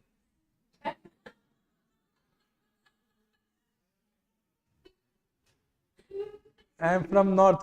You want English or Hindi? First you say. Chalo. Okay. Have you understood this? He is asking more question. Can I take one more question? So one more question which I like personally is this question. This can be asked in multiple choice question or can be asked as a descriptive question also. I like this question personally. Okay? X Limited is engaged in the construction industry and prepare. First, have you done this question before? You remember this question? So ek kaam karo, what you do? First you read by own. I am giving you 2 minutes. Try to understand by own. Because when I read na, you will understand. When you read, you need to understand by own na. So I am giving you how many minutes? Read and try to understand.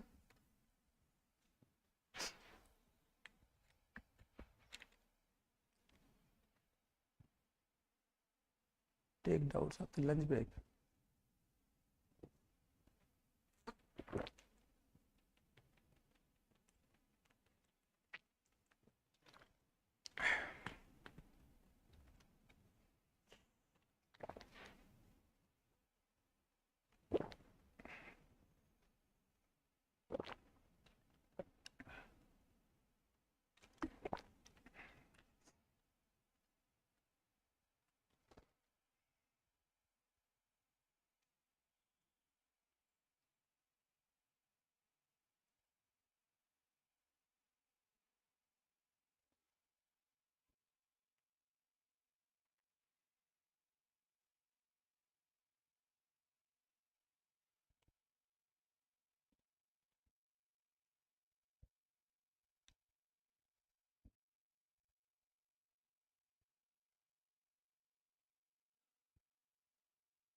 Done?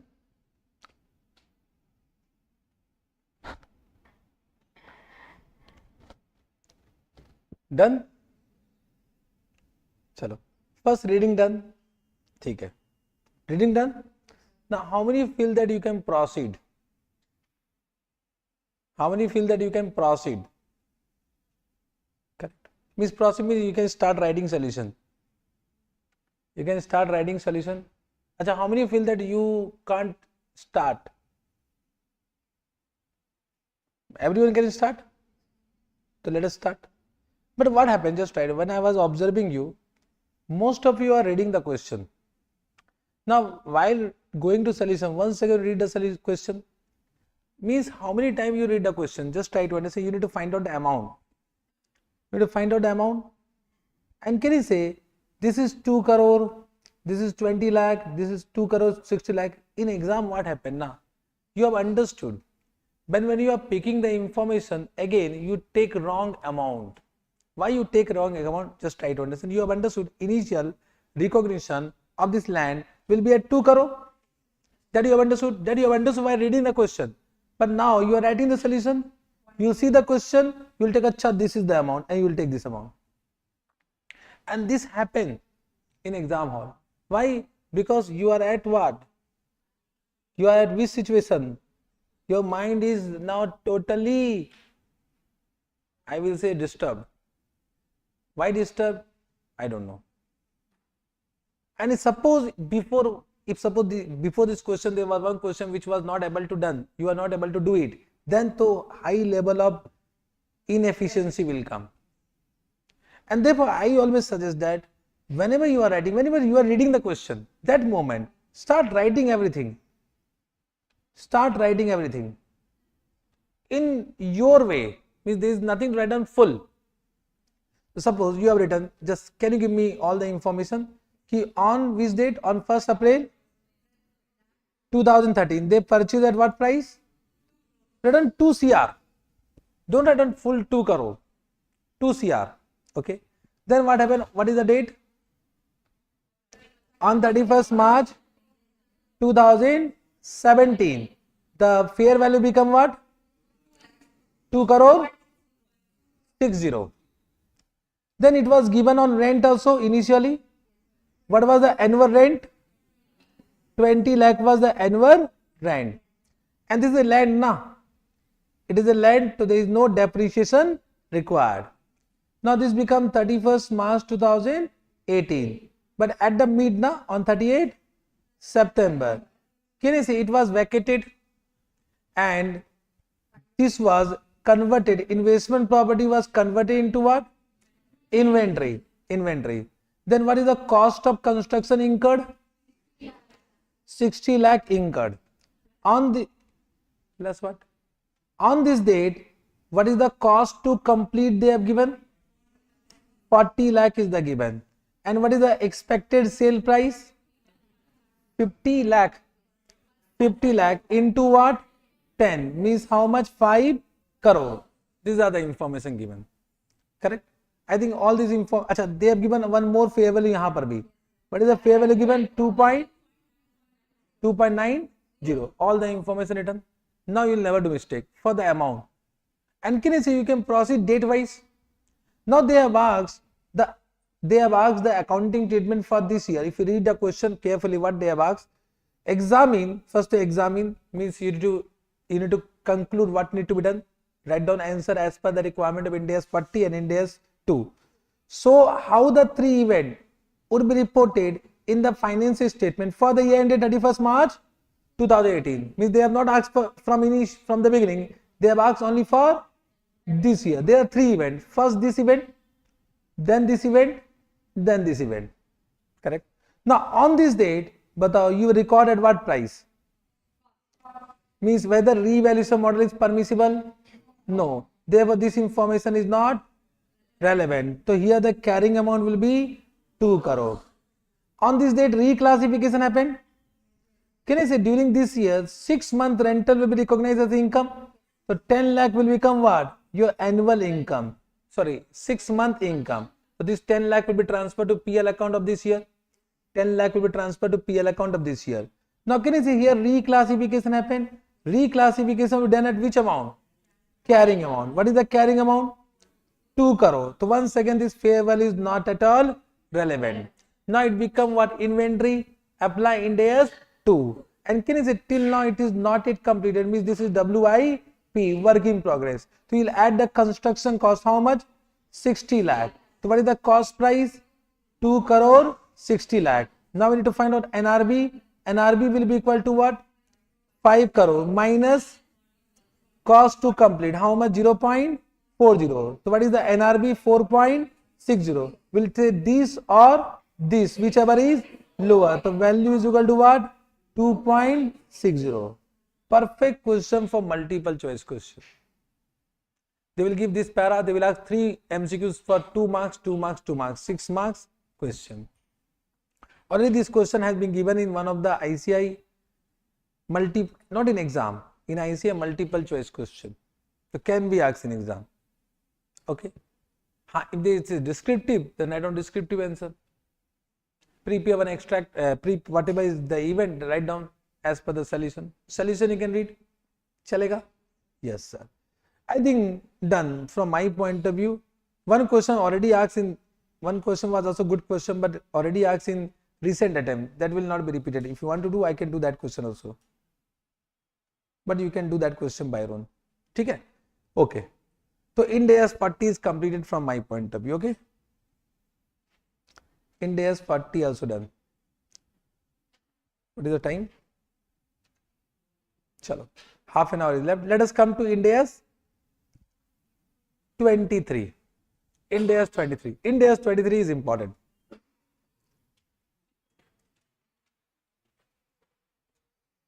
Or half an hour will not be able to complete. Can I take one small Ind AS 2? Let us take, because Ind AS 23 will take more than 1 hour, will not be able to complete. Ind AS 2 we can finish fast. Okay, chalega. Let us do Ind AS 2.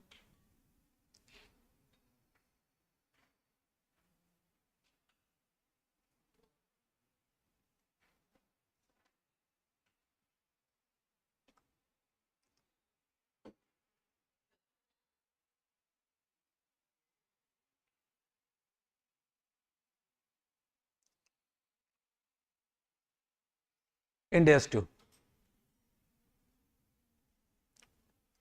Now Ind AS 2 inventory, simple from exam point of view, nothing is in this chapter, but then also you need to understand small point at CA final level, first CA final level, correct?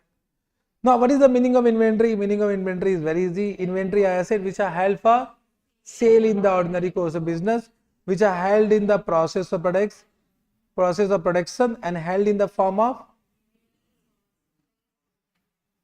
even one doubt came, let me clear the doubt first. IP valuation and reclassify from IP to inventory, then inventory valuation. Okay, this is solution. Sir, there is a small doubt. If a company main business operation is leasing of property, main business operation is leasing of property, then earning of rental will be revenue from operation and building will be classified as inventory. No. Just try. What is the question? Just try to understand. What they are saying, his main business is leasing. So rental income will be revenue. There is no doubt about that. But leasing, leased property which is given on lease, for that applied definition. Definition says whether it is used for rent, earning rental income, yes, so it become your investment property. Now, if it is become investment property, what Ind AS 40 says that whether it is given with significant ancillary services, if that property is given with significant ancillary services, then it will become property, plant and equipment. If it is given with what? Insignificant ancillary services, then it will be investment property only. Understood? Have you understood? Vishnu? Correct? So apply definition, don't judge by your own. Ind AS has never said that whatever is used in ordinary course of business that become PP. They have used it, they have given what is the definition of PP, whether it is used for production or supply or for rental to other or for what? Admin purpose, correct? But Ind AS 40 says what? If it is given, if it is held for earning rental income, so it is given only is for earning rental income only, or held for capital appreciation, then it will be investment property. Understood? If it is investment property and is given on rent with significant ancillary services, then it will be PP. For example, hotel accommodation, etc. Or if it is given on rent with insignificant services, then it will be what? Investment property only. Understood? Correct? Okay. Now let us come to meaning of inventory. Inventories are what? Already I have said. Now point number C is what? Held in the form of material or supplies to be consumed in the process of production or rendering of services. Now when I say material or supplies, so it is direct or indirect? Direct material or indirect material? When I am saying held in the form of material or supplies, so they are saying about direct material or indirect material? Both. Direct material or indirect material. The direct material will be always inventory, but indirect material are of two types. One is held for production, one is held for distribution. If it is held for production, then this will be what? Inventory. If it is held for distribution, it is not inventory. Understood? Have you understood this point? Got this point? For example, primary packing material. Primary packing material is held for production purpose, because without packing it cannot be sold. Without packaging it cannot be sold. So primary packing material Ind AS 2 will be applicable. But secondary packing material, for example carton etc., which is only used for distribution purpose, that for that Ind AS 2 is not applicable. That is not inventory as per the definition, because what they have said, material supplied to be consumed in the process of production. Okay sir, can we move? Now valuation of inventory at lower of cost of NRV, lower of cost of NRV. Can you say in this case initial recognition is always done at cost only? So initial recognition is not at cost price or NRV which is lower. Initial recognition is always done at cost. This is they have given on each reporting date. The subsequent recognition is done at cost price or NRV, whichever is lower. Okay. Now for cost price, once again very easy. Now cost price depend upon the nature of business, whether it is a trading organization or manufacturing organization. If it is trading organization, then cost of purchase will be very easy. Can you say it will be simply purchase, means it will be invoice price less trade discount or rebate plus non-refundable duties and taxes plus any other directly attributable expenses to bring the inventory in present location.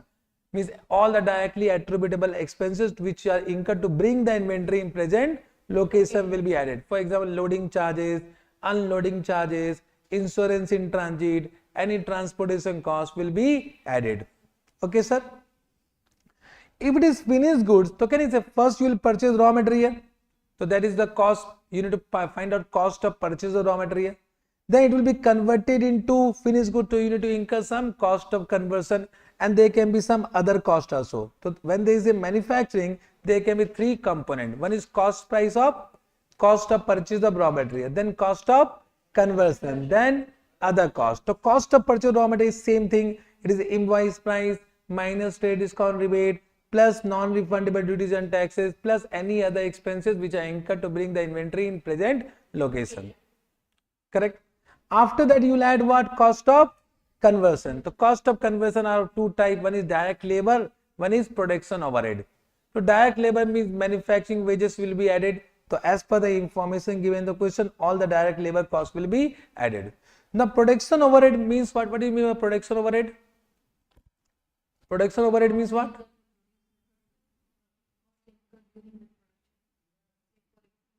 Every cost are incurred in production only. You are saying cost incurred during production process. So this direct labor cost is also incurred in production process only. So production overhead means what? Indirect material, indirect labor, indirect manufacturing cost. Now you know indirect, direct. That I am not explaining because you have done costing. Okay? Are you able to understand? So in the sum total of indirect material, indirect labor, indirect manufacturing cost is known as production overhead. Understood? Now in CA FR exam they will not ask you indirect material, they will give you production overhead, nothing to worry. Correct? Now production overhead are of two types, one is variable, one is fixed. The variable overhead will be allocated to each unit on the basis of actual production. So it is very simple, entire variable overhead divided by actual production, and this will be added to each unit. But when there is a fixed overhead, it will be allocated to each unit on what basis? It will be allocated to each unit on the basis of actual production or normal production. Actual production or normal production, whichever is higher. So it will be allocated to each unit on the basis of actual production or normal production, whichever is higher. Means can you say we'll first find out fixed overhead, divide by actual production or normal production, whichever is higher. That will be the fixed overhead per unit multiplied by what? Actual production. This will be added to the cost price. Understood? Correct. Then any other cost will be also added if they are incurred to bring the inventory in condition of sale. So any other expenses which are incurred to bring the inventory in condition of sale.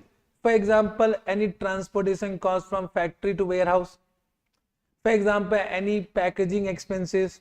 For example, any modification expenses. Sometimes we need to do some modification as per the requirement of customer.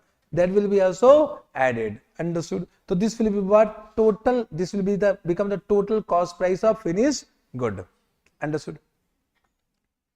Have you understood the fixed overhead? Fixed overhead. Correct? Means can you say in this way?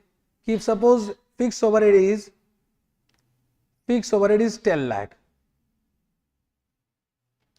and your normal production is 1 lakh and your actual production is case 1 lakh. So you will divide by what? Means your fixed overhead per unit will be what? Rupees 10. Case number 2, it is 1,25,000. Then you will divide by what? 1,25,000 divide by, so 10 lakh divided by 1,25,000, how much? 8. If this is 3, if this is 80,000, then divide by 1 lakh. So 10 lakh divided by 1 lakh, how much? 10. Means you can see in this case how much is included in the cost price. So 10 into actual production, how much? 1 lakh. How much? 1 lakh is included. In this 8 into 1,25,000, 1 lakh is included. Sorry, 10 lakh, my mistake. In the first, 10 lakh is included. In second also 10 lakh is included. But in third, how much is included? 8 lakh is included. So how much not included? This 2 lakh will be what?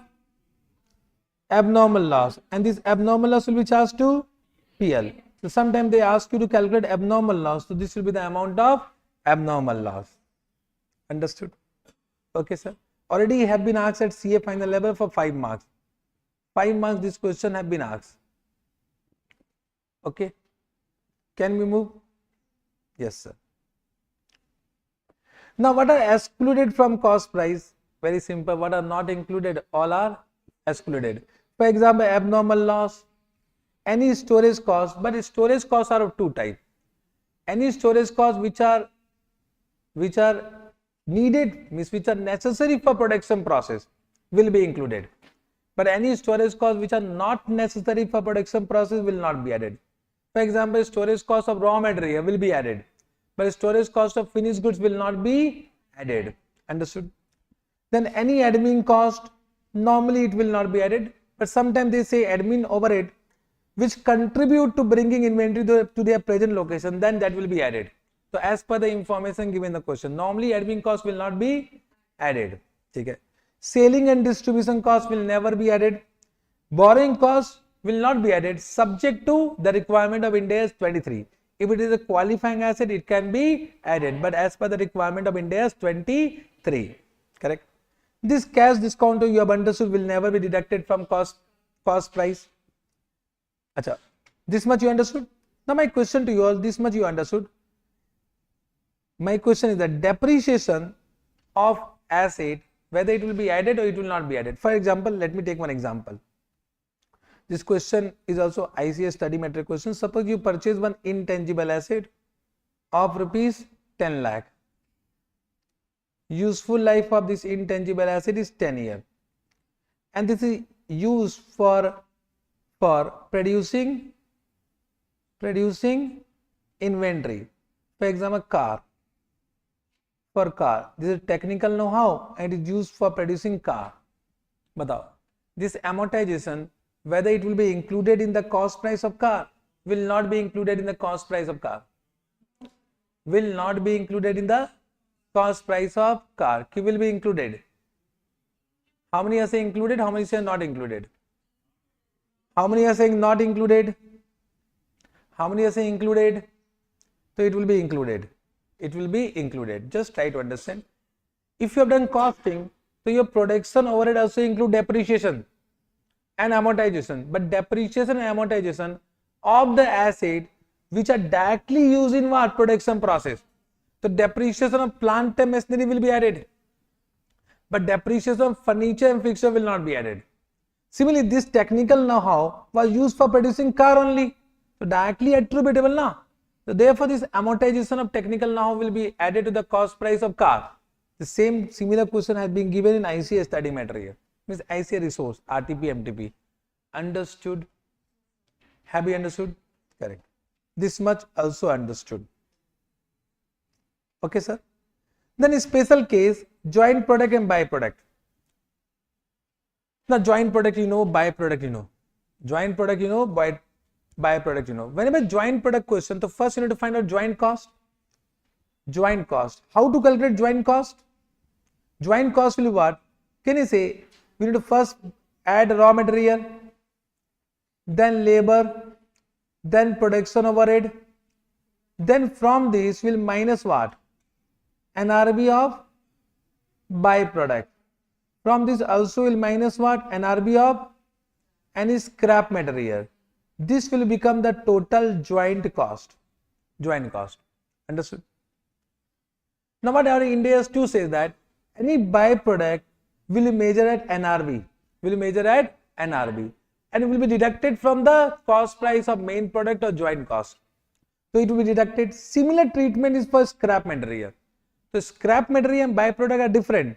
But scrap material sale price means realizable value of scrap material will be also deducted from joint cost to find out total joint cost, net joint cost we can say. Have you noticed this? Now this will be allocated to main product. Suppose there are two joint product A and B. So this will be allocated in which ratio?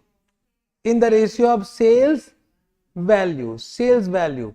Now the sales value, there can be two ratio of sales value, either at the point of split off or on completion of production. I hope you know about the point of split off. Okay? The first preference will be given to sales value at the point of split off. If it cannot be measured, then second preference will be given to the sales value on completion of production. However, normally they will give you only one information only. Correct? So we can find out a sales value. Correct? In this sales value, this joint cost will be allocated. So can you say we'll get the total cost price of A, total cost price of B.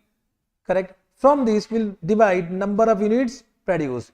Once you divide number of units produced, so can you say we'll get cost price per unit, cost price per unit. Now we'll compare with NRV, and whichever is lower will be the value of joint product. Understood? This one question is famous question. Is asked, they are asking at CA enter, and same question they are asking at CA final. Only one question they have. CA enter also same question, CA final also same question. Jindabad. I think you know about that question. You have done? Bola re. But have you understood this? Have you understood this? Yes, sir. Correct. This entire point we have done. Now deferred settlement terms, same thing again. Suppose you purchase any stock in trade or raw material at deferred payment basis, means the payment is delayed beyond normal credit period. In that case, once again, cost price will be equal to present value of all future payment or purchase price at normal credit terms. Interest will be the difference between future payment and present value. But in this case, interest will be always charged to PL as an expense. It cannot be capitalized because this inventory cannot be a qualifying asset. Whenever you purchase any inventory, it is ready for sale, you are ready for use. It cannot be what? Qualifying asset. So either you are purchasing stock in trade or you are purchasing raw material. This both cannot be a qualifying asset. This both cannot be a qualifying asset. So this will be always charged to PL as a expense. Understood? Correct? Yes, sir. This point number C, so already we have done agriculture produce harvested from biological asset as per Ind AS 41, then Ind AS 2. NRV. NRV also very simple. For finished goods stock in trade, it is estimated selling price minus estimated selling expense. For WIP, first we'll find out NRV of finished goods, that is estimated selling price of finished goods minus estimated selling expense of finished goods. This become NRV of finished goods. From the deduct what? Estimated cost to complete. This will become what? NRV of WIP. Understood? Now for raw material, what they say? For raw material, means whenever there is a valuation of raw material, the cost price, you know. Now what they are saying? There can be two situations. You need to first find out the expected sale price of finished goods which will be produced from raw material. So if the expected sale price of finished goods is more than or equal to the cost price of finished goods, it means, can I say there is an expected profit, means there is no loss. In that case, you should value raw material only at cost price. But if the expected price of finished goods is less than their cost price, so there is an expected loss. In that case, you should value raw material at cost price or replacement cost, whichever is lower. Cost price or replacement cost, whichever is lower. Replacement cost will be always given the question. It is nothing but current purchase price. At what price you can currently purchase the given raw material. Okay, sir. So can I say in this way, if the cost price, or we can say if the NRV of the finished goods is more than or equal to cost price of finished goods, then this is the position, value raw material at cost price.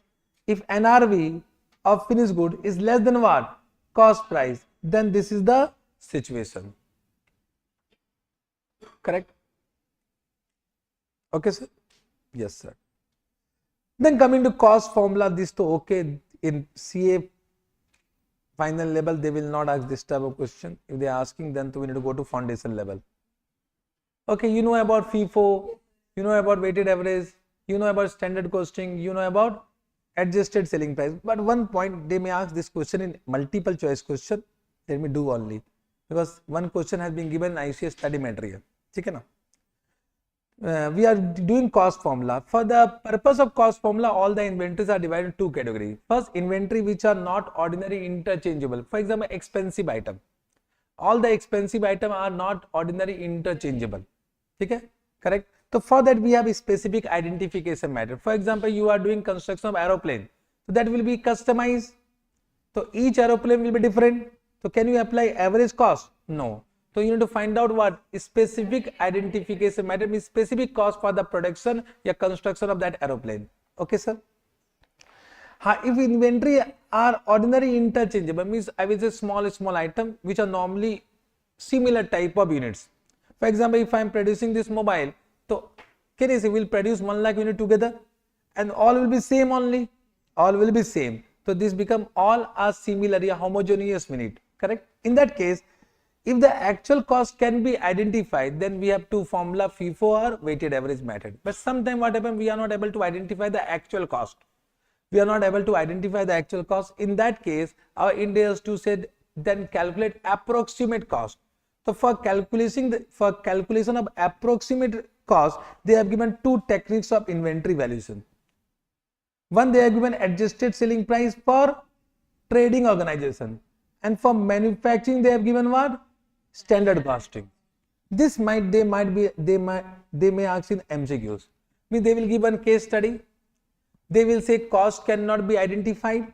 Actual cost is they are not able to measure it properly, and they will say it is a manufacturing of goods. So, but which technique will use? Standard costing.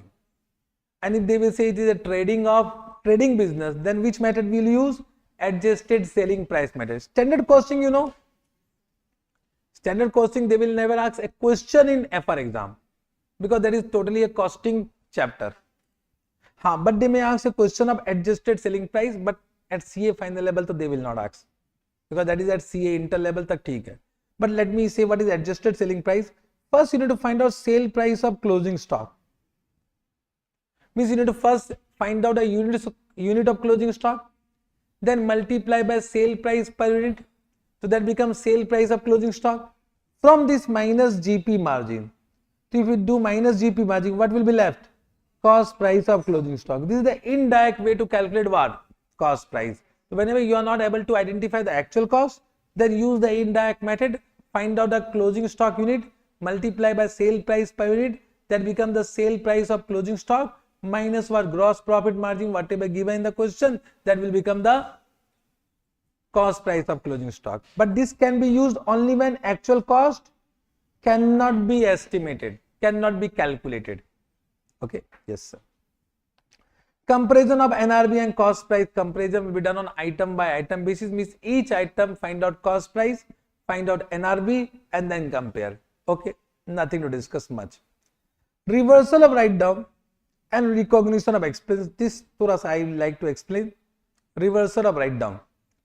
We suppose initially you purchase an inventory at Y0 whose cost price is equal to 100. Initially you purchase at rupees 100. Then at Y1, at Y2, at Y3 it remain unsold. Unsold means Ind AS 2. If it is sold, then no Ind AS 2. So it is unsold in the 3 at the end of 3 years. So can you see, you will do measurement first, cost price 100. You will find out NRV and NRV become 90. Don't ask me why. Okay. NRV become 90. So what is the write down? 10. So this 10 will be charged to PL. PL. And what is the value? 90. Okay. Then again, this first year, so easy, you have understood. Then second year, again, can you say you will compare cost price will remain same? Cost price will remain same. But NRB will change. NRB will do reassessment. The NRB is required to be reassessed at the end of each balance sheet date or reporting date. Now suppose it become 95. 95. So बताओ how much increase? How much increase or decrease? हाँ 5 increase. अच्छा थोड़ा सा ऐसे कर देते हैं, थोड़ा सा मिस्टेक हो गया राइटिंग में. First write down carrying amount. Carrying amount is what? 90. So how much decline? 10. So this will be charged to PL account. Here what is the carrying amount? 95. So we'll compare for this increase or decrease, we'll compare now. This carrying amount with carrying amount. So there is a what? Increase by how much? 5. So this is known as what? This is known as reversal of previous write down. So this reversal of previous write down, whether it will be transferred to, means whether it will be presented as income or expense. Very good. It will be presented as a reduction of expense. Reduction of expense. In which year? In the first year or second year? In the second year, when the reversal occur. Understood? So it will not be transferred to the income side of SOPL. It will be presented as reduction of inventory expense. Inventory expense in the year in which reversal occur. Last year, cost price is equal to 100. Again, suppose we'll do reassessment of NRB and suppose it become 105. Now what is the carrying amount? 100. What is the reversal? Again 5. So this will be also reversal. This will be also reduction of expense. Understood? Correct. One question, one good question has been given of this nature. I will do that question. Correct. Okay, sir. Yes, sir. Then recognition of expense. So what they are saying, the carrying amount of inventory will be recognized as expense in the year when it is sold. Correct. Now the carrying amount of inventory will be recognized as an expense in the year in which related revenue is recognized. Then only it will become expense now. Correct. Yes, sir. To recognize the carrying amount of the inventory sold as an expense in the period in which related revenue has been recognized. That only bachpan se we do. Ki when the item is sold, then become expense. Till the item is sold, it is a closing stock. It will be shown in the asset side of the balance sheet. Okay. When inventory is written down to NRV, then recognize such write down as an expense in the period in which write down occurred. In the year in which write down occurred. When the reversal write down recognized as a reduction in the amount of inventory recognized as an expense in the period in which reversal occurred. Correct. This to you have understood. Now what Ind AS 1 says, Ind AS 1 says, if this amount is material, if this amount is made here, so this will be shown as an exceptional item. Then it will become an exceptional item in SOPL. You know exceptional item? Exceptional item requires separate disclosure in what? SOPL. So what Ind AS 1 says that if this write down and reversal write down is material, then this will become exceptional item in SOPL. Then disclose it as an exceptional item in SOPL. But this is as per Ind AS 1, not as per Ind AS 2. Got this point? Yes, sir. Disclosure you can do. Chapter is over.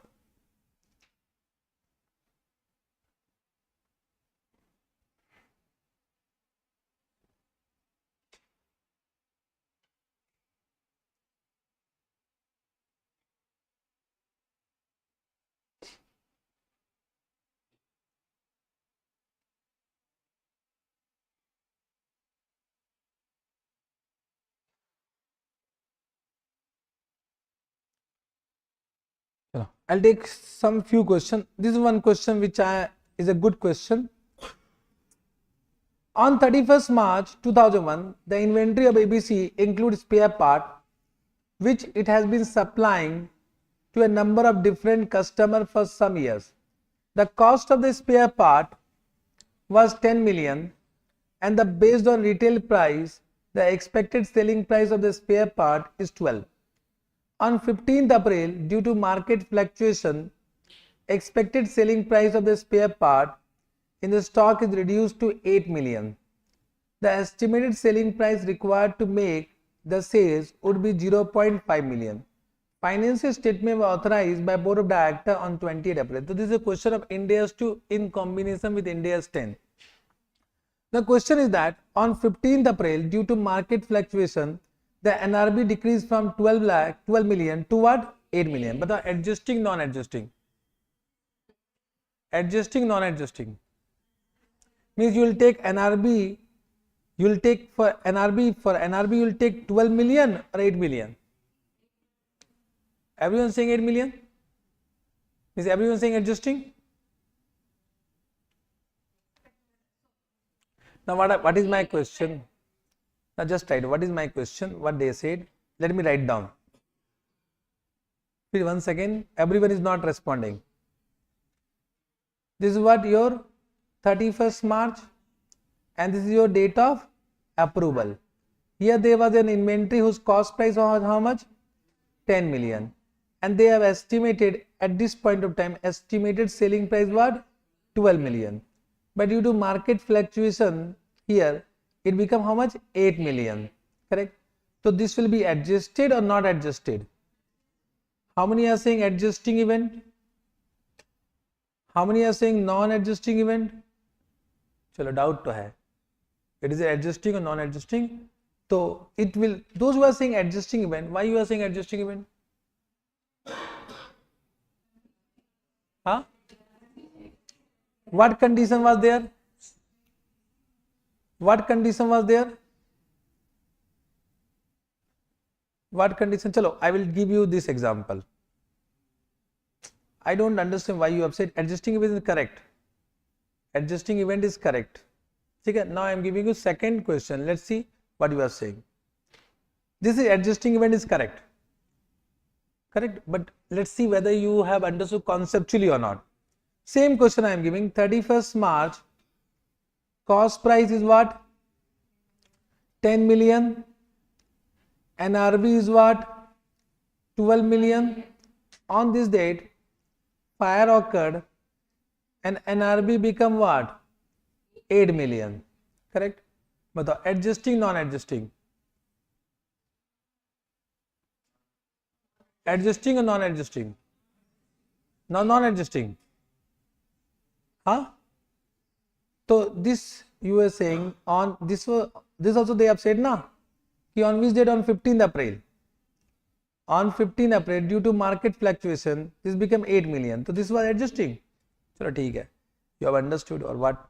ठीक है. This is adjusting. This is non-adjusting. Answer is तो correct.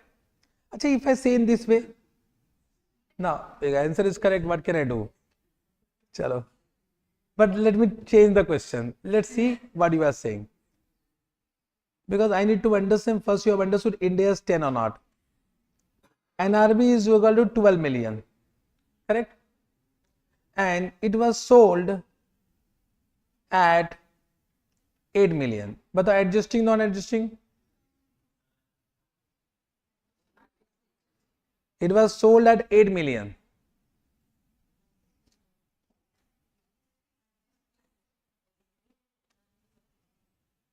I am asking adjusting, non-adjusting. I am not asking explanation. How many are saying adjusting? How many are saying non-adjusting? So doubt to hai. Doubt is there. This is adjusting. This is non-adjusting. And this is adjusting. Adjusting. Now, why it become adjusting, non-adjusting? Let me explain. I hope you have understood. Maximum of you are saying adjusting event because you know the solution. That I know. Yes or no? Are bolna re, because this is very good question and have been given ICI study material. So because you know the solution, you are saying what adjusting event. Correct now? Most of you. But what is the rule? Just try to understand. What do you mean by NRV?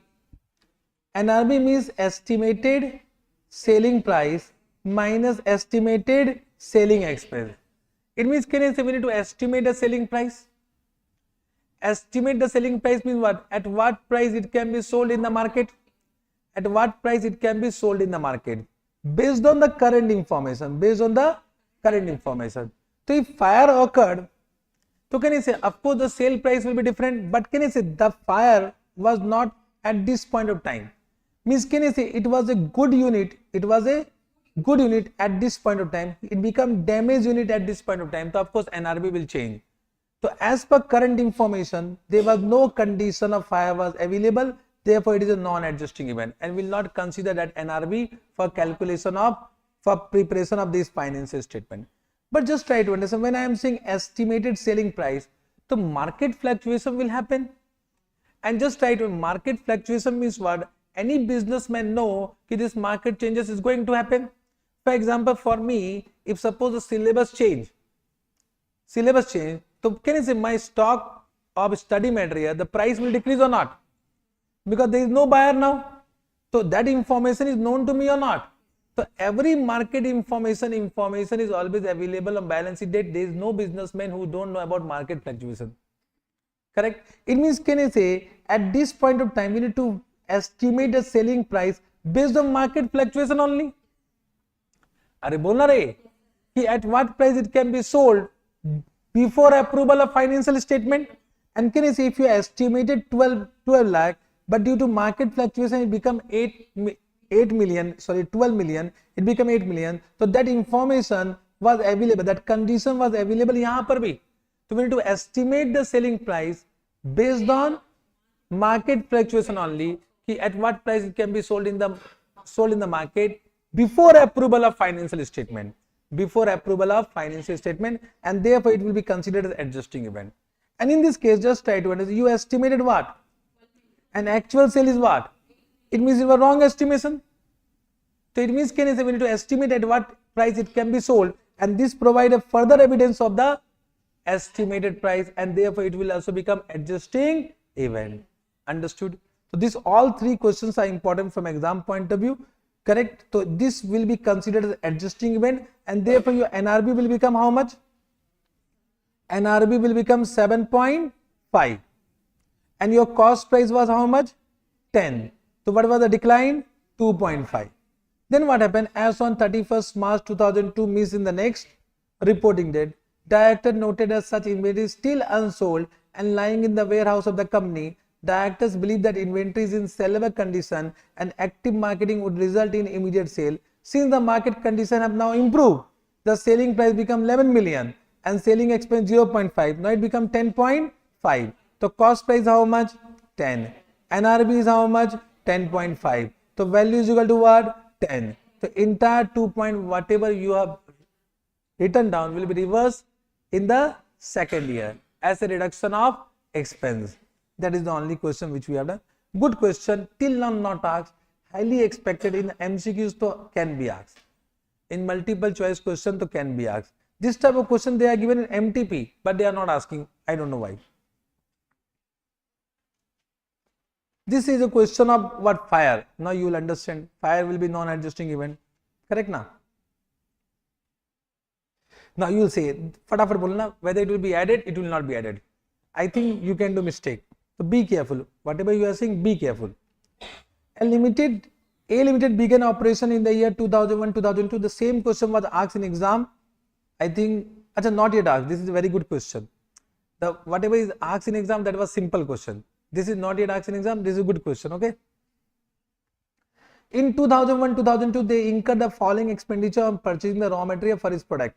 Purchase price of raw material, whether it will be added, import duty and other non-refundable purchase tax, refundable purchase tax, no, freight cost for bringing the goods from supplier to factory storeroom of raw material, added, cost of unloading the material, added now, 20 rupees will be added, packaging cost will be added, everything will be added, sir. On 31st March 2002, A Limited received 530 volume rebate from a supplier for purchasing more than 15,000 from supplier during the year. Bolo. What they are saying? Batao. It will be what? What will do? It will be deducted, it will not be deducted. It will be deducted, it will not be deducted. Huh? Everyone is not saying.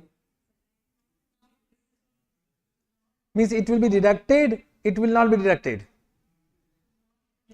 Chalo, question mark. छोड़ दो. A Limited incur the following additional cost in the production line. Salary of the machine worker in the factory will be added. Yes. Salary of factory supervisor. Factory supervisor will be added now. Depreciation of factory building and equipment used in production process will be added. देखो asked na in exam, means till now not asked in exam. But if you don't know about depreciation, most of the student will do wrong. Okay. Consumable use in production process. Depreciation of vehicle used to रुक जा, no. This is only what? Read the entire question carefully. Then say yes or no. नहीं तो 6 months. ठीक है? Depreciation of vehicle used to transfer the goods from storeroom for raw material of the machine floor. Now yes, na? Yes. Added. Factory electricity uses. Factory rental. Depreciation of entity vehicle used for factory supervisor. Factory supervisor रे. These are all are production overhead. It means you don't know costing subject, and I am not teaching costing. Production factory supervisor, so they will use for factory purpose na. Yes or no? This will be also added. This will be also added. I said no, good question till now not asked. Recently added in RTP November 2023. Then during 2001-2002, A Limited incurred the following admin expense. Depreciation of admin building? Initially no. Depreciation and maintenance of vehicle of admin staff? Initially no. Salary of admin person? Initially no. Of the admin expense, 20% is attributable to admin the factory. Now it means what? 20% will be allocated. You know production overhead, one chapter overhead allocation. So this will be added to the extent of what? 20%. Remaining expenses are attributable in equal proportion to the sales and other non-production. So this will not be added. Okay. In 2001-2002, A Limited incurred the following selling expense. Advertisement cost, selling expense no. Depreciation of selling staff no. Selling and this is also no. Understood? Now in this question, that this will not be deducted. Volume rebate will not be deducted. Check kar lo. They have deducted. Achha. 1 minute. On 31st March, A Limited received 530 volume rebate from a supplier for purchasing more than 15. Correct? Chalo. This they have deducted, you also deducted. But from my point of view, it should not be deducted. ठीक है, but we'll follow what? ICS solution. Okay, so normally volume rebate is not known at the beginning, will be known only after some time. So normally it is not deducted, but we'll follow what? ICS solution. Okay, chalega? Yes sir. Now can you say, apart from this, once you have understood this become a star mark, this become a star mark. So this you need to revise just before exam, and whatever mistake you are doing, just give star mark. You need to revise just before exam. This question में one good point is that suppose they ask cost of purchase. So how to find out cost of purchase? So can you say cost of purchase will be up to this? Cost of purchase will be up to this. Then can you say these are cost of conversion? So this become cost of conversion. Suppose they ask cost of purchase, so think about cost of purchase, then cost of conversion, then added, that become the cost price of finished goods. Now in this question they have also asked journal entry. However, from my point of view, if the same question asked in exam, they will not ask journal entry, because if they ask journal entry, it become a question of 10 marks. And from this chapter, there is no scope of 10 marks. But suppose they ask journal entry, so can you say for any expenses which are paid, it is inventory account debit to cash or bank? Can you say for depreciation, journal entry will be for depreciation, can you say journal entry will be inventory will increase and depreciation will decrease? So inventory account debit to depreciation means first you calculate depreciation to accumulated depreciation, but that depreciation will be added to the cost price of inventory. So journal entry will be inventory to depreciation, yeah, inventory to PP, yeah, you can say inventory to PP. Okay. Then there is one more journal entry for consumable stores. Consumable stores means indirect material. Consumable stores means what? Indirect material. So first you purchase consumable stores. The journal entry what? Inventory, consumable stores to cash or bank. Now it will be added to what? Inventory of finished goods. So inventory in bracket finished goods to inventory in bracket में consumable stores. So one inventory will increase, other inventory will decrease. Understood? So that entry only they have given. Check करो. Inventory account debit to inventory. Correct? I think balance journal entry you can understand. So once you do this question, even though from my point it should not be asked, because they will not ask journal entry, but if asked, it will become difficult question in exam hall. Understood? From my point of view, other all questions of Ind AS 2 you can do.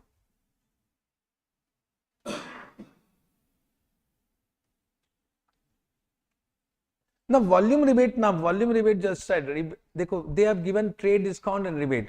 What they said? Deduct, reduce, trade discount and rebate. Now what does it mean? Any information you know at the beginning, that only you can deduct now. If that information is you don't know, so Ind AS 2 is silent about estimated deduction. So it means we deduct only actual information which is known. So volume rebate will be known what? At a later point of time. Correct now. So there is a doubtful. If suppose that volume rebate is known at the beginning, deduct it. If not known at the beginning, don't deduct it. Correct now. So because question is silent, so from my point of view, if I am writing solution, I will say don't deduct. But we'll follow IC solution. Let us assume that it is known at the beginning only. If it is known at the beginning, deduct it. Now the same question if comes, you will deduct it. Correct now. We'll go as per ICI solution only. Chalega? Okay, sir. So this chapter is also completed. So we'll take a break, lunch break. We'll meet after.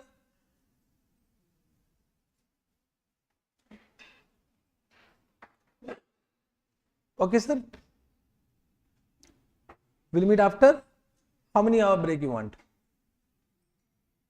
45 minutes or 1 hour? Whichever is lower or higher. Do you want 1 hour break? Let us take 1 hour break. Okay, we'll meet after 1 hour.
चलो, now can we start once again, everyone?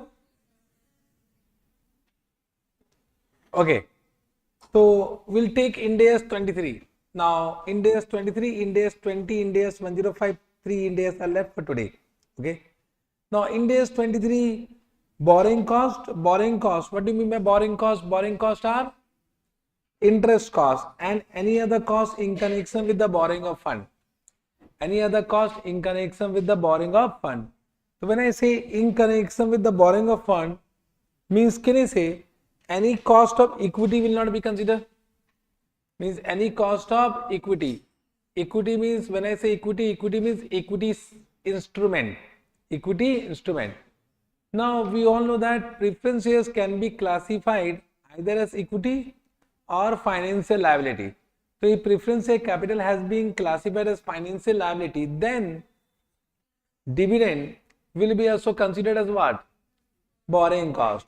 Dividend will be considered as borrowing cost. I hope this point you have understood. So can you say in this chapter, cost of redeemable preference shares will be covered, but any cost of equity instrument will not be covered. This point is clear? Yes or no?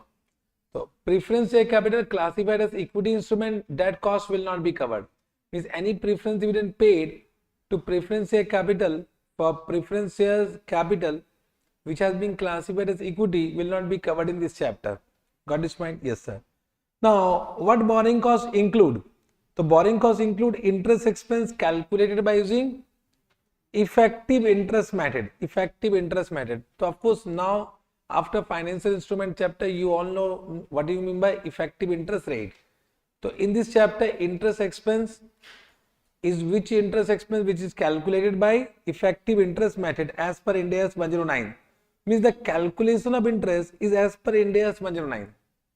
Means we calculate interest as per Ind AS 109. Accounting treatment will be as per Ind AS 23. Got this point? So when I say interest expense, this interest expense will be both interest and dividend expense. So this interest expense will include interest expense as well as dividend expense. So sometimes we call it dividend expense for preference share capital which has been classified as financial liability. So any preference share capital which has been classified as financial liability, we need to calculate dividend expense by applying effective interest method only.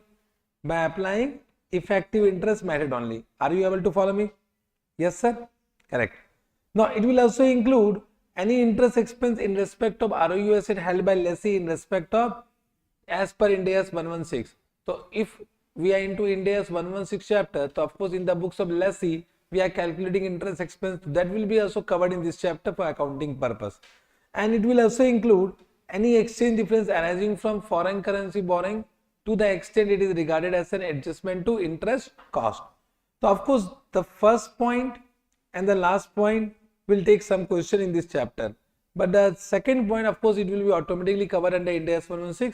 So we'll discuss the calculation of the second point under Ind AS 116 chapter. Okay, sir? Have you understood this point? Bolo. Yes, sir.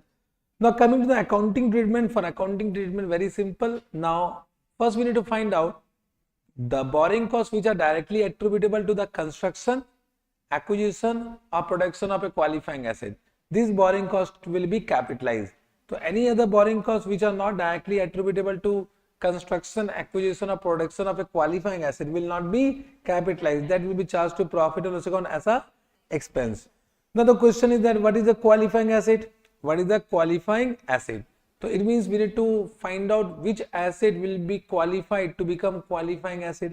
So any asset which takes substantial period of time for getting ready for its intended use or sale are qualifying asset. Correct?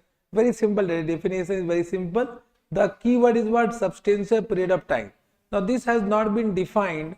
This is not defined under Ind AS 23. So what is substantial has not been defined under Ind AS 23. As per AS 16, if you remember, any asset which takes more than 12 months for getting ready for its intended use or sale will be considered as qualifying asset.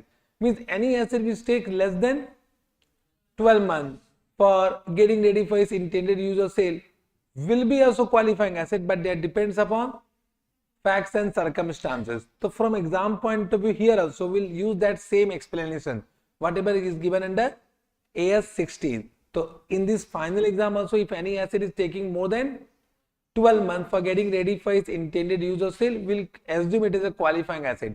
But if any asset is taking less than 12 months for getting ready for its intended use or sale, so we will take one assumption whether it is a qualifying asset or it is not a qualifying asset, depending upon the information given the question. Correct? Understood what I am saying? Correct. Normally from examination point of view, suppose they have given construction or PP, etc.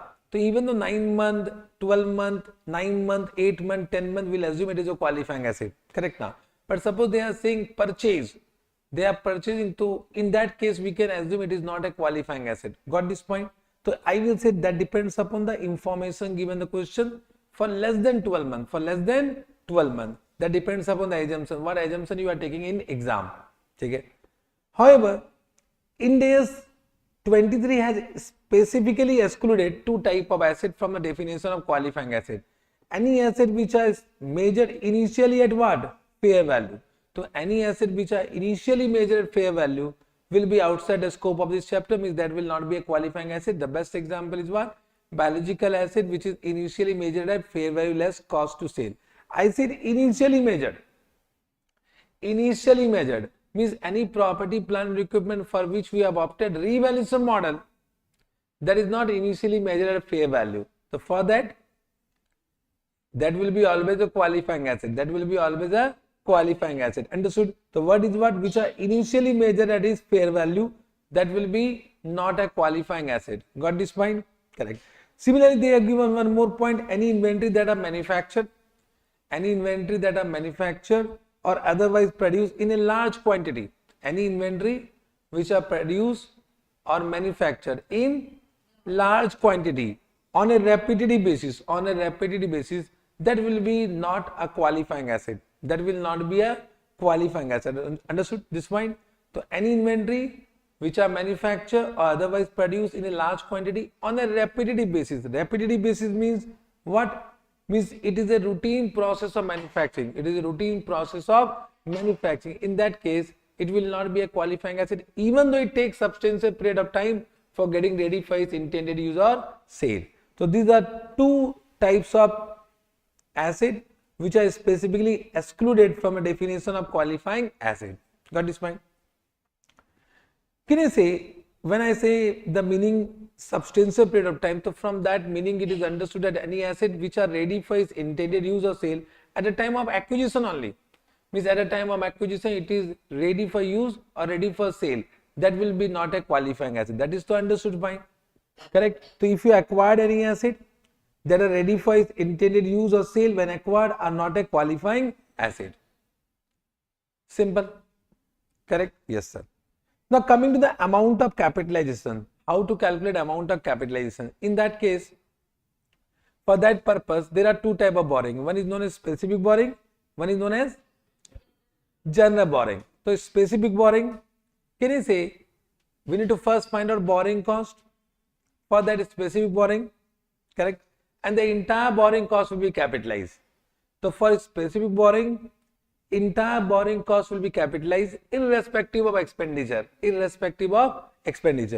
Means suppose you have taken a loan of 10 lakh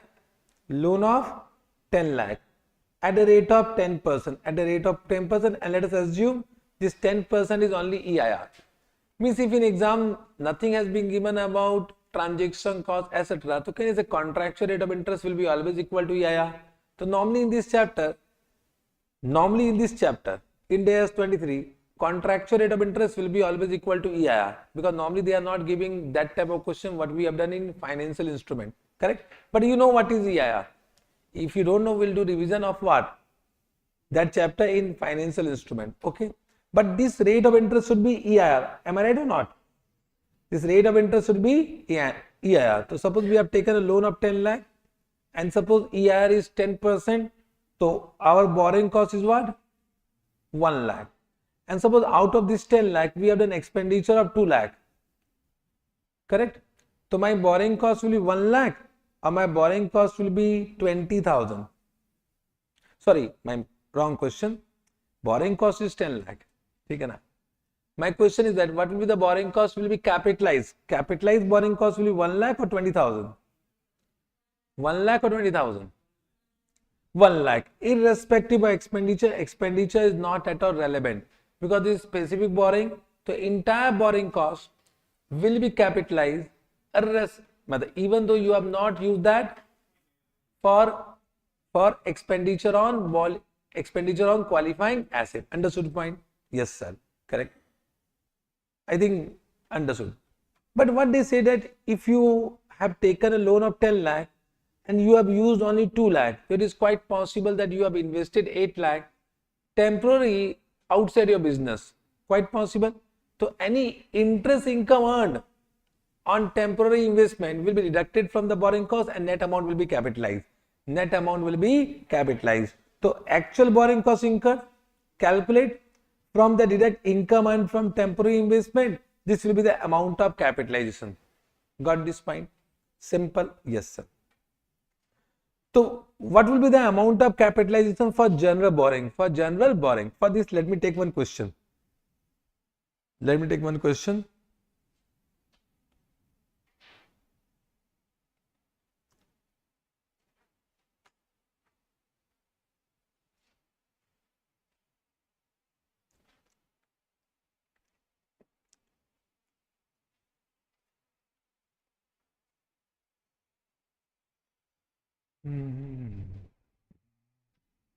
I think this is the question. So we'll take this question.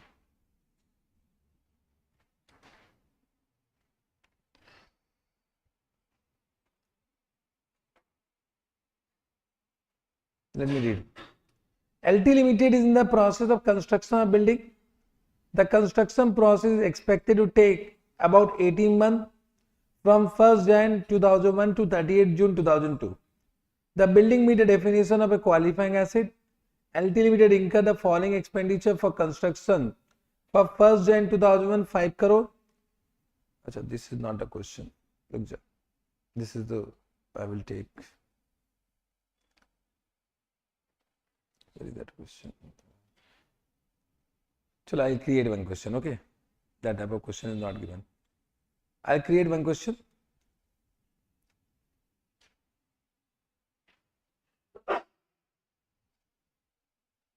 Suppose this is 31st March. You have taken a specific borrowing of 10 lakh. Specific borrowing of 10 lakh at a rate of 10%. Okay. Then you have taken one non-specific borrowing of 15 lakh at a rate of 12%. And at this point of time, suppose on 30th June, you have taken one more borrowing of 20 lakh at a rate of 13%. At a rate of 13%. If nothing is given, so once again I will say the contractual rate of interest will be EIR. This will be only effective rate of interest. Now they have given expenditure incurred. Here the expenditure incurred is 2 lakh on qualifying asset. Then expenditure incurred on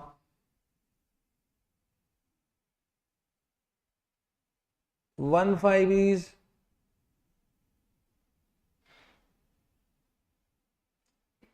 10 lakh. Then expenditure incurred on 31st 12 is 4 lakh and expenditure incurred on 1 Feb is suppose 5 lakh. This is the question. Okay. This is the question. So in this first what we need to calculate? First we'll calculate borrowing cost. Borrowing cost. Correct. So on specific borrowing, what is the borrowing cost? It is 10 lakh into 10% into for 12 months. Na? for 12 months, it will be 1 lakh. Then we'll calculate for non-specific borrowing. There are two loans. One is 15 lakh into 12% into what? Into entire 12 month, 12 by 12. How much it is coming? You have to calculate, okay? How much? 1 lakh? 80,000. Then we have another 20 lakh. 20 lakh. The rate of interest I have given how much? 13%. For how many months? 9 months. 30th June, na? It is 30th June, 31st March. 9 months. So 9 months how much? 1,95,000. What is the total of these two? 3,75,000. Okay. This become your first working note. Now we need to calculate one capitalization rate. So what do you mean by capitalization rate?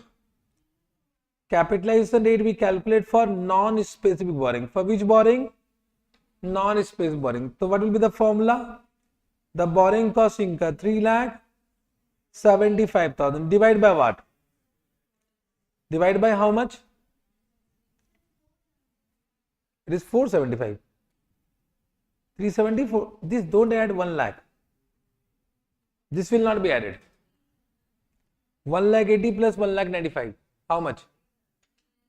3 lakh 75 na? Okay. So 3 lakh 75,000 divided by what? Divided by what? Divided by amount bolo. 35 lakh divided by 35 lakh and everyone is wrong. Now how many you said 35 lakh? And now no one is raising hand. Now one thing. First you need to accept your mistake. Huh? I am asking, I have asked 3 times, but no one was responding. Some of you I responded 35 lakh. I heard 35 lakh. Okay. Okay. So 35 lakh is wrong. 30 lakh. How you calculate 30 lakh? 15 lakh into 12 by 12 plus 20 lakh into 9 by 12. So this is the mistake you will do. Same mistake you will do in exam. Same mistake you will do in exam. So once again, simple question. Same question I do in CA Inter. Same question I am doing in CA Final. But we people in CA Inter, CA Final are same. Understood? Are bolna rahe? These are the mistake when simple question become difficult. Okay. So it will be into 9 by 12 into what? 100. How much? 12.50. So 12.50. So this will be the capitalization rate. Capitalization rate. Understood? Correct. Now we'll calculate what? Now we'll calculate borrowing cost to be capitalized. Borrowing cost to be capitalized. We will start from date wise. First is April month. Na? In April month, how many expenditure incurred? 2 lakh. Whether this 2 lakh is from specific borrowing or general borrowing? So this 2 lakh will be from specific borrowing, correct? Because specific borrowing is 10 lakh. So we'll write down this way. Out of specific borrowing, 2 lakh, and for specific borrowing we'll take actual rate of interest 10%. For how many months? 12 by 12. This will be how much? 20,000. Then which month? Then it is May month. Okay, na? Then in the month of May, how much expenditure incurred from specific and non-specific borrowing? 8 lakh is from and 2 lakh is from non-specific. Okay? Okay?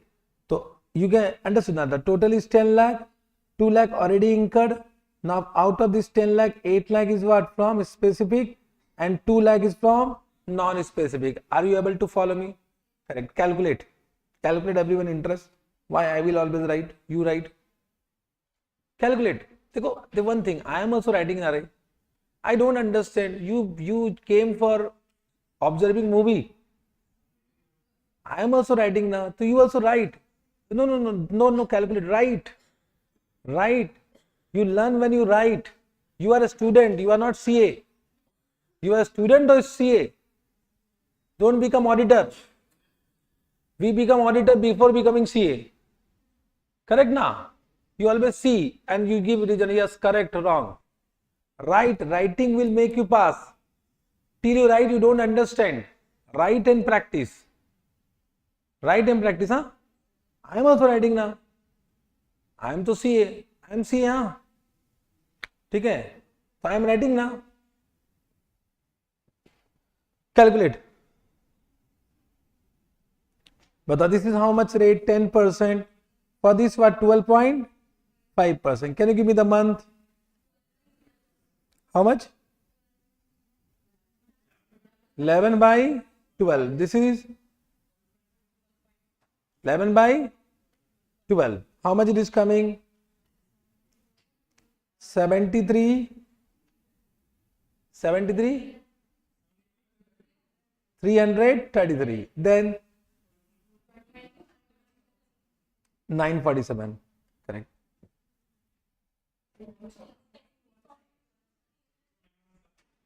Nine one. I am coming to you. Acha. Anyone is not happy about this solution? How many not happy? You are not happy. You are also not happy. You are also not happy. You are also not happy. Huh? What you are saying?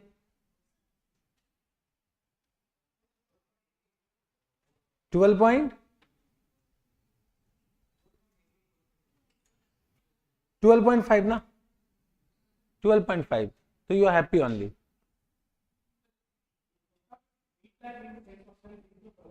Yeah, correct. You are also saying correct. This is the mistake you have done. Everyone have done mistake. And I am here to rectify this mistake only. Just try to. Right now I have said for specific borrowing cost will be capitalized irrespective of expenditure. Means entire borrowing cost will be capitalized. 1 lakh will be capitalized. 1 lakh will be capitalized. Understood? Correct? And high chances you will do mistake. So I will say don't follow this way. What you should do? If you will calculate in this way now, high chances will be it will be your mistake. So what you should do? You just find out first what? Ignore this 2 lakh. Means start from this only calculation. Understood? Means can I say for specific borrowing amount to be capitalized for a specific borrowing will be the amount whatever you have calculated 1 lakh. So that you write down 1 lakh. Entirely write down 1 lakh. Irrespective of expenditure. Then write down for non-specific borrowing. Can you see you will start with which month? May month. And May you will take what? 2 lakh. You will start with 2 lakh na? 8 lakh is to from specific borrowing. So into what? 12.50 into what? 11 by 12. How much? 22,917. I hope now you have understood what to be done. Then this 4 lakh incurred on 31st 12 means on 31st 12 means for 3 months na. So 31st 12. So what was the amount? Amount was what? 4 lakh. 4 lakh into 12.5% into 3 by 12. How much? 12,500. Last I have given on first fab 5 lakh. So first fab 5 lakh into 12.5% into what? 2 by 12. How much? 10,417. Can you give me the total of this? Total of all this? 1,45,834. So this will be capitalized. What was your total borrowing cost? 3,75,000 plus 1 lakh, 4,75,000. So 4,75,000 is the total borrowing cost. The difference will be charged to The difference whatever is coming will be charged to PL as an expense. This amount will be charged to PL as an expense. This is the way to calculate. Have you understood the calculation part? So normally student do mistake यहाँ पर. This will not take 11 by 12. If you are doing in this way, so for specific borrowing, always take 12 by 12. Understood? This 12 is what? This is capitalization period. This is capitalization period. Now in one of the question what was given in ICS study material, what they have done? In one of the question, they have given this is the 31st March. Okay, suppose I am changing the question. You will say what to be done. They said construction started on 1/5. Construction started on 1/5. Understood? And specific borrowing was taken for 10 lakh at a rate of 10%. Okay? Now for specific borrowing, whether we'll capitalize 12 by 12 or 10 by 12? 12 by 12 or 10 by 12? Understood the question? Question what I am saying, construction started from this date. Oh sorry, 11. It's one, let us say 16. So construction started from this date and loan was taken at the beginning of the year. Means it was outstanding from the beginning of the year. Now for specific borrowing, capitalization will be done for 10 months or 12 months. Huh? How many are saying 10 months? How many are saying 12 months? So 12 months is not correct. 10 months will be correct because we need to find out capitalization period. This will be charged to profit and loss account. This will be charged to PL account as an expense. So it means we need to understand what is the commencement date of capitalization. Commencement date of capitalization. That will be the last point. We have not yet done in revision class. Correct? So this is the commencement date of capitalization that we need to study. So any expenses, any borrowing cost incurred before commencement date will be always charged to profit and loss account as an expense. Of course, now if the construction not started, can you capitalize borrowing cost? If the construction not started, if the construction expenditure not started, can you capitalize borrowing cost? No, you have not used the fund only.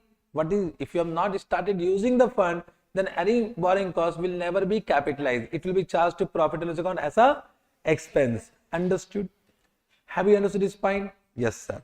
So good question they are asking, but nowadays I have seen they are not asking this type of questions. Okay, because they are asking this type of question at CA inter level. Chalega? Yes, sir. So this point you have understood ki how to do capitalization for non-specific or general borrowing. Non-specific or general borrowing. These all points are written whatever I have said. Okay. Now there is one point, just try to understand this point. Ki suppose this is 1 year, this is the second year. Year 1, year 2. You have taken one specific borrowing, correct, for construction of building 1. For construction of building 1. Okay? Now suppose building 1 was ready for use. It was ready for use at this point of time. It was ready for use at this point of time. So can you say this borrowing cost will be capitalized to building 1? This much no doubt. Now for the second year, this specific borrowing is not yet paid. Not yet paid. Understood? This is not yet paid. Are you able to understand what I am saying? Correct? And in year 2, we are constructing building 2. Building 2. So whether this specific borrowing will be considered for building 2, will be considered as general borrowing. So now specific borrowing will become what? General borrowing for what? Building 2. So once the building 1 has been completed, then specific borrowing, if it is not yet paid, the specific borrowing will be considered as general borrowing for other qualifying asset. Other qualifying asset. This point is also not yet asked in exam, can be asked in multiple choice question. Understood this point? Correct. One more point. Suppose this is 1 year, you are doing construction of qualifying asset, but there are non-specific borrowing 10 lakh. Then second non-specific borrowing 12 lakh. and there is a third non-specific borrowing 30 lakh. There are three non-specific borrowing at a rate of 10%, 15%, 20%. Okay? An expenditure incurred on qualifying asset is 15 lakh. How much? 15 lakh. So what management is saying, they have used this and this for the construction of qualifying asset. Understand what I am saying? Are you able to understand? They have used loan 1 and loan 2 for the construction of qualifying asset. The question is that for calculation of capitalization rate, you will take 10 lakh, 12 lakh, 10 lakh, 12 lakh and 30 lakh. 10 lakh and, one second, one by one. How many are saying 10 lakh and 12 lakh? How many are saying 10 lakh, 12 lakh and 30 lakh? And how many are saying, sir, whatever you will say will follow? Array. One second, just try to. In exam hall, you will be blank. You need to apply your common sense. So sometimes you need to understand how to apply common sense. Correct? Because it is one thing clear that every point you can't retain in exam hall. It is impossible. If I will also write exam now, apart from FR, other subject is difficult for me. FR is easy because this too I am revising from all last 15-18 years. But apart from FR, other subject will be difficult for me now. Means it may or I may or may not pass. If again I am writing the exam. Are bolna re? In exam hall, it is not possible to retain all the pointers. Sometimes we need to apply our common sense. What can be the possible answer? What can be the possible answer? And 90% of time, your common sense will be correct. Understood? 90% time your common sense will be correct because CA will think from common sense point of view. Okay? Once again. How many are saying 10 lakh plus 12 lakh? How many are saying all? So all is correct. All is correct. Even though non-specific borrowing is not used during the year, it will be considered for calculation of capitalization rate because we can't make one-to-one relationship. We can't say this has been used and this not been used. You have taken this much loan, you need to calculate capitalization rate by taking all the non-specific borrowing even though it remain unused. Understood? Two special point you have understood. Till now no question of this nature have been asked in exam. Till now not asked, but with MCQs the scope of this type of question has increased. Okay? Done. Okay? Chalo. Next point. Now, what will be the expenditure to which capitalization rate will be applied? What will be the expenditure to which? Means, can you say for specific borrowing, you can say we are saying loan amount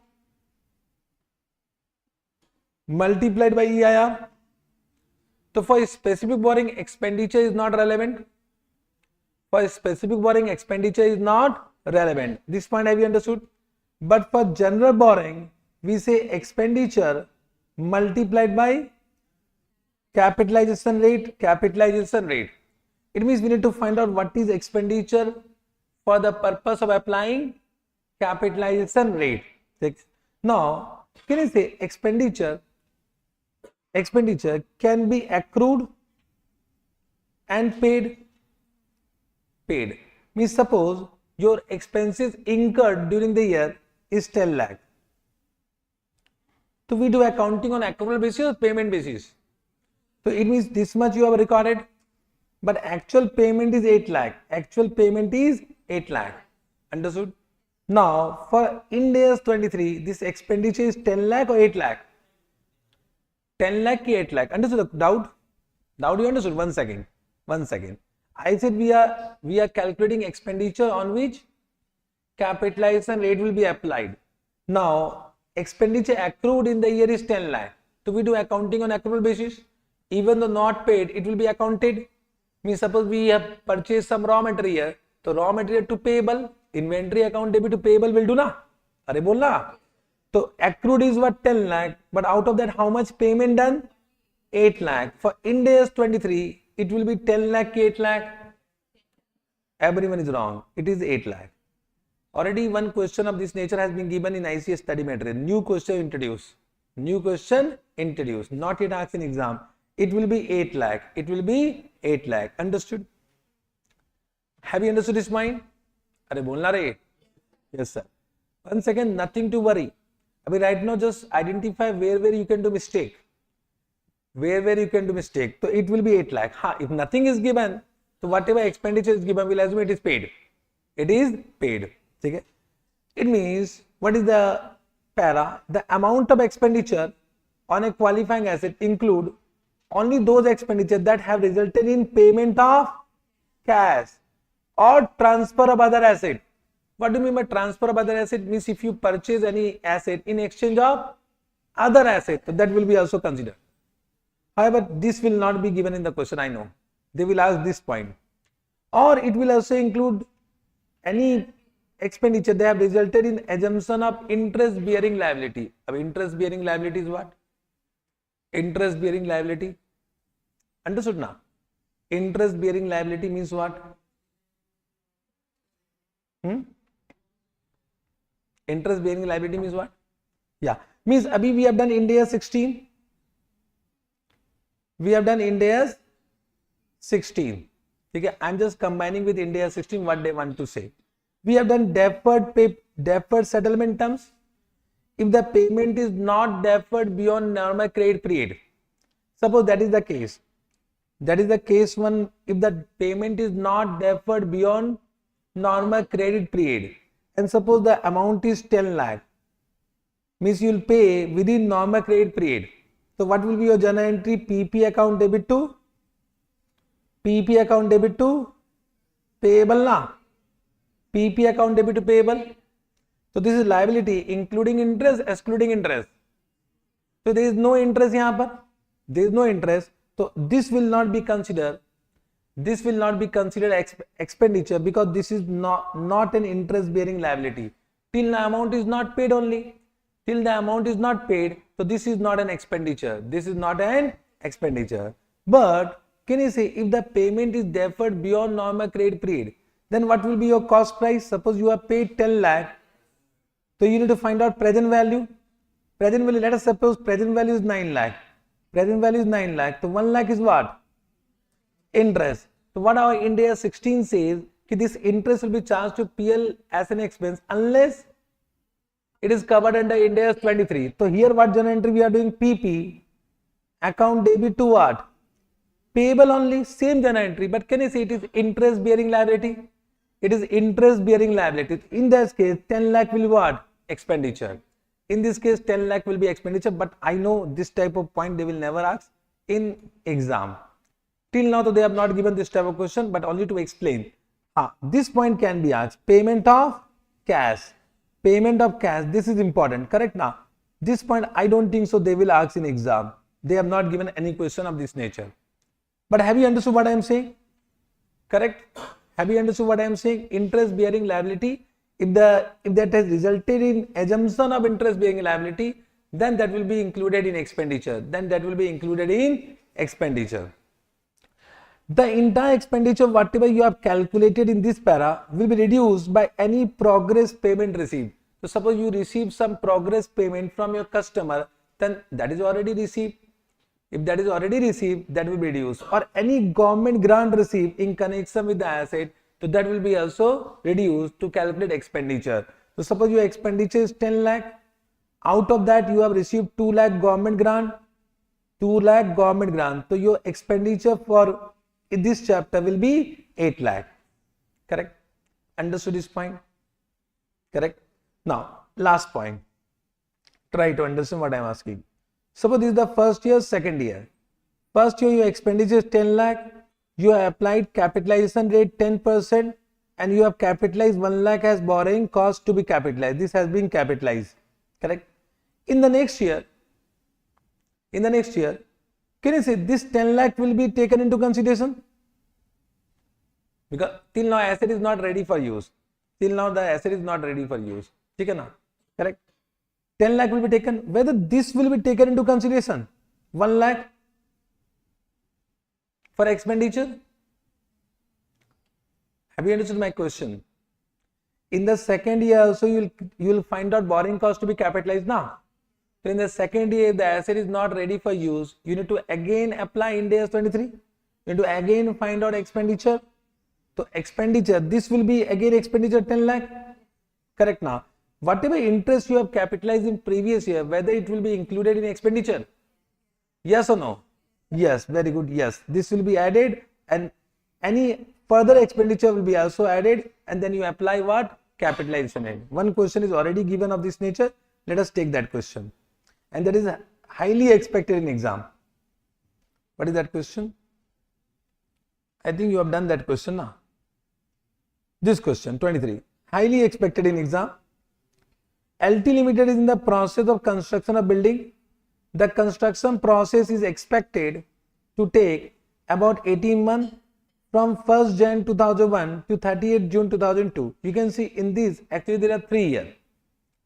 1st Jan 2001 to 31st March 2001, then 1st April 2001 to 31st March 2002, then 1st April 2002 to 30th June 2002. There are 3 years.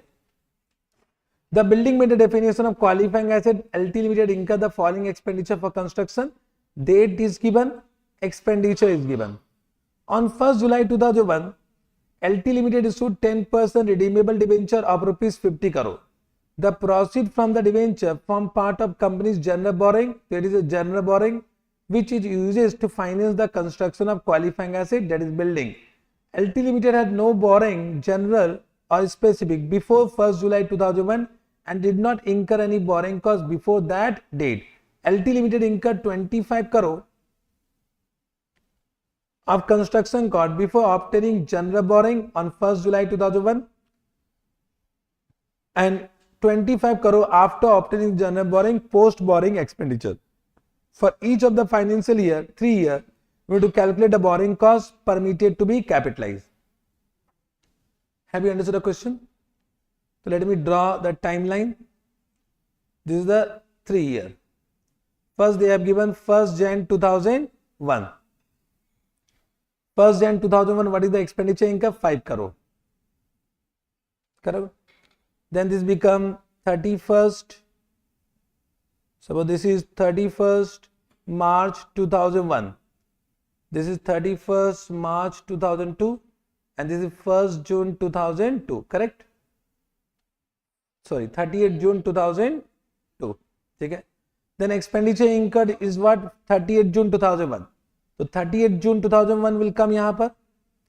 30th June 2001, how much expenditure incurred? 20 crore. Correct. Then again on 31st March 2002, means at this point of time, again they incurred how much? How much? 20 crore na? 20 crore. And at this point of time, how much incurred? 5 crore. These are the expenditure incurred. And they have given that on 1/7, on 1/7, 2001. On 1/7/2001, what is the borrowing? Means what is the debenture taken? 50 crore. So 10% redeemable debenture. How much? 50 crore. This is the question. This is the question. Correct. 50 crore. 50 crore. Okay. You can see before borrowing, how much expenditure is already incurred? 5 plus 20, 25 crore.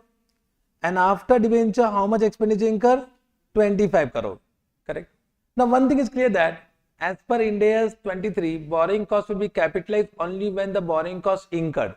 So, can you say capitalization will be permissible only from this date? Only from this date. It means, can you say for the first year, no capitalization? For the first year, no capitalization. Means for 31st March 2001, borrowing cost to be capitalized is nil. Borrowing cost to be capitalized nil. Yes or no? Because there was no borrowing cost. There is no borrowing cost. The question of capitalization will not arise. Understood?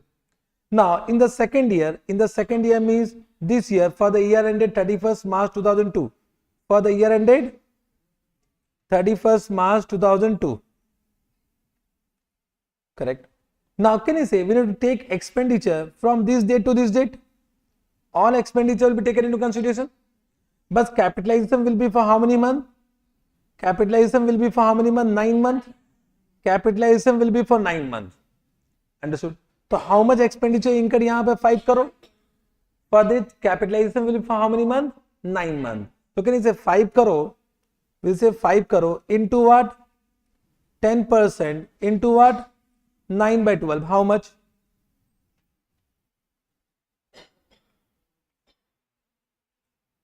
How much? 30? Let's give me in point now. 0.375 in crore. ठीक है.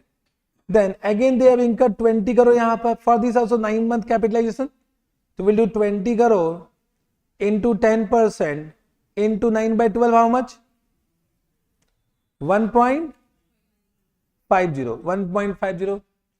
Then again they incurred 20 crore at this point, but for 0 month, because this was incurred at this point of time now. So 0 month capitalization. If you want to write down 20 crore into 10%, but it will be 0 by 12. So what is the total capitalization? 1.875. 1.875. Second year understood. Third year you will do. 31st March 2003 you do. Third year you do. Means if you have understood, then only you can do third year. Third year you do by your own.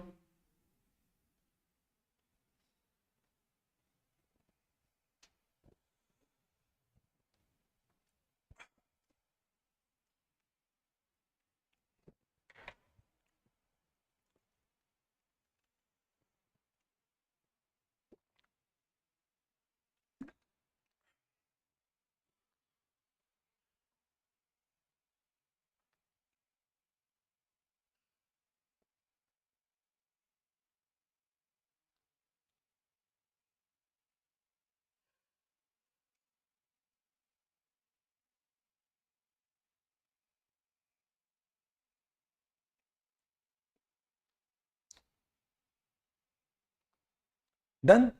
So third year, will you take this 5 crore? Huh? Will you take this 5 crore? Yes or no? Yes. Every expenditure will be taken.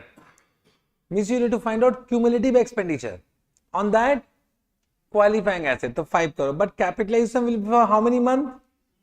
3 months. Very good. So 5 crore into 10% for how many months? 3 by 12. How much? How much? 0.125. Then we have 20 crore into 10% into 3 by 12. How much? 0.50. Then again we have 20 crore into 10% for how many months? 3 by 12. How much? 0.5. Okay. This we have taken, this we have taken, this we have taken. This is incurred on the last day. So we'll take 5 crore, but interest will be capitalized for how many months? 0 month. This will be for 0 month. 0. Will you take this 1.875? Previous year interest to be capitalized, that you will take? Yes or no? For capitalization purpose. Means will you find out borrowing cost to be capitalized on this? Yes, because that is also an expenditure.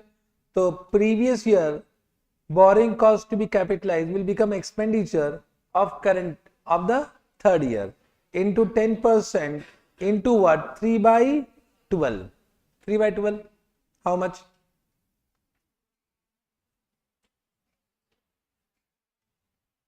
Zero point.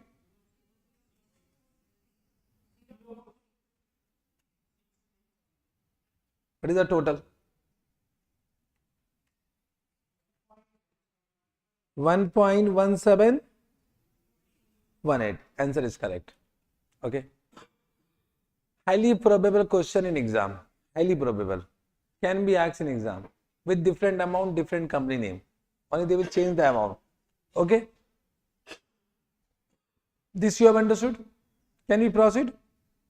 Yes, sir. So you have understood what will be the expenditure for capitalization rate. The next point is what? The last point, commencement, suspension, and when to cease capitalization. So when to commence? When 3 condition is satisfied on a particular date. On a particular date. So that date will become commencement date, and from that date will commence capitalization. So what are the 3 conditions? It incur expenditure for the asset. Means expenditure has been incurred on qualifying asset. It incurred the borrowing cost. Borrowing cost is also incurred, and it has undertaken some activities that are necessary to prepare the asset for its intended use or sale. Even though physical construction might not be started, even though physical construction is not started, if the activity is started which is required to prepare the asset, then also will commence capitalization. Activity can be admin activity or it can be some technical activity. For example, suppose you have undertaken, means you have started for taking permission from municipal department. So you started the activity. So from that date, what will start? Your borrowing cost capitalization will commence. Understood? So all these need to be satisfied at one point of time. From that point of time, you will commence capitalization. Means this activity will include technical activity or admin activity prior to the commencement of physical construction. Means even though physical construction not started, that is okay. Your activity started, you will commence capitalization. Correct? But they have given a clarification that holding of an asset when no production or development that changes the asset condition is taking place. Means if you are holding some asset, suppose you purchase one land for construction of building. So you are holding the land and construction of building not started. So that will not trigger the commencement of capitalization. So when you are holding some asset and you have not started construction, that will not trigger the commencement of capitalization. Understood this point? Yes, sir. When to suspend? When to suspend? To what Ind AS says that when the active development is interrupted. When the active development is interrupted due to some unnecessary reason, then we'll suspend capitalization for the time being. For the time being, correct? Means can you say whenever active development is interrupted due to some necessary reason, which are necessary for the construction, acquisition or production of a qualifying asset, then will not suspend the capitalization. Now the question I just said, what do you mean by necessary? What do you mean by unnecessary? Just try to understand. I'll just give one simple example. Necessary means what? Which you know from the beginning that you are going to stop the production or construction activity during that time period. Means if you know that activity from the beginning, it means you have done planning for that, it becomes necessary. But if suppose suddenly something happened for which you have not planned yourself, then that become what? Unnecessary. Unnecessary. For example, just let me take one example. Suppose Chennai, we know, is prone to flood in heavy rainy season. I don't know. Yes or no? Chennai is what? Prone to flood in heavy rainy season. When there is a heavy rain, the flood will come. Yes or no? Suppose you are doing construction, so you know during 2 months or 3 months when there will be heavy rain, there will be no construction work. So suppose flood came and you need to stop your production or construction process, will you suspend? No, because you know Chennai is what? Prone to what? Flood. So you have already planned for that. You have already planned for that. But I live in Hyderabad. Hyderabad there is nothing, no flood. Now sometime what happened in Hyderabad also heavy rain will come due to what? Climatic condition, and heavy rain came and flood came. But we have not done planning for that now. So in that case, if suppose flood came, there is no chances of flood. Means I have never seen. Suppose the heavy rain came for 1 month, heavy rain. So flooded now. Then we do stop what? Construction. In that case, it become unnecessary because we are not prepared for that. We have not planned for that. So we need to suspend our capitalization. In that case, suspension is required. Understood? I have given 2 examples. I hope you have understood. Yes. I hope you have understood. Chale. Yes, sir. So this you have understood. Ki whenever active development is interrupted, we need to suspend. When to cease? Cease is very easy. When the asset is ready for its intended use, then we'll stop capitalization. Permanently we'll stop.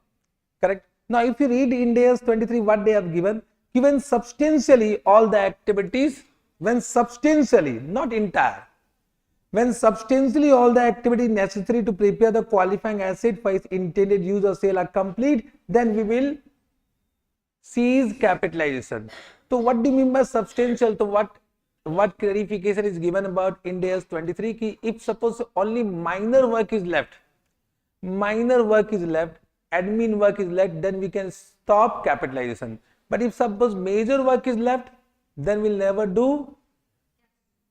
stop capitalization. So substantially means what? When minor admin work is left, then we can stop capitalization. Understood? Yes, sir.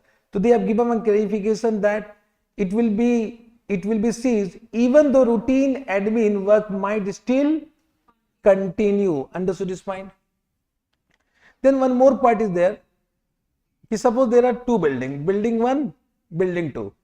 You are doing construction of building 1, building 2 by taking one loan. You have taken one loan of 10 crore and you are constructing what? Building 1 as well as building 2. Now construction of building 1 is completed, but construction of building 2 is not yet completed. So can you cease capitalization for building 1? Understood the question? Yes. You have taken one single loan for the construction of building 1 and building 2. Building 1 construction completed, building 2 construction not completed. So building 2 no doubt will not cease capitalization. For building 1 doubt came ki whether you will cease capitalization or whether you will not cease capitalization.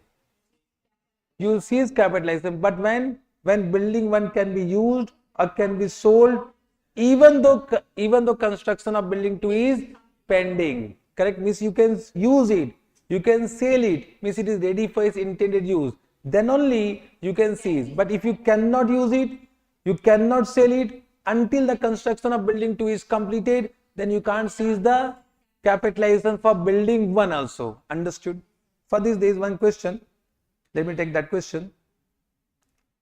This is a question I am expecting, means this question can be asked in exam. Harish Construction Company is constructing a huge building project consisting of 4 phases. It is expected that full building will be constructed over several years, but phase 1 and phase 2 of the building will be operational as soon as they are completed. So there are how many phases? Phase 1, phase 2, phase 3, phase 4. Correct? Cash expenditure given. So बताओ cash expenditure will be taken or not? Yes, cash expenditure will be only taken. Correct? Suppose in the same question given cash expenditure and accrued expenditure, what you would take? Cash expenditure. Okay. Then building purchase, this will be also taken. The total expenditure is given, this become total expenditure. Total expenditure of all phase given 221. Loan taken at the rate of 15% at the beginning of the year, 200. Now whenever the loan amount is more than expenditure amount, now if you apply on 221 10%, so can you say borrowing cost to be capitalized is more than actual borrowing cost? In that case, what we do, we calculate borrowing cost, and borrowing cost is allocated in the ratio of expenditure. Because can you say borrowing cost to be capitalized cannot be more than actual borrowing cost? Borrowing cost to be capitalized cannot be more than actual borrowing cost. So if the expenditure is more than the amount of loan, so first you calculate borrowing cost, and that borrowing cost will be allocated to all assets in the ratio of their expenditure, So can you say first we'll calculate borrowing cost 200. Acha, what is given next point? After taking substantial period of construction at the mid of the current year, phase 1 and phase 2 have been operational. So phase 1, phase 2 is operational, means that can be used. So for that borrowing cost capitalization will cease at the mid of the year. But phase 2, phase 3 is not yet operational. For that borrowing cost will be capitalized for the entire year. Find out the total amount to be capitalized. So first we'll calculate borrowing cost on 200 lakh, how much? 30 lakh. Now expenditure of phase 1, phase 2 is what? 34 plus 64, how much? 98 lakh. What is the expenditure of phase 3, phase 4? 123 lakh. You can see this 30 lakh has been allocated to these two in this ratio. And that will come this amount and this amount. Calculation you can do. Means 30 lakh has been allocated in this ratio. That allocation you can do. Now can you say out of this 13 lakh 30,317 for phase 1, phase 2, 6 months will be capitalized and 6 months will be charged to PL as an expense. But for phase 3 and phase 4, the entire borrowing cost will be capitalized. Understood? Simple, but can be asked. Okay. One more question which is recently added, and I like this question personally. 24. Recently added in the May 2024 RTP. Very good question. Means this type of questions will be asked at CA final. Easy but require full concept. If you don't know concept, you will not be able to write. PQI Limited is engaged in tourism business in India. The company has planned to construct a holiday resort at Simla. The cost of the project has made out a borrowed fund of 100 lakh at a rate of 12% per annum. So what is the borrowed fund? 100 lakh. Rate is what? 12% per annum. 40 lakh were disbursed on 1st April 2002 and the balance 60 lakh were disbursed on 1st June 2002. Okay, sir. The site planning work commenced on 1st June 2002. The site planning work is already commenced on 1st June 2002. Since the chief engineer of the project was on medical leave, the company commenced the physical construction on 1st July 2002 and the work of construction continued till 30th September 2002. Okay? Are you understanding? Because at the end I will ask you question. Okay? So better you draw timeline because you will forget all the date.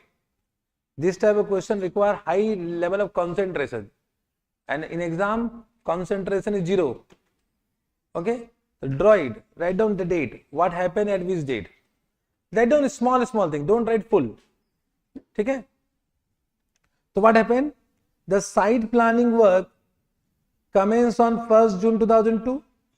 Since the chief engineer of the project was on medical leave, the company commenced the physical construction on 1st July 2002 and the work of construction continued till 30th September 2002. It continued till 30th September 2002 and thereafter the construction activity stopped due to landslide. Landslide. Understood? Landslide means from mountain on the road which lead to the construction site. The road blockages have cleared by the government machinery by 31st December 2002. Means on this date once again will commence our construction. Construction activity have resumed on 1st Jan 2003 and has completed on 28th Feb 2003. Understood the dates? Yes. Dates you have written? Okay. The date of opening has been scheduled on 1st March 2003. The date of opening. But unfortunately the district admin gave permission for opening on 16 March due to lack of safety measure like fire extinguisher which had not been installed by them. Correct? Means they were scheduled on 1st March but actually it was open on 16 March. Determine the amount of borrowing cost to be capitalized to a construction. Means you need to find out for how many months it will be capitalized. First find out for how many months. They have given two cases. First I am reading case number 1. Okay? What is case number 1? Ki landslide is not common in Simla. Landslide is not common in Simla and delay in approval from district admin office is minor administrative work left over. Batao. For how many months will do capitalization? Everyone calculate. 6. I have heard 6 months. I am just giving chance to everyone.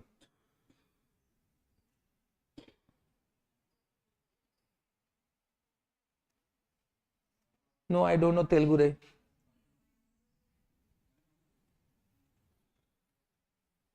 Five months. One answer I got 6, one answer I got 5.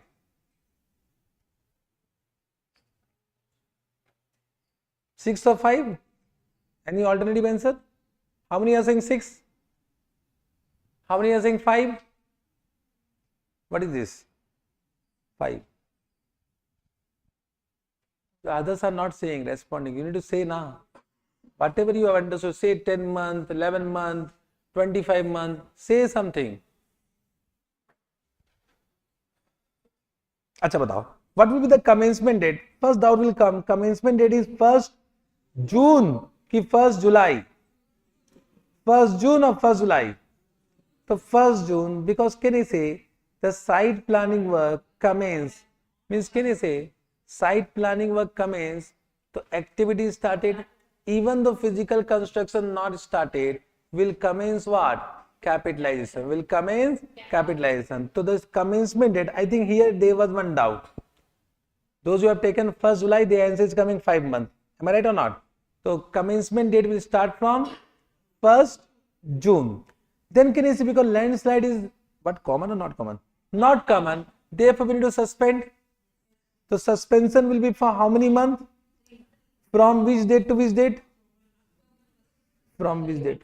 From 1st October to 31st December. So how many months will not be counted? 3 months will not be counted. And can you see, we will stop capitalization once the asset is completed. Means on 28th Feb the asset will be completed. Understood? So how many months is coming? 6 months is coming. So 6 months will be the answer. And you can see they have done 20. You can see they have calculated. They have given entire reason. Then they have given, what is the amount of loan? 1 crore into 12% into 6 by 12. But it's the same question, case number 2. Landslide is now common in Simla. It means no suspension, add 3 months. So 6 plus 3, 9. Now read the rule. And delay in approval from district is a major admin work left. It means now it will be up to what? 16th March. Up to 16th March. So how many months is coming? 9.5. 9.5. See what is the answer given? 9.5. Good question or not? Super question. Super question. At CA final level, so this type of questions would come. This calculation we have done in CA inter also. Calculation part, okay. But this is a very good question which I like personally. Understood? Correct? Now the last point of this chapter is what? Exchange difference. Exchange difference, correct? So exchange difference from foreign currency borrowing, whether it will be regarded as an adjustment to interest cost or not. Okay, na? So it means what they want to say is, suppose you have taken a foreign currency borrowing of 10,000 at 4%, correct? On this date, $1 is equal to suppose 80. And if you have taken the same loan in functional currency, you know functional currency means in rupees. If the same loan would have been taken in functional currency, means in rupees, then rate of interest would have been 12%. The rate of interest would have been 12%.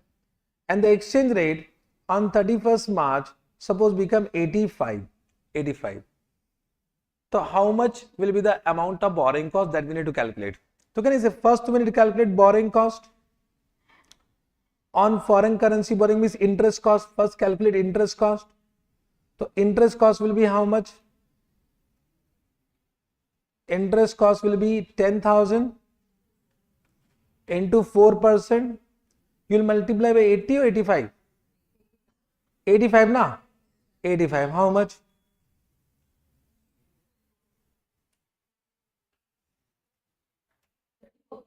34,000. So this will be the amount of borrowing cost. Okay. Now what is the exchange loss? Exchange loss is what? 10,000 into 5. So 10,000 into 5, that is 50,000. Now exchange loss is covered where? Under Ind AS 21. Exchange loss is covered under Ind AS 21. As per Ind AS 21, it will be transferred to profit and loss account. It will never be capitalized. But what Ind AS 23 says? Ind AS 23 says that this exchange loss has 2 parts. This exchange loss has 2 parts. One will be covered under Ind AS 23 and the balance will be covered under Ind AS 21. Understood? So out of 50,000, how much will be covered under Ind AS 23? How much will be covered under Ind AS 21? That we need to find out. Okay? Now suppose not. So how much will be covered under Ind AS 23? What Ind AS 23 says? It will be lower off. It will lower off A and B. What is A? A means actual exchange loss. How much exchange loss? 50,000. And B will be difference between difference of interest in foreign currency borrowing or in functional currency borrowing. The loan would have been taken in functional currency. Means if the loan would have been taken in functional currency, then what amount would have received? 10,000 into 80. 10,000 into 80.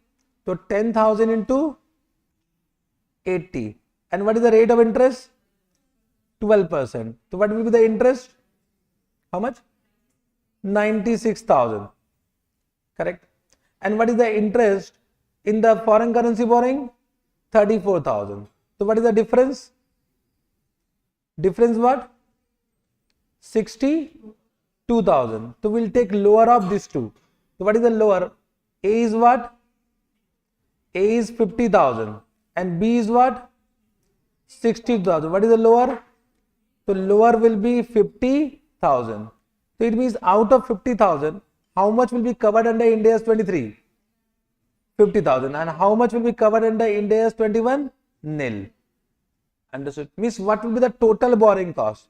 Total borrowing cost will be 34,000 plus 50,000. That is what? 84,000. This will be the amount of borrowing cost as per Ind AS 23. So what type of question can be asked? If suppose now this type of question they will ask in MCQs. Now this type of question they will ask in MCQs. They will ask, first question, how much exchange loss has been regarded as an adjustment to interest cost? Then what will be your answer? Then your answer is 50,000.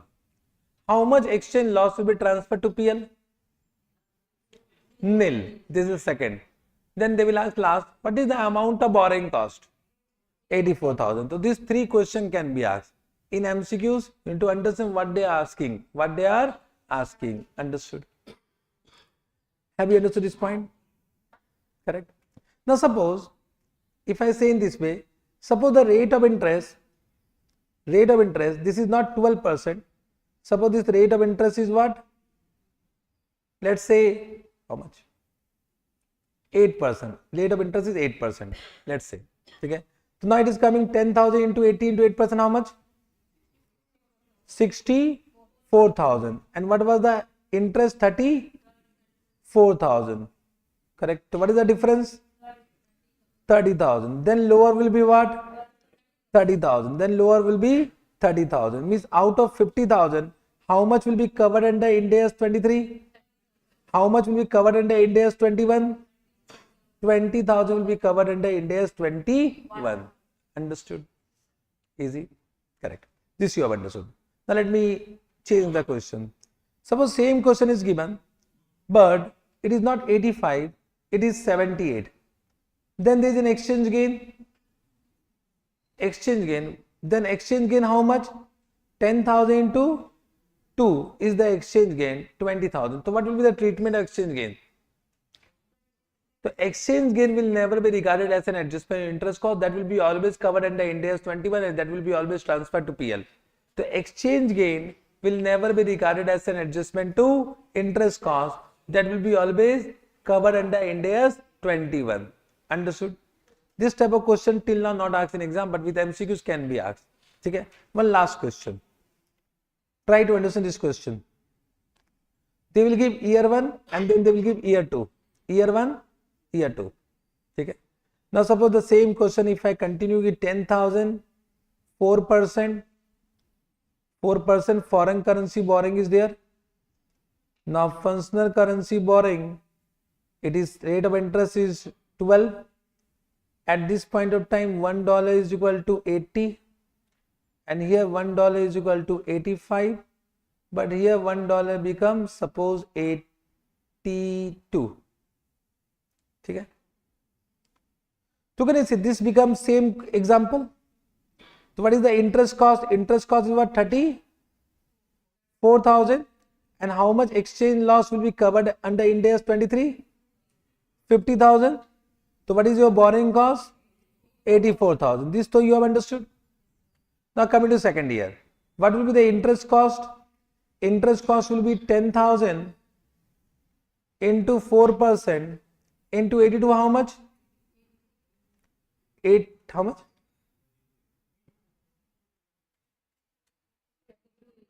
32,800.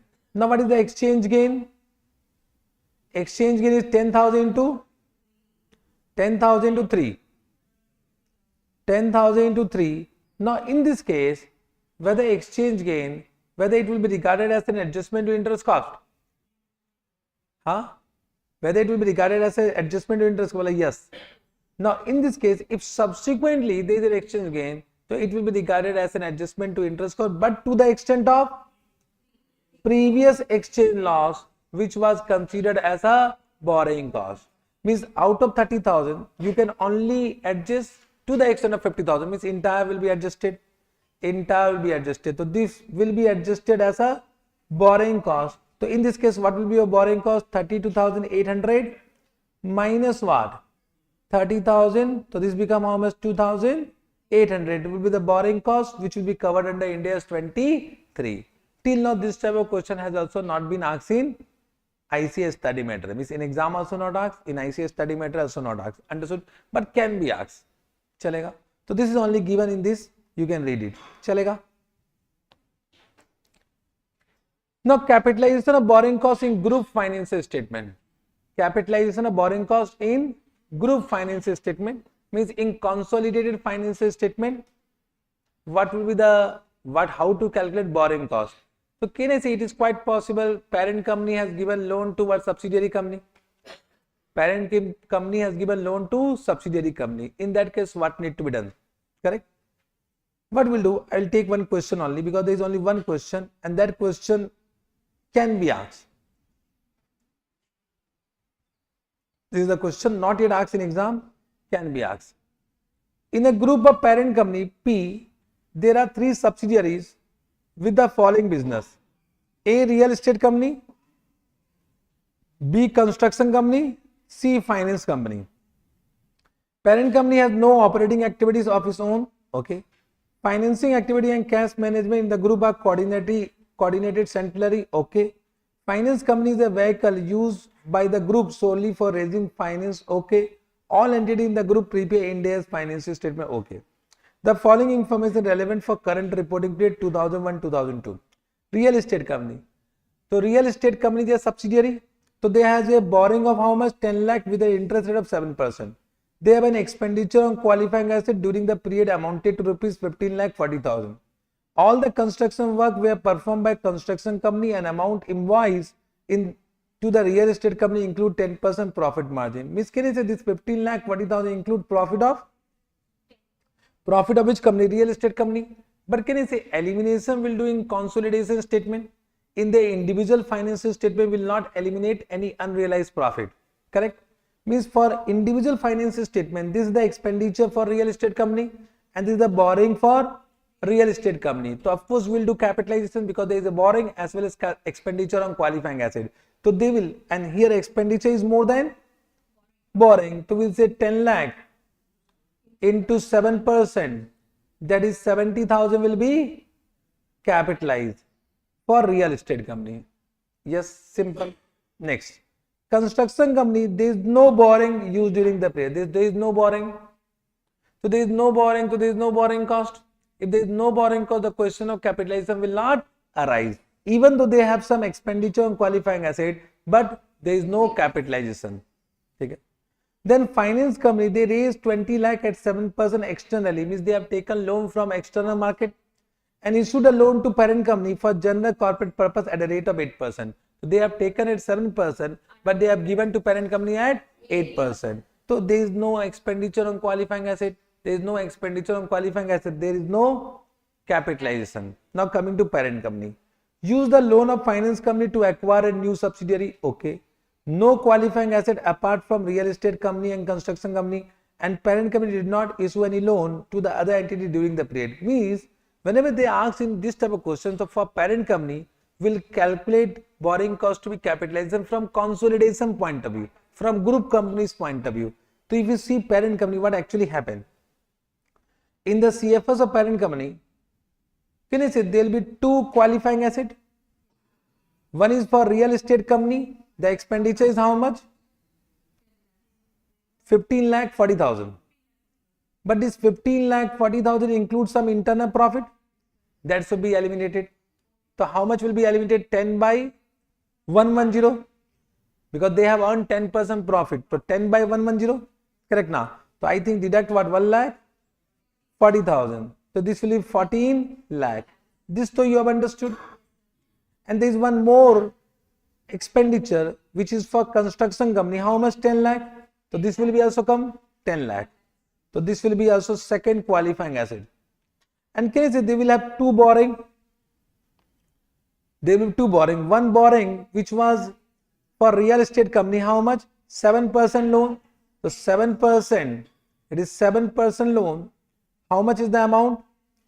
10 lakh. And one loan which has been taken by finance company and transferred to whom? Parent company. But it was taken at 7% and transferred 8%. So in CFS it will come at 7%, 8%. 7%. It will come at 7%. 7% into 20 lakh. So 7% into 20 lakh. Understood? Correct? So can I say for this parent company consolidation point of view, this become non-specific borrowing. Will calculate capitalization rate because both are 7%, 7%. Capitalization rate will be also 7%. That is understood by. Now the question is that will you capitalize in this qualifying asset 1? And will you capitalize borrowing cost in capitalize qualifying asset 2? Understood? Have you understood my question? Means, acha in 14 lakh to will capitalize. 14 lakh will capitalize, but 14 lakh ki 10 lakh. 14 lakh ki 10 lakh. Are you able to understand what I am saying? Means borrowing cost to be capitalized will be on 14 lakh or will be the amount of loan 10 lakh. Means we'll do 14 lakh into 10%. He will do 10 lakh into 10%. Understood? And in this, whether will capitalize? Yes or no? Will capitalize. In both will capitalize. Correct?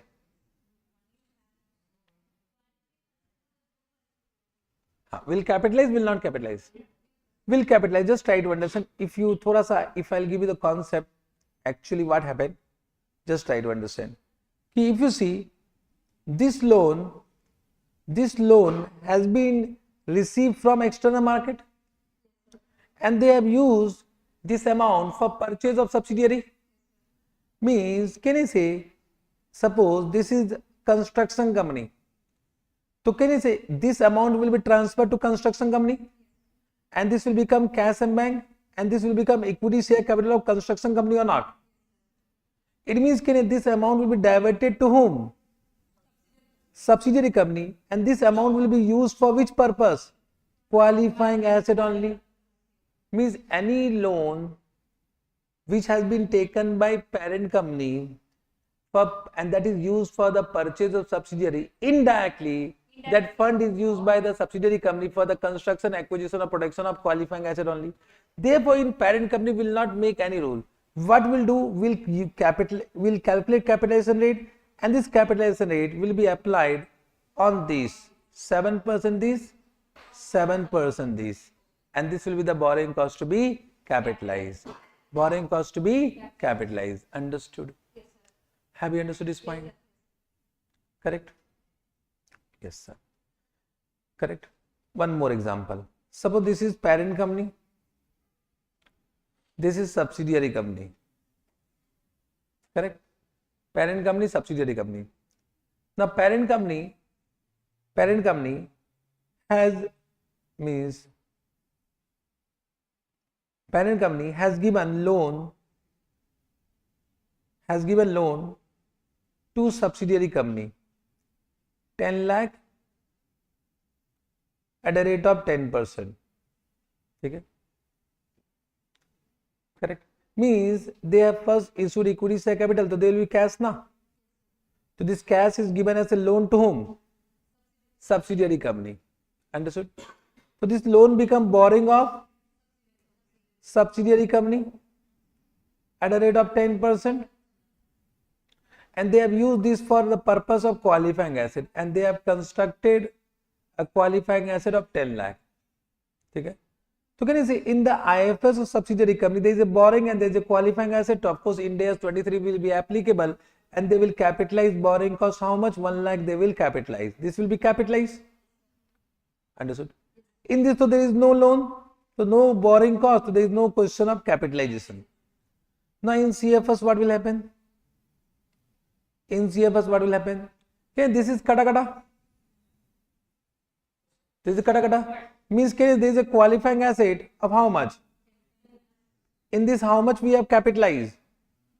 1 lakh we have capitalized, and there is no borrowing is not there. So if there is no borrowing, can you capitalize? No, it means in CFS, this borrowing cost, whatever you have capitalized will be reversed and charged to what? Profit on account as an expense in consolidated SOPL. In consolidated SOPL means it will be reversed. It will be reversed. Consolidation chapter, mix of consolidation chapter. Understood? Till now this type of question to have not been asked, but can be asked again. If they can ask that question, so they can ask this question also. Understood? Yes, sir. So with this, I hope I have completed all the points of Ind AS 23. One question you do by your own. Let's see how many of you are doing correct. Don't read the solution. Don't read the solution, do by your own. 7. 2 marks MCQ question suppose. Don't read the solution, because solution is visible.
Done?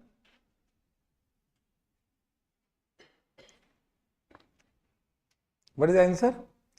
For factory building, what is the answer? 72,000. For office building, what is the answer? Everyone getting this answer? Bolo.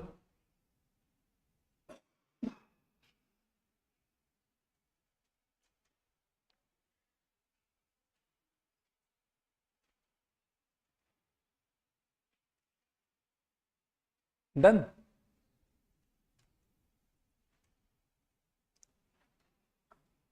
Everyone getting 72,500 for factory building?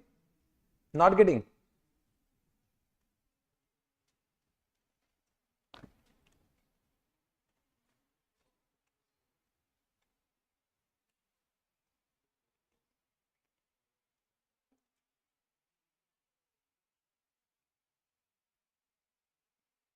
Getting? Chalo.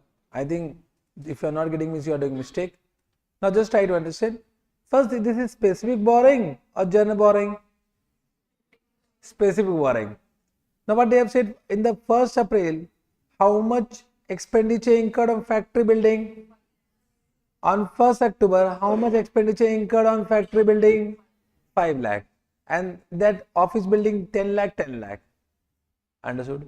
So if this is specific borrowing, you will calculate borrowing cost on 30 lakh, sorry, on 10 lakh for factory building or on 5 lakh, 5 lakh. Can you say 10 lakh into what? 9% for the entire 12 months irrespective of expenditure. That is coming how much? 90,000. But can you say you have used only 5 lakh initially? So can you say balance 5 lakh will be invested for the first 6 months? Temporary outside the business. At what rate? 7%. So on 5 lakh, 7%, 6 by 12, how much you are earning? 17,500. So net amount is what? 72,500. Same thing you can do for office building. Correct? Good question can be asked for 2 marks in your MCQ question. Okay. So with this chapter is completed from my point of view. All the points I have covered. Okay, sir? Okay. Now, let us come to Ind AS 20.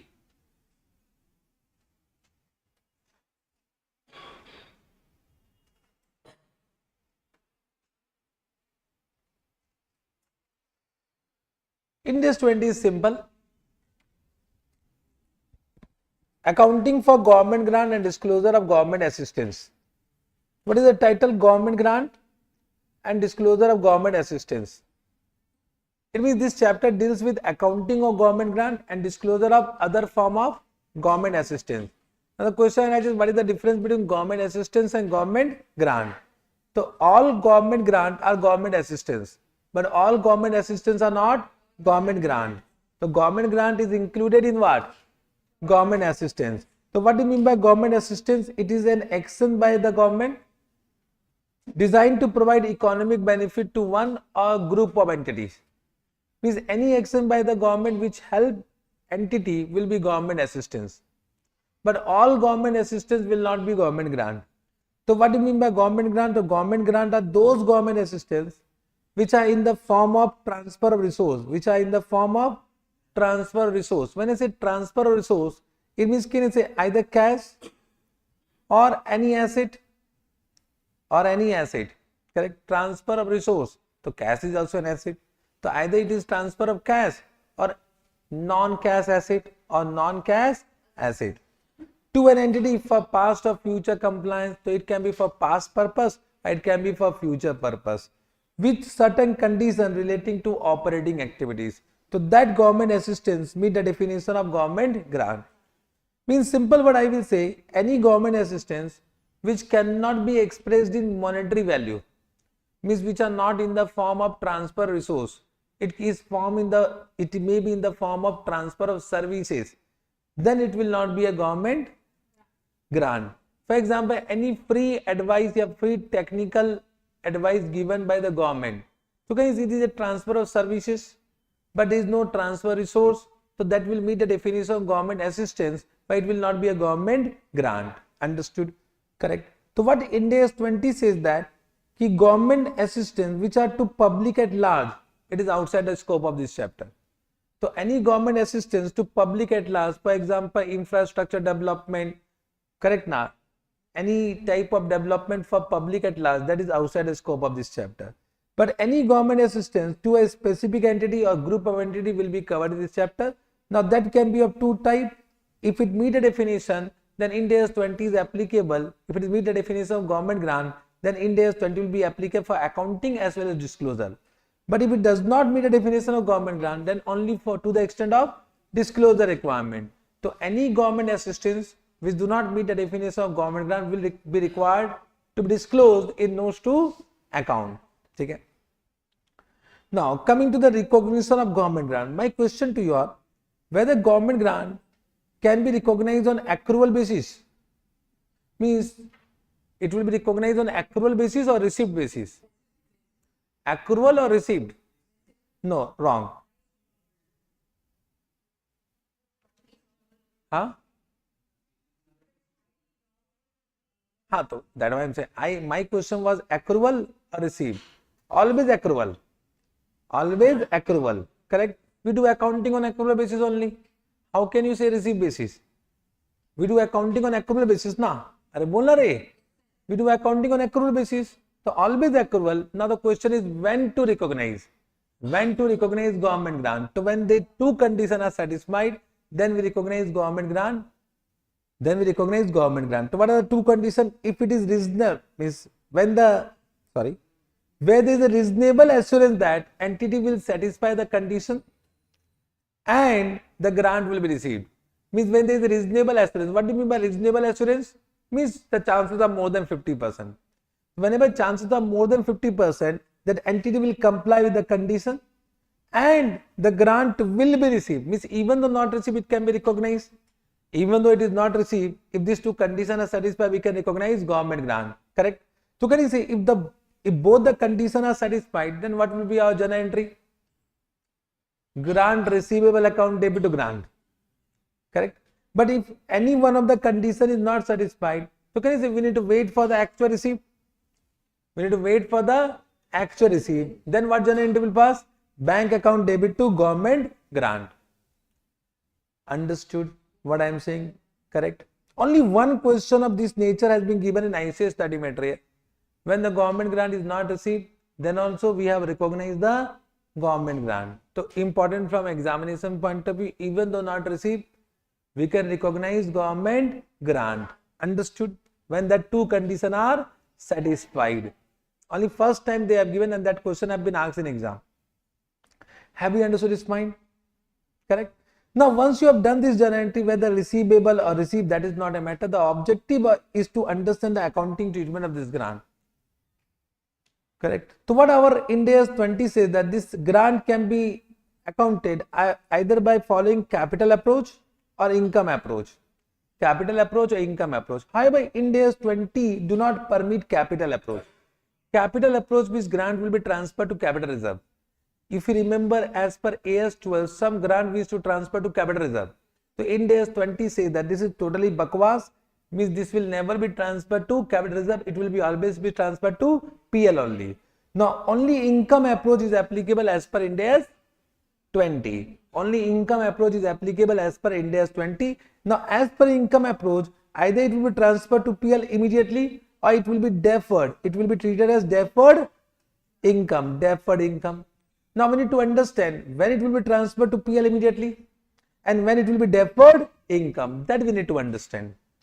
Correct? Means sometime government grant will be deferred income and sometime the government grant will be transferred to PL immediately. So when it will be transferred to PL immediately and when it will be deferred income. Can you see if it is deferred income? So deferred income will be amortized to PL on some systematic basis over the period. Correct? In which the related expenses, whatever the grant is intended to compensate, is recognized. So it will be recognized over the period as per matching concept. So that we need to understand what actually Ind AS 20 says. This I have explained. Have you understood this point? Now coming to the accounting treatment. For the purpose of accounting treatment, whether it will be deferred income or it will be transferred to PL immediately, that depends upon the nature of grant, for which purpose the grant has been received. So first, grant has been received for which purpose? Depreciable asset. When I say depreciable asset will include what? It will include PP, but except land. Whether it will include intangible asset? Yes. Intangible asset, because that are amortized, amortization and depreciation are same. So can you say it will include what? PP and intangible asset which are depreciable. Means of course land will not be covered. Achha, this will include bearer plant. Yes, because PP include bearer plant. Whether it will include biological asset? Very good, excellent, means super. Biological asset which they are measured under cost model. Today only we have done biological asset measured under cost model. Go to Ind AS 20. तो बोलो ना, biological asset measured under cost model. Understood? Whether it will include investment property? Yes or no? Whether they are depreciable? Yes or no? But no one will give grant for investment property. Correct na? As per this, yes, but no one will give grant for investment property. Correct na? Government will not give. Okay, yes sir. So okay, but question will not come. Question will not come. Whether it will include inventory? Sir, inventory are not depreciable assets, sir. What? Okay, okay. Chalo. So grant related to depreciable asset, they have given two approach. One is grant is treated as deferred income. Means whatever grant is received, that will be treated deferred income. Means what journal entry will do? Ki grant receivable or received. Means either receivable account or bank account. So whenever I am saying bank, it means it can be receivable also. Now, I will not say always. So if I am saying bank account debit to grant, so now you have understood it can be receivable account debit to grant also. Understood? So what is the journal entry? Bank account debit to deferred income. So in this case, the journal entry will be bank account debit to deferred income. And this deferred income will be amortized during the useful life of depreciable asset in the ratio of depreciation. Normally in exam they give SLM. If they have given SLM, very easy. Equally it will be transferred to the remaining useful life. But if it is RBM, be careful. RBM first into calculate the entire depreciation.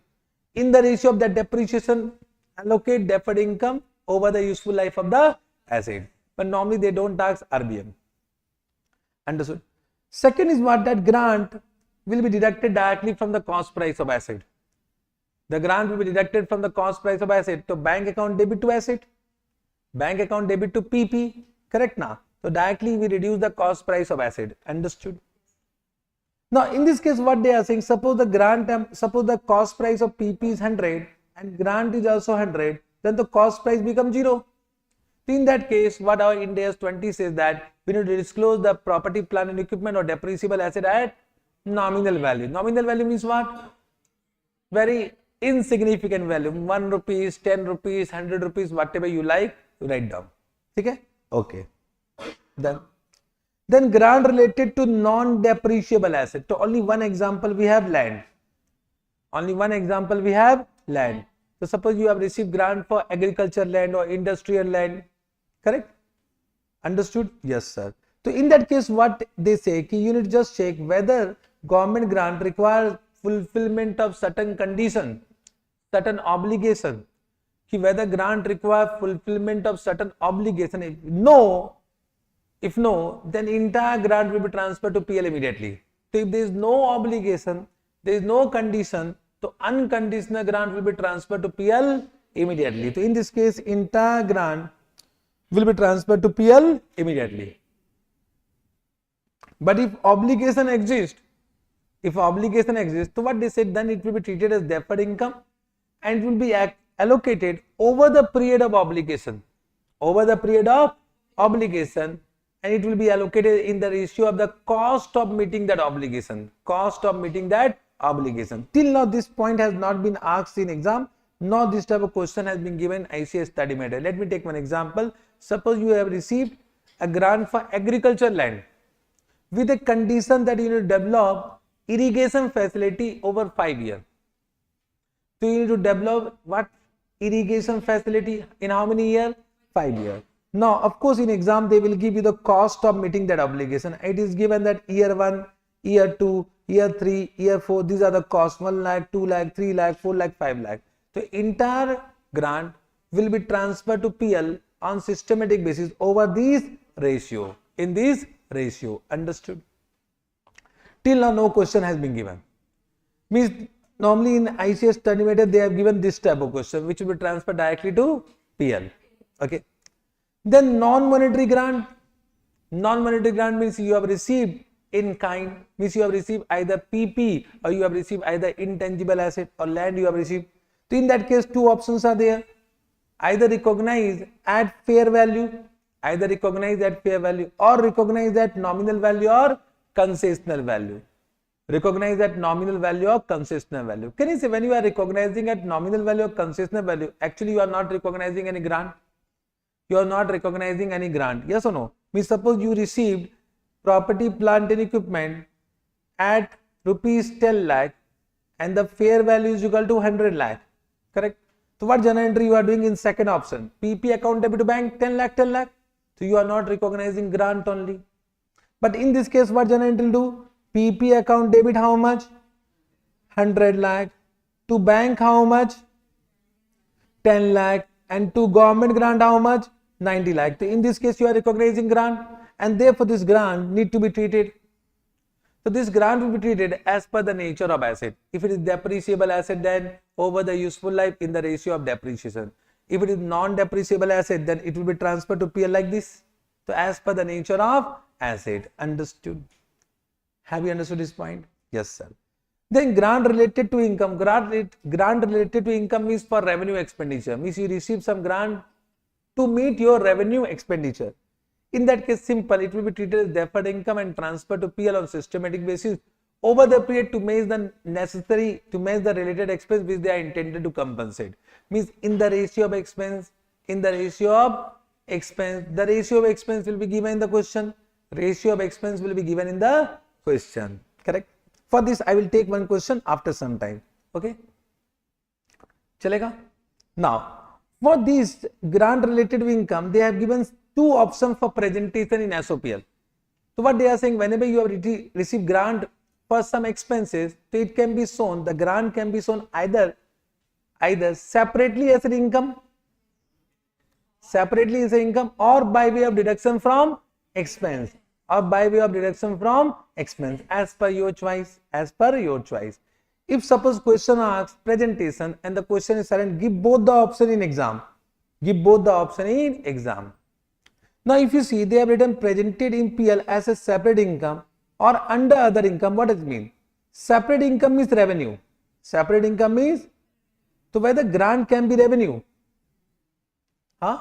Very good. If the grant is received for which company? Section 8 companies. Understood? So for them, can you see, it will be an ordinary source of income. So if the grant is received by this type of company, means non-profit organization company, then it will become a revenue, then disclose it under revenue. Otherwise, for other company, it will be always under other income. Got this point? Chalega? Yes, sir. Forgivable loan. What do you mean by forgivable loan? The loan which has been cancelled. The loan once cancelled will become grant, and that will be transferred to profit and loss account. So any loan which has been cancelled will become grant, and that will be transferred to PL immediately. So what journal entry will do? Loan account will be cancelled. Loan account debit to what? PL. Grant, and then grant will be transferred to PL. Understood this journal entry? Correct? Now concessional loan, of course this is important from exam point of view. Concessional loan. What do you mean by concessional loan? You have received loan at lower rate of interest than market rate of interest. Means if the market rate of interest is suppose 10% and you have received loan at 2%, so it means it is concessional loan. Then what our Ind AS 20 says that first we need to recognize loan at fair value. We should recognize loan at fair value as per Ind AS 109. So how to calculate fair value of loan? So we need to first find out contractual cash outflow. And we need to calculate present value of contractual cash outflow discounted by using market rate of interest. Correct? So you need to first find out what? Contractual cash outflow. Then find out present value of contractual cash outflow discounted by using market rate of interest. That becomes fair value of loan. So what is the fair value loan? Fair value of loan is present value of contractual cash outflow discounted at market rate of interest. Can I say we can calculate? I will take one question also. Okay. So this we can calculate. Now whatever amount received as grant, this will be deducted from this, and the balance amount will be the amount of government grant. So suppose you receive 20 lakh. Fair value of loan is suppose 15 lakh. So 5 lakh become what? Grant. 5 lakh become grant. So what will be your journal entry? Bank account debit, total amount. To loan payable, 15 lakh. To grant, how much? 5 lakh. And once again, this grant will be treated as deferred income and will be amortized. Means you need to see this loan has been taken for which purpose. If the loan has been taken for depreciable asset, then over the useful life of depreciable asset in the ratio of depreciation. If it is non-depreciable asset, then that. If suppose this is for expenses, then revenue expenses, then that. Means as per the purpose of loan. Understood? This is one point from which question can be asked. I have a very good question which is not yet asked in exam. I am not expecting that question, but then also we should do that question.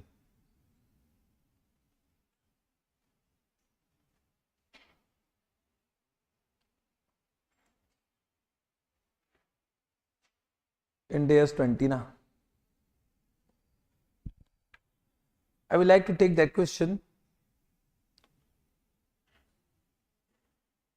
This is the question. Let us read. Very good design question. But if this question will come, this will be minimum 8 to 10 marks question. And from this chapter, 8 to 10 marks question, normally they don't ask. Okay?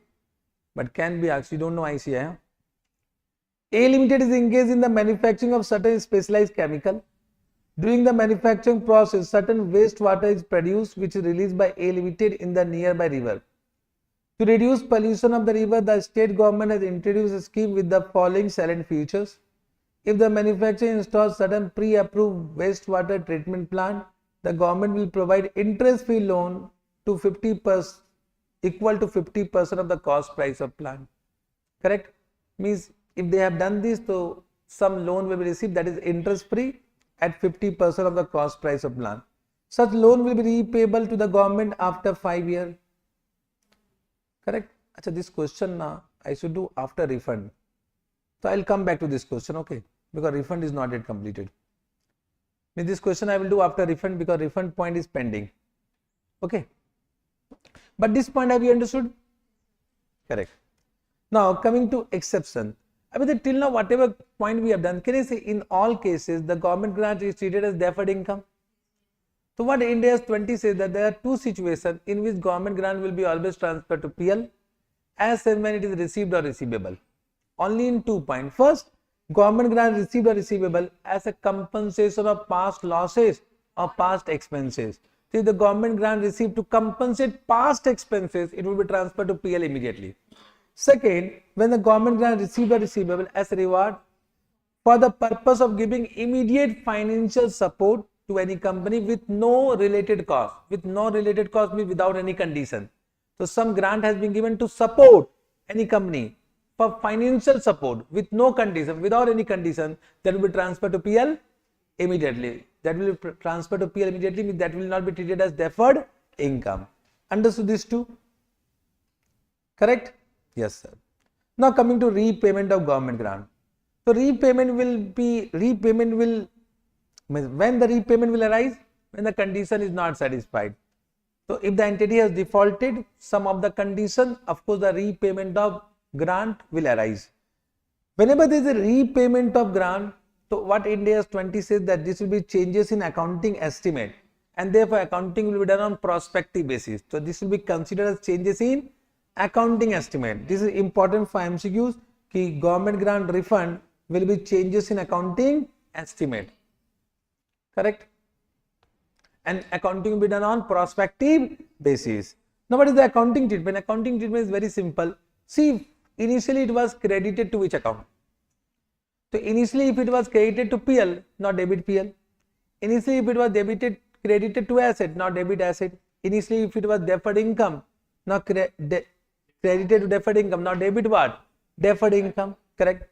Means if the GG, which government grant is transferred to PL, so what will be journal entry? PL account debit GG payable and GG payable to cash or bank. If the GG is deducted from the cost price of asset, so our journal entry will be asset account debit GG payable and GG payable to cash or bank. But can you say in this case when you are debiting asset, so carrying amount will be revised. Means you will increase the carrying amount of asset, therefore the carrying amount will revise. And revised carrying amount will be depreciated during the remaining useful life of the asset. Understood point? That is understood point. Okay. But if it is deferred income, let me take one example. Suppose कि 10 lakh is the grant received. Correct? Suppose out of that they have used 8 lakh and 2 lakh remain unused. 2 lakh remain unused. Understood the question? Means suppose the grant is received for purchase of machinery, but they have purchased machinery only of 8 lakh. 2 lakh remain unused. So my question to you are, in this, out of this 10 lakh, deferred income will be 10 lakh, 8 lakh. Have you understood the question? You receive grant of 10 lakh. You have used 8 lakh for purchase of machinery and 2 lakh remain unused. So your deferred income will be 10 lakh, 8 lakh. 10 lakh, 8 lakh. Huh? No, it will be 8 lakh. It will be 8 lakh. Because whatever you have not used, so it means you are not using for the purpose for which you have received. So it means it is now available for refund. Yes or no? So that will remain as a grant liability in the balance sheet. Grant liability in the balance sheet. Understood? Correct. However, till now this type of question has not been given. I am just explaining you, suppose given, you should know. Now this, out of this deferred income, suppose 2 years expired, so some amount will be transferred to PL. So some amount will be amortized. Some amount will be amortized, and out of this, suppose 2 lakh has been amortized to PL and balance remain unamortized. So balance unamortized portion will remain in deferred income account. Will remain in deferred income account. Correct? And that will be how much amount? 6 lakh. 6 lakh. Okay. And now suppose refund arises.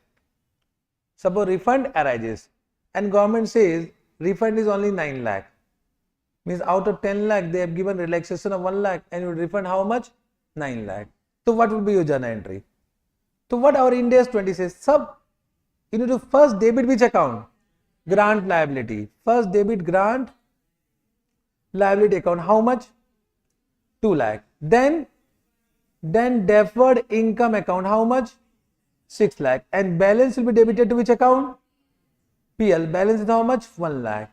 To what? GG payable. And then GG payable to bank. How much? 9 lakh.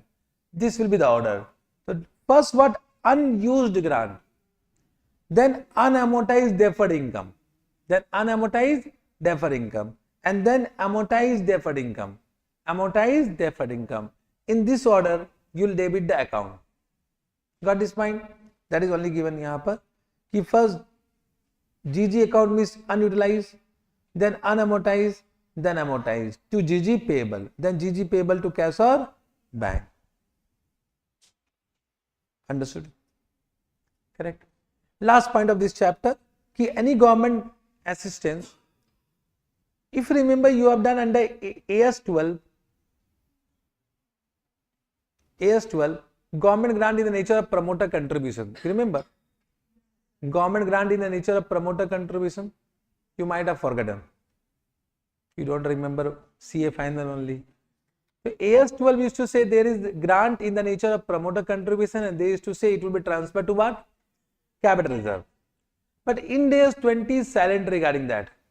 Therefore, one doubt came, what about government grant in the nature of promoter contribution? And for that we have Appendix A to Ind AS 20. Now, if we read a definition of grant, means grant, so they say grant, whatever you receive should be related to operating activities. Means if you read the definition of grant, what they have given? Grant definition, with certain condition relating to what? Operating activities. Now when I say government grant in the nature of promoter contribution, so they want to promote any industry. For example, any industry in special economic zone or any industry in backward area or any industry of a specific nature, for example, export industry, etc. So government always want to promote that type of industry. So if you want to open that type of industry, so they will help you. So can you say they will give as an investment, means they will promote. They will promote. Now one doubt came ki whether this is relating to operating activity, means whether it will meet the definition of government grant or not. So one clarification has been given in Appendix A to Ind AS 20 that yes, even though there is no specific relation to operating activities, but this has been given for operations only. And therefore government grant in the nature of promoter contribution will meet the definition of government grant, and this will be also transferred to PL on systematic basis. Understood?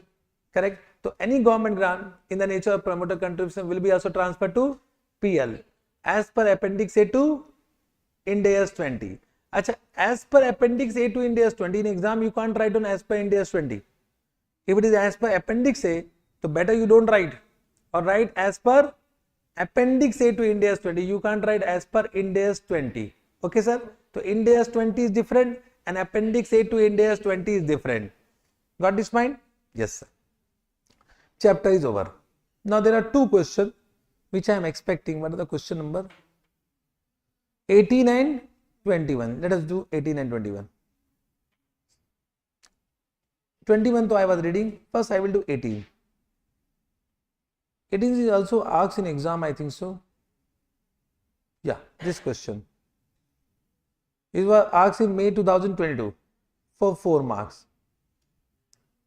Entity is awarded a government grant of 60,000 receivable over 3 years.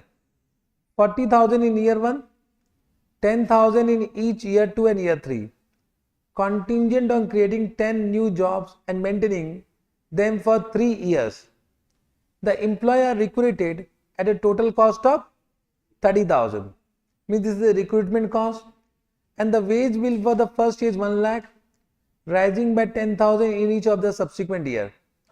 Calculate a grant income and deferred income to be accounted in the books for the year 1, year 2, year 3 under two situations.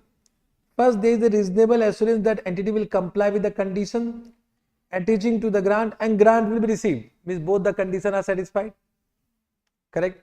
Second, there is no reasonable assurance that grant will be received. Means in this second condition is not satisfied. Got this point? So first we will do condition number, the case number A. Have you understood the question? So what they have said? This is the first year, second year, third year. First year how much they will receive? 40,000. Then here how much? 10,000. Here how much? 10,000. Total is what? 60,000. And what will be our expenses? 30,000 was the recruitment cost and first year wage bill was 1 lakh now. So it will become 1,30,000. Then increase by 1 lakh, means 10,000 increase to 1,10,000, and this will become 1 lakh. So this is the expenses. Okay. Now in the case number 1, can you see, because both the conditions satisfied, so even though grant is not received, we'll pass the journal entry. So our first journal entry will be grant receivable account debit to deferred income. How much? 60,000. This will be 60,000. Now we need to find out that how much will be transferred to PL account. For that we will prepare one statement. So year 1, year 2, year 3. What is the expense? 1,30,000, 1,10,000 and 1 lakh. Total become how much? Sorry, 1,20,000. Total become how much? 3,60,000. And what is the grant? Is 60,000. This 60,000 will be allocated in this ratio. Can you allocate?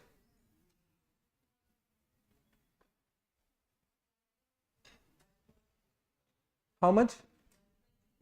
21,667, 18,333 and 20,000. So this will be amortization to PL. So what they have asked in the question, what will be the deferred income? What is the deferred income to be shown in the balance sheet? So first year it will be 60 minus 21,667. How much? 33,000? 38,333. Then 38,333 minus 18,333. So that is 20,000 and then it will become nil. This is the answer. First one is easy. Correct. There is no doubt about first. Correct. Now if suppose second condition is given, second case is given, that there is no reasonable assurance that grant will be received. Correct. So first year, how much we have received? Only 40,000. So we can recognize only what? 40,000. Are you able to understand? Means we will not recognize what? 20,000. Have you understood? Means in this case, you can see what generated they have given receivable to deferred income 40,000. Means there is certainty of collection of 40,000 that will be received. And suppose we have passed the journal entry bank account debit to government grant 40,000. Now in that case, our expense to remain same 1,30,000, 1,10,000 and 1,20,000. But how much will allocate? Means we'll allocate 60,000 or 40,000 in this ratio. 60 or 40? Huh? No, 60,000. 60,000. Just try to understand. Right now I am calculating amortization. I am calculating amortization. How much will be amortized? So this expense is for the entire grant now.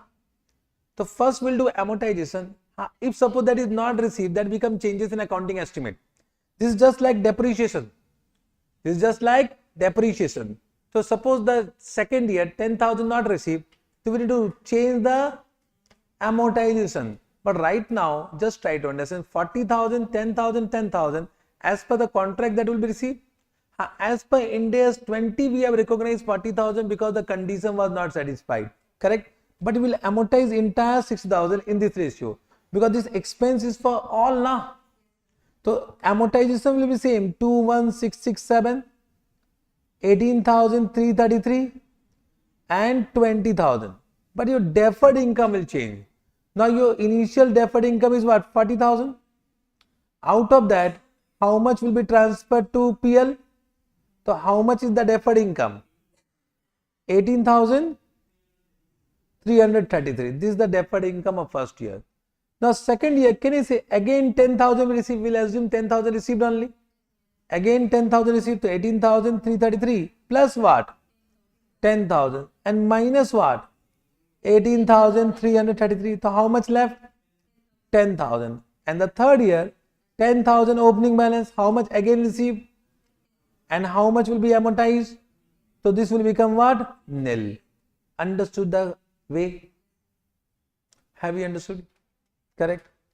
Good question can be asked. If the question is silent, so always assume both the conditions are satisfied. Don't take risk by doing second one. If the question is silent, always assume both the conditions satisfied and do the first alternative answer. Got this point? Yes, sir. One more question which I was reading at that point of time. Chalo, that we do. Question 21. We have started. So what they have said, question 21.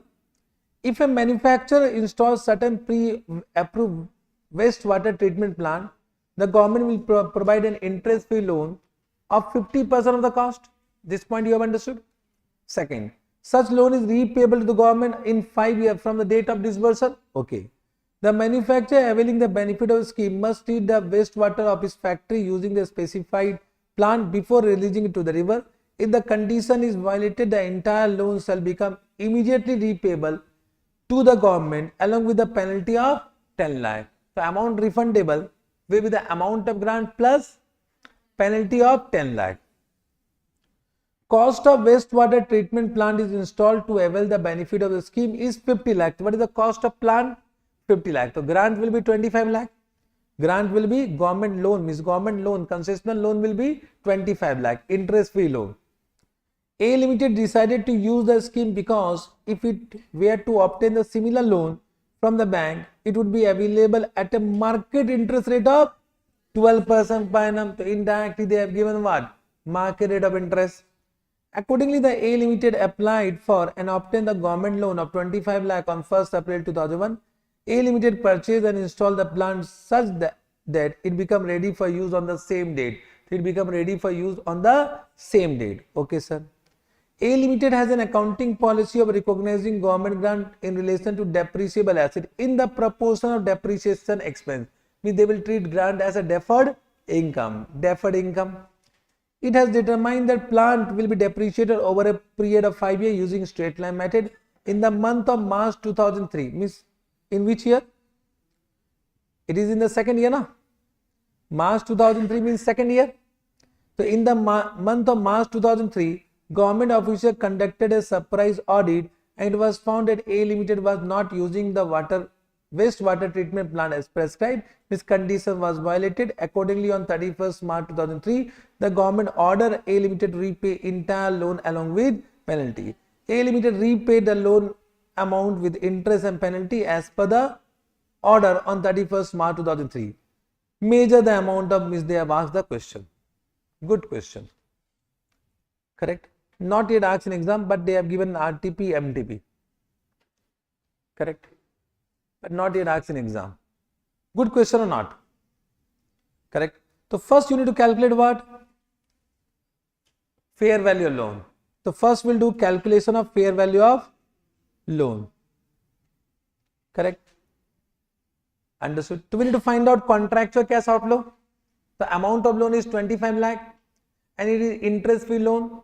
So okay, there is no interest payment. Only 25 lakh is payable after 5 years.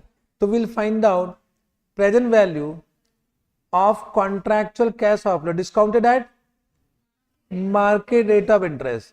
So your contractual cash outflow is only what? 25 lakhs, which is payable after 5 years. So at a rate of 12%. 12% is the market rate of interest. Can you give me the discounting factor for 5 years at a rate of 12%? 0.567. Okay, multiply 14 lakh 567. Okay. Achha, one thing. Let me say something. You have written 3 decimal. Everyone listen what I am saying. You have written how many decimal? But you are multiplying by entire decimal. No, ruk ja. Dekho, I have asked answer. You have given this. Means in exam also you write on this. Try to understand what I am saying. I am checking your paper. I don't know you. Okay. I am a CA and I have taken 10 attempts to pass the exam. Will I give you marks? Do you expect marks from me? Do you expect marks from me? Any mercy? Are you my brother? Are you my relative? Who are you? I don't know. I will take badla. Tit for tat. What is this? They will say, what is this? Wrong. Because you have written what? 5, 6, 7. This amount is not coming now. Arey bolna re. Just try to understand. There is no rule of marks. You have assumed 5, 6, 7 and you are not multiplying with that. Yes or no? This is assumption na. 3 decimal you have assumed. Means you are informing the examiner that I have assumed 5, 6, 7. Then also you are not multiplying with 5, 6, 7.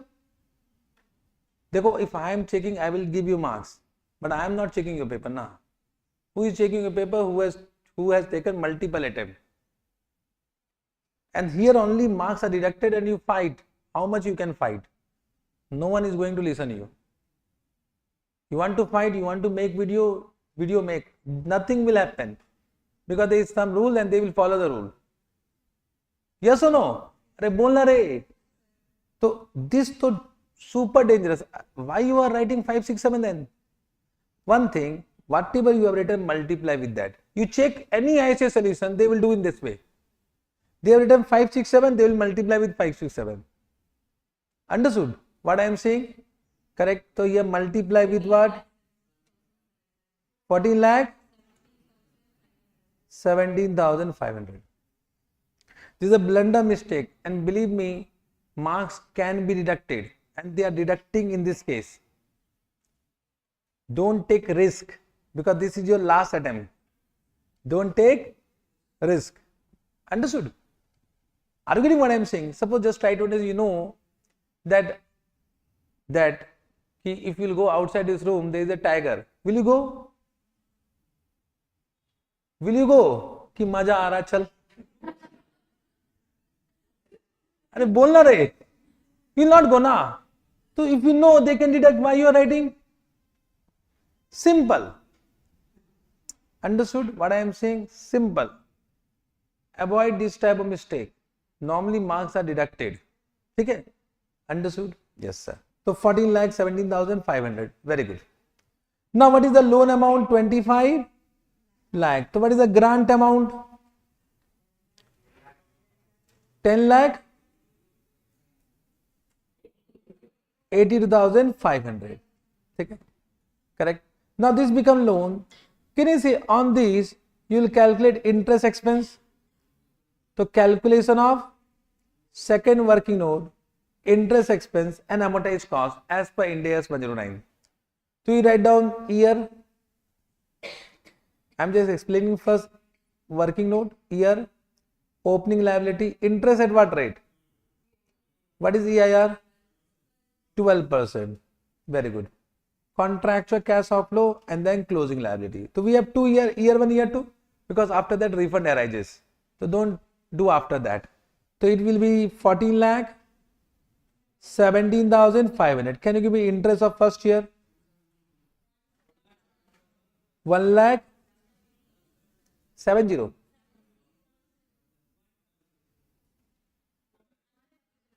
100. Contractual cash outflow 0. Total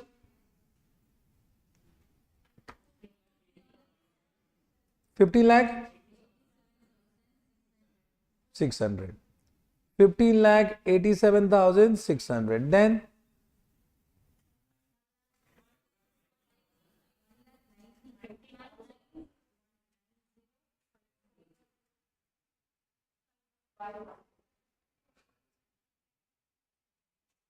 what do you saying? 512. 512.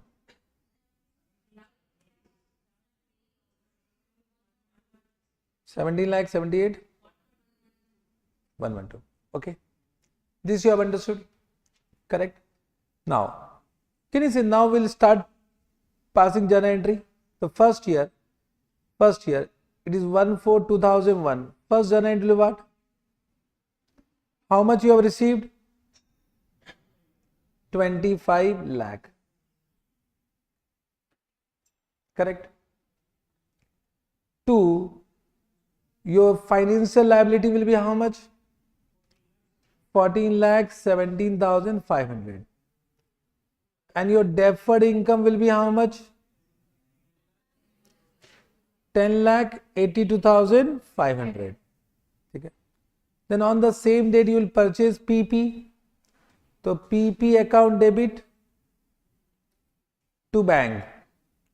At what amount? 50 lakh. 50 lakh. Understood? Then on 31st March 2001, you recognize interest expense account debit to financial liability. How much? 1,70,100. 1,70,100. Then we will also recognize depreciation. Depreciation, what is the useful life? I think 5 years they have given. What was the useful life? 5 years. Using a straight line method. So 50 divided by 5, how much?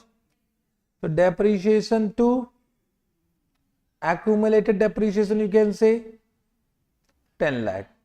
First year done. Coming to second year. In a second year again we recognize what? Interest expense. Interest expense account debit to financial liability. How much? 1,90,000. Achha, we have not transferred deferred income now, sorry. In the first year deferred income. Here deferred income will be amortized over the 5 years in the ratio of depreciation. The depreciation is SLM, so equal 1/5. So can you give me what is 1/5 divided by 5? How much? We will pass one more journal entry. Deferred income account debit to grant income. In exam always write down grant income, then transfer to PL. How much? 2,16,500. 2,16,500. Then again on 31st March 2002, can you see interest expense journal entry will come, depreciation journal entry will come, and deferred income. These 3 journal entry will come. Now refund journal entry. Refund journal entry you do. Understood? This must have done. Refund journal entry you do. Refund हो गया ना? refund. Means I am doing this question only for refund journal entry. Do refund journal entry. I think balance you can do by your own. And last में refund journal entry is interesting.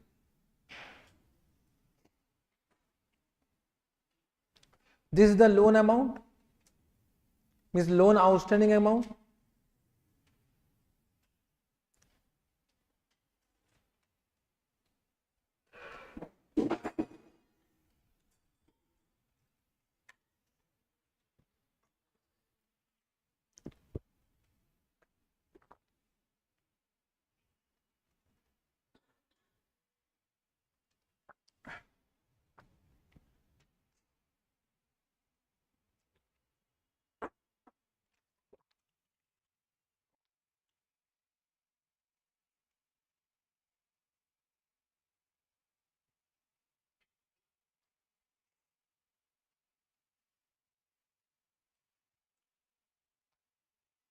Done? So what you have done? First you have done financial liability account debit how much? How much? 17,78,000. 17,78,112. Then guys, you need to find out unamortized deferred income. So unamortized deferred income will be how much? This 10,82,500 minus what? 2 times this 2,16,500 minus 2,16,500. How much? 6,49,500. Pakka na? Correct. To bank. To bank at to GG payable you can add on, then GG payable to bank. So how much was the loan amount? Entirely refunded plus 10 lakh penalty. So 35 lakh and balancing figure will be transferred to what? PL account. PL account is coming how much? This minus this 2. 10 lakh 72 320 388. This becomes the answer. However, in ICA they have given 2 journal entry. One is for 25 lakh, one is for 10 lakh. So you can add on for 10 lakh PL account debit to bank again. Okay. So in ICA solution they have given 2 journal entry, but this is also correct. This is also correct. In last time what happened in exam, one of the question, there was one question embedded derivative. One question. If you remember the question of, so normally what happens in class na, I give separate journal entry. Okay? In ICI book they have given compound journal entry. Ab separate journal entry, compound journal entry both are same. I will say it is better to pass separate journal entry. So separate journal entry, compound journal entry. Net effect will remain same. So in class I normally do in separate journal entry, then I explain that this is the compound journal entry. Okay na? So of course, one of my student they have done what? Separate journal entry, marks deducted. Because who is checking? No, they don't know anything. अब क्या करें बताओ? We can't say. The separate journal entry pass 100% correct answer, marks was not given. How to fight? How to fight? बताओ. So sometimes therefore we say by follow ICI. Follow ICI. Correct now. Therefore I am saying ICI has done 2 journal entry. If you see, check karo. Now of course this entry is also correct now. Who will say wrong? Mahagada will say what wrong? Correct now. This is 100% correct. But ICI has done what? 2 journal entry. Check karo. 2 journal. 10 lakh separate. This separate. Both are correct now. Batao. Can you memorize ki for this question you need to pass? Can you memorize? So something you leave to God. There is always 10% abnormal loss. ठीक है ना? So you need to think that you are writing 90 marks exam. Out of 90 you need to score 50. 10% abnormal loss मान लो life में. So then don't fight for that 10%. Correct ना? Something you need to leave to God ना. Something has been defined by the God, your destiny is already defined. Are you getting what I am saying? So you need to leave something to God. Are you able to understand what I am saying? So think abnormal loss can happen up to the extent of 10%. So your marks, the total marks in exam is 90. Out of 90, you need to score how much? 50. Easy also. Then also easy na. Out of 90, can't you score 50? Arey bolna re. Yes, smile and say yes. You'll pass. Okay. So done. This chapter is also completed. Only one chapter is left, that is 105 as per the today's quota. We will take 10-minute break and we'll recommence the class and we'll complete Ind AS 105. So today quota will be completed.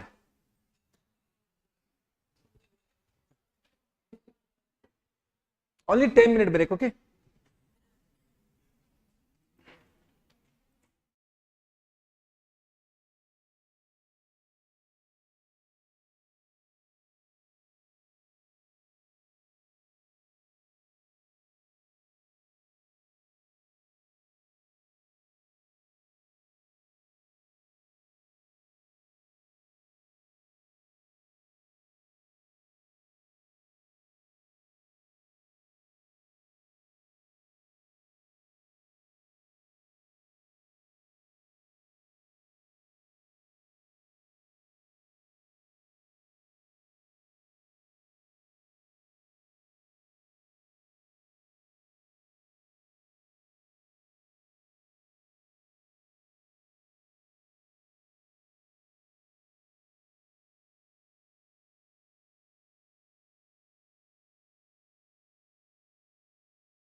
Now,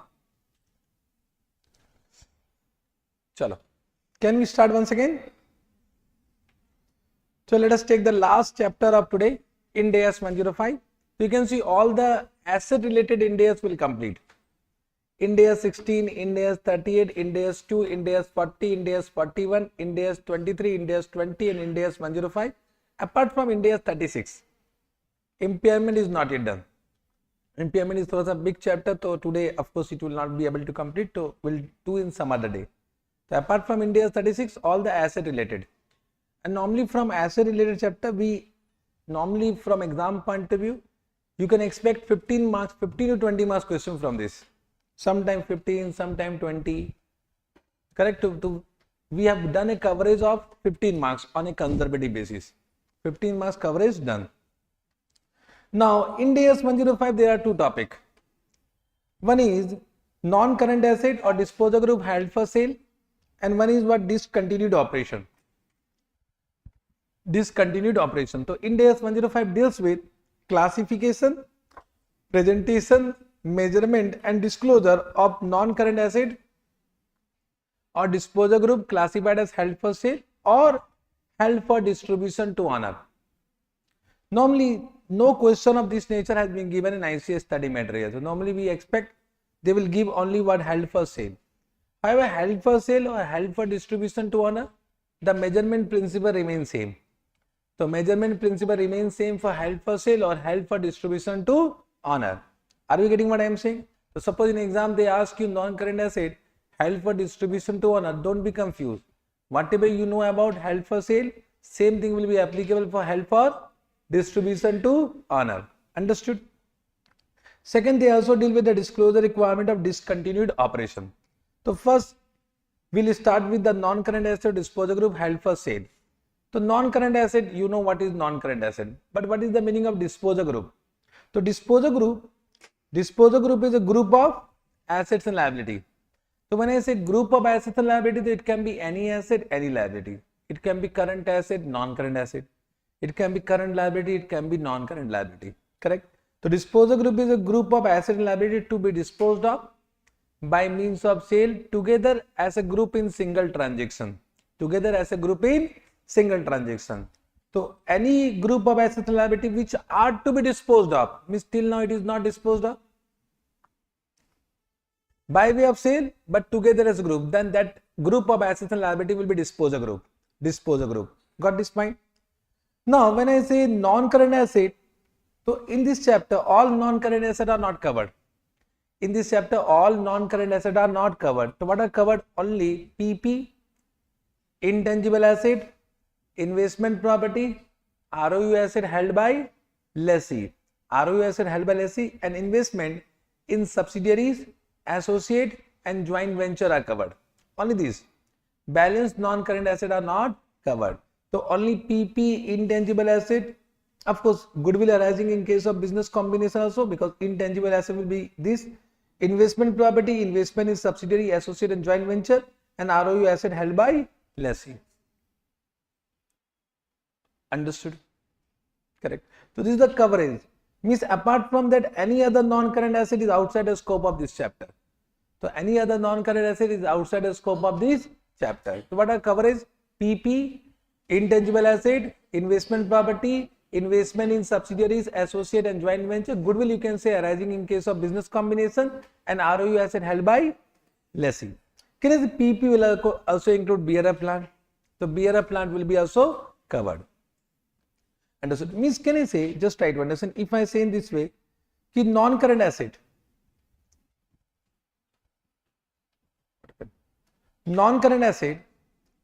if I am saying non-current asset can be of two type now, which is classified, which is not classified as held for sale, or which is classified as what? Classified as held for sale. There are two types. So, whenever there is a PP which is not classified as held for sale, so Ind AS 16 will be covered. And whenever PP which is classified as held for sale, then Ind AS 105 will be applicable. Understood? It means PP and PP classified as held for sale are two different items. As per balance sheet, PP and PP classified as held for sale are two different items. Got this point? So whenever we say PP classified as held for sale, then this chapter will be applicable. Similarly, disposal group are also two types. When it is not classified as held for sale and when it is classified as held for sale. So disposal group may or may not be classified as held for sale. If it is classified as held for sale, then Ind AS 105 will be attracted.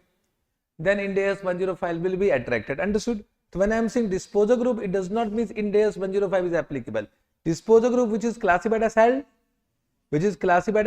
for sale, for them Ind AS 105 will be attracted. So to this Ind AS 105 is attracted. Now when it will be classified as held for sale, that we need to find out. So they have given some classification criteria. So what is that classification criteria that we need to understand? So what they said, an entity say classify any non-current asset or disposal group as held for sale, if the carrying amount of such asset is principally recovered through sale transaction. Means if the carrying amount will be recovered principally through sale transaction and not through its use, then that will be classified as held for sale. Means suppose right now just try to understand, if this is my PP, this mobile I am using in my business, so this is my PP, correct? Now I have decided to sell it. Whether Ind AS 105 is attracted, not attracted. I have decided to sell it. So whether Ind AS 105 is attracted, not attracted? No, not attracted. Because I have decided to sell it, but I am using it now. Who said I am not using it? It is in my hand only. Check out. I am using it. I have decided to sell it, but it does not mean now the carrying amount is principally recovered through sale transaction. It means now we need to understand when the carrying amount is principally recovered to sale transaction. For that they have given two more conditions. Understood? Are you able to understand what I am saying? So you have decided to sell it, it does not mean Ind AS 105 is applicable. You have decided to sell it, it does not mean Ind AS 105 is applicable. Are you able to understand? Correct. So it means when this criteria will be satisfied, they have given two more conditions, one condition and two conditions. If both the conditions are satisfied, then yes, it will be classified as held for sale. First, non-current or disposal group must be available for immediate sale in its present condition. Means it must be available for immediate sale in its present condition. Correct? Means suppose if I have a building and I say that it is available for sale, but after renovation, it is not available for immediate sale in its present condition, therefore it cannot be classified as held for sale. So both the point, it must be available for immediate sale in its present condition, then first condition will be satisfied. Understood? Correct. Second condition is more interesting. Sale must be highly probable. Now what do you mean by probable? Chances are more than 50%. But here the word is highly probable. So highly probable is more than probable. Correct now? Means it is significantly more than probable. Correct? Means it is significantly more than probable. It is highly probable. So how can we understand it is probable, it is highly probable? So in this case, they have given 5 more conditions. So they have given 5 more sub conditions. If all these conditions satisfied, then it will be deemed to be highly probable. Then we'll assume that sale is highly probable. Understood? So what are that 5 conditions? Management must be committed for sale. Means there must be commitment. Commitment will come from where? Resolution. Means resolution has been passed. So the commitment will come from resolution. So it means if the resolution has been passed, so commitment will come. Understood? Second, management has initiated some active program to find out potential buyer. Means they have done some program, they have done some action to find out potential buyer. It means they are committed. Again, commitment will come. Yes or no? Third point, sale price is reasonable to its current fair value. Means sale price whatever quoted is equal to current fair value. Understood? Means suppose the current fair value of this mobile is 50,000, but I have quoted 1 lakh. So it means I don't want to sell it. Now. So sale price must be reasonable to its current fair value. Understood? and the sale transaction is expected to be completed within 12 months, within 1 year from the date of its classification. Last one, management is not expected to change or withdraw their plan on the date of classification. Means on the date of classification, if you ask management, will say that yes, we do not have any intention to change the plan or withdraw the plan. Correct? So if all these 5 conditions satisfied on the date, that date will become the classification date, and on that date the non-current asset or disposal group will be classified as held for sale. Means from that date Ind AS 105 will be applicable. Understood? Have you understood this point? Means from examination point of view, can you say this will be given in the question?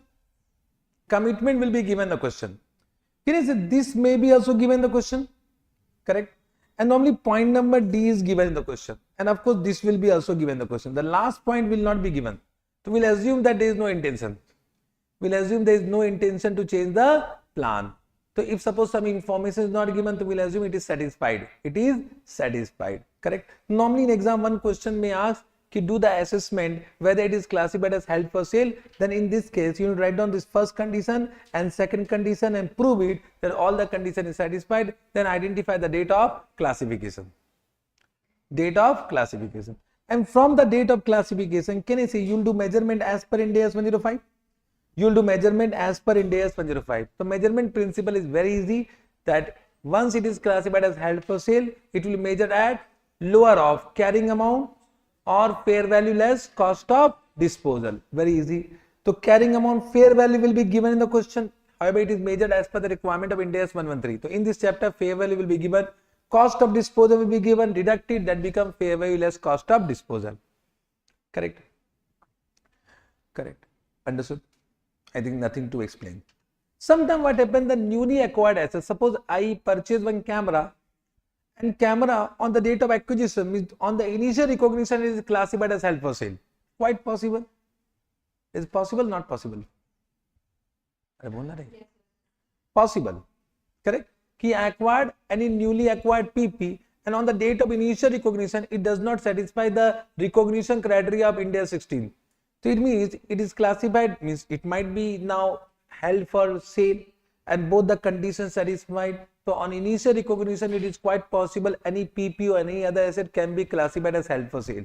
So on initial recognition, if it is classified as held for sale, then it will measure at cost price or fair value less cost of disposal, whichever is lower. Till now this type of question has not been asked, but can be asked. Dangerous, huh? Dangerous. Understood? Correct?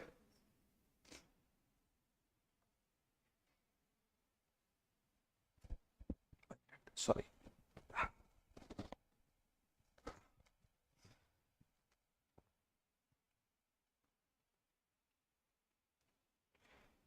This point I will explain at the end. Okay, important, but at the end I will come back to this point. Okay. Now coming to the measurement. If I am saying measurement, so this is the date when it was classified as held for sale, means Ind AS 105 is attracted. So suppose this is 30th June and on 30th June it is classified as held for sale. So we will find out carrying amount as on this date. We will find out fair value less cost of disposal. Suppose this is 1 lakh and this is suppose 80,000. So this 20,000 is what? This 20,000 will be what? We call it impairment loss, but this is impairment loss as per Ind AS 105. Okay? And what will be the revised carrying amount? 80,000. Revised carrying amount is 80,000. So this impairment loss will be charged to PL. This impairment loss will be charged to PL. Now one doubt will come. Can you see it can be revalued asset? It can be revalued asset, so there can be some revaluation surplus. Suppose we have a revaluation surplus of 1 lakh. The question is that whether this 20,000 can be charged to revaluation surplus to the extent available. Yes or no? Yes or no? Yes or no? Everything saying no? Confidence nahi hai. Either say yes or no. You have only 2 options in your exam, do or do. You will do it now. Yes or no? Yes or no? So no, if you are saying it is correct. But suppose this is the Ind AS 36 chapter. Ind AS 36 में impairment loss will calculate. So impairment loss as per Ind AS 36, whether it can be charged to revaluation surplus. Yes, very good. Means you know this point. If you are saying this correct, means you know. So any impairment loss calculated as per Ind AS 36 can be charged to revaluation surplus if it is available for that revalued asset. But impairment loss of Ind AS 105 cannot be charged to revaluation surplus even though it is available. Understood this point? So it will be always charged to profit and loss account. Correct? Now suppose 31st March came. Again you will do remeasurement. So again what is the carrying amount now? 80,000. And fair value less cost of disposal is again what? 70,000. So again there is a loss of how much? 10,000. This will be also charged to PL. And what is the revised carrying amount? 70,000. Are you getting what I am saying? Again 31st March came and it is still classified as held for sale. Whether it is practically possible. 12 months expired, is not yet sold. Practically possible? Yes, possible. So what Ind AS 105 says that if suppose the asset is not sold within 12 months from the date of classification, then it can still be classified as held for sale if two conditions satisfied. Key management is still committed to sale and reason for delay is outside the control of the entity. Means suppose COVID-19 came. So can we sell it? We can't sell it. That is the reason outside our control. And management is still committed to sell it. So it will be again continue to be classified as held for sale. So it is practically possible. Correct now. The 31st March came. Again we'll do carrying amount how much? 70,000 now. But what happened? Now fair value less cost of disposal increased. I understood. And become 1,10,000. Bole yes or no? So we'll take whichever is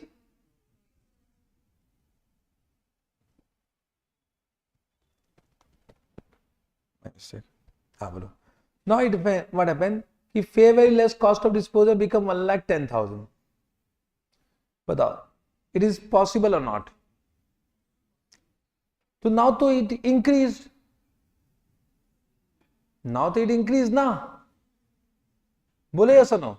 So in that case, the question is that whatever impairment loss you have charged to previous year, whether it can be reversed. It can be reversed. Yes or no? Well, yes. It can be reversed. But to the extent of which amount? To the extent of impairment loss which is calculated as per Ind AS 105 and impairment loss which has been calculated as per Ind AS 36. To that extent it can be reversed. So we can reverse it, but to the extent of impairment loss which you have calculated as per Ind AS 105 plus impairment loss which you have calculated as per Ind AS 36 also. Very good. It means you know this point. That is given. Check karo. So initial measurement on the date of classification as held for sale will do carrying amount and fair value less cost of sale. Impairment loss will come. That we can do. Then subsequent also will do measurement this only. We'll find out measurement. But if there is any reversal of impairment loss, means if the fair value less cost of disposal is more than carrying amount, any subsequent increase in the fair value less cost to sale of an asset can be recognized in PL to the extent that it is not in excess of cumulative impairment loss that has been recognized in accordance with Ind AS 105 and previously in accordance with Ind AS 36. Important for multiple choice question. I think you have understood. Correct? Now, suppose there is a disposer group. So, disposer group is a group of assets and liability. So, first we need to find out carrying amount of that group of assets and liability with disposer group. Then we'll compare with fair value less cost of disposal. Can I say this will be impairment loss? So, this will be total impairment loss of disposer group. So, this impairment loss will be allocated to all the asset. Correct? But first impairment loss will be allocated to what? Goodwill if any. Then balance impairment loss will be allocated to what? Other asset. But only which asset? Non-current asset. to which Ind AS 105 is applicable. Means not to all non-current asset. It will be allocated only to those non-current assets to which Ind AS 105 is applicable in the ratio of their carrying amount. This is one of the favorite question of the institute. Means they have been asked from this chapter, I think 3 or 4 times already asked, and they are asking only this type of questions. Let me take one question of this nature, because this is the only question they are asking in exam from this chapter. Come to Ind AS 105. Ind AS 105.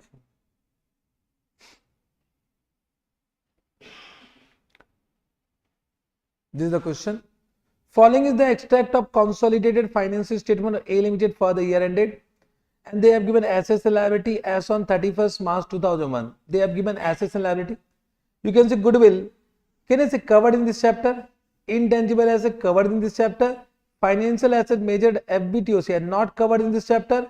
PP is covered in this chapter. DTA is not covered. Current asset is not covered. Current liability is not covered. Non-current liability is not covered. But can you see, we'll find out the carrying amount of all asset, all liability. On 15 September 2001, oh my God, on 15 September, this was which date? 31st March 2001. Means this is bakwas information. Because can I say, on 15 September something happened? Yes or no? Correct. Entity A decided to sell the business. So this is the totally bakwas information, na? Correct. It is noted that business meet the condition of disposal group classified as held for sale on the date in accordance with Ind AS 105. So this is the date of classification. And you can see in second para they have given 15 September. So if you are not reading the case question carefully, understood? And this normally happen in exam hall.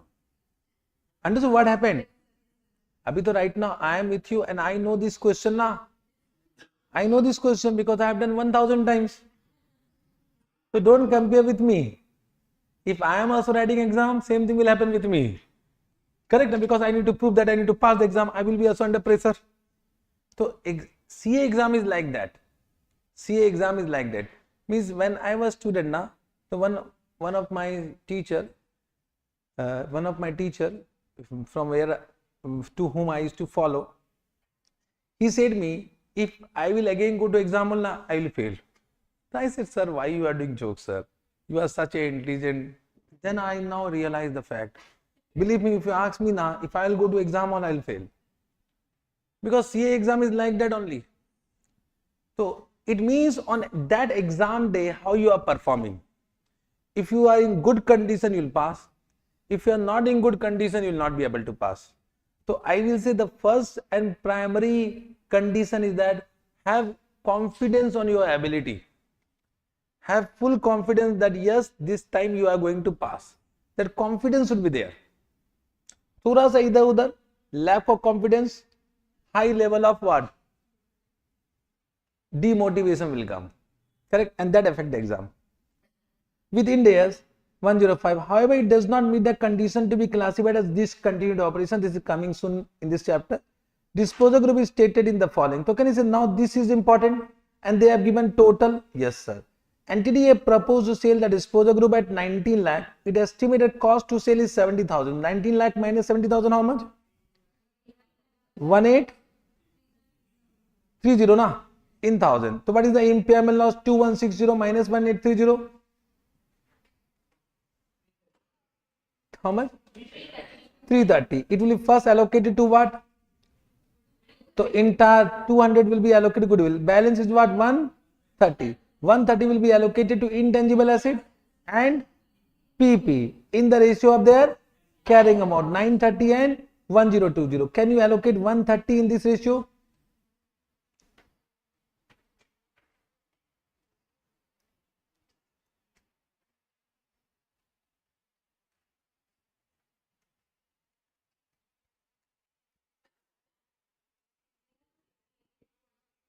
First one is minus 62. This is 68. You can find out revised carrying amount. You can find out a revised carrying amount. Correct? Very simple or not? Any doubt? Understood now? Understood this point? Yes, sir. So first point done. As on 31st March 2002, means next year, something happened in next year. There has been no change in the plan to sell that disposal group, and the entity still expect to sell it within 1 year from the initial classification. Means once again you will do remeasurement.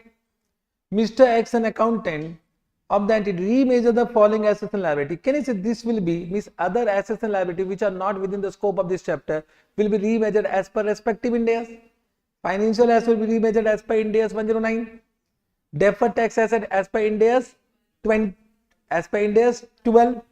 Current asset, inventory, etc., current liability. So this is remeasured. Okay. The disposal group has not been trading well, and now the fair value less cost to sale has fallen to 16,50,000. Means again you will find out carrying amount.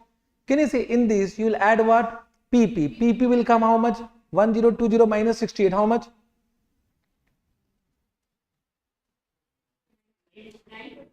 952. And 930 minus 62. How much intangible asset?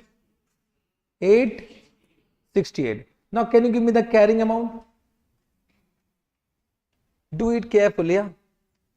Can you give me the carrying amount?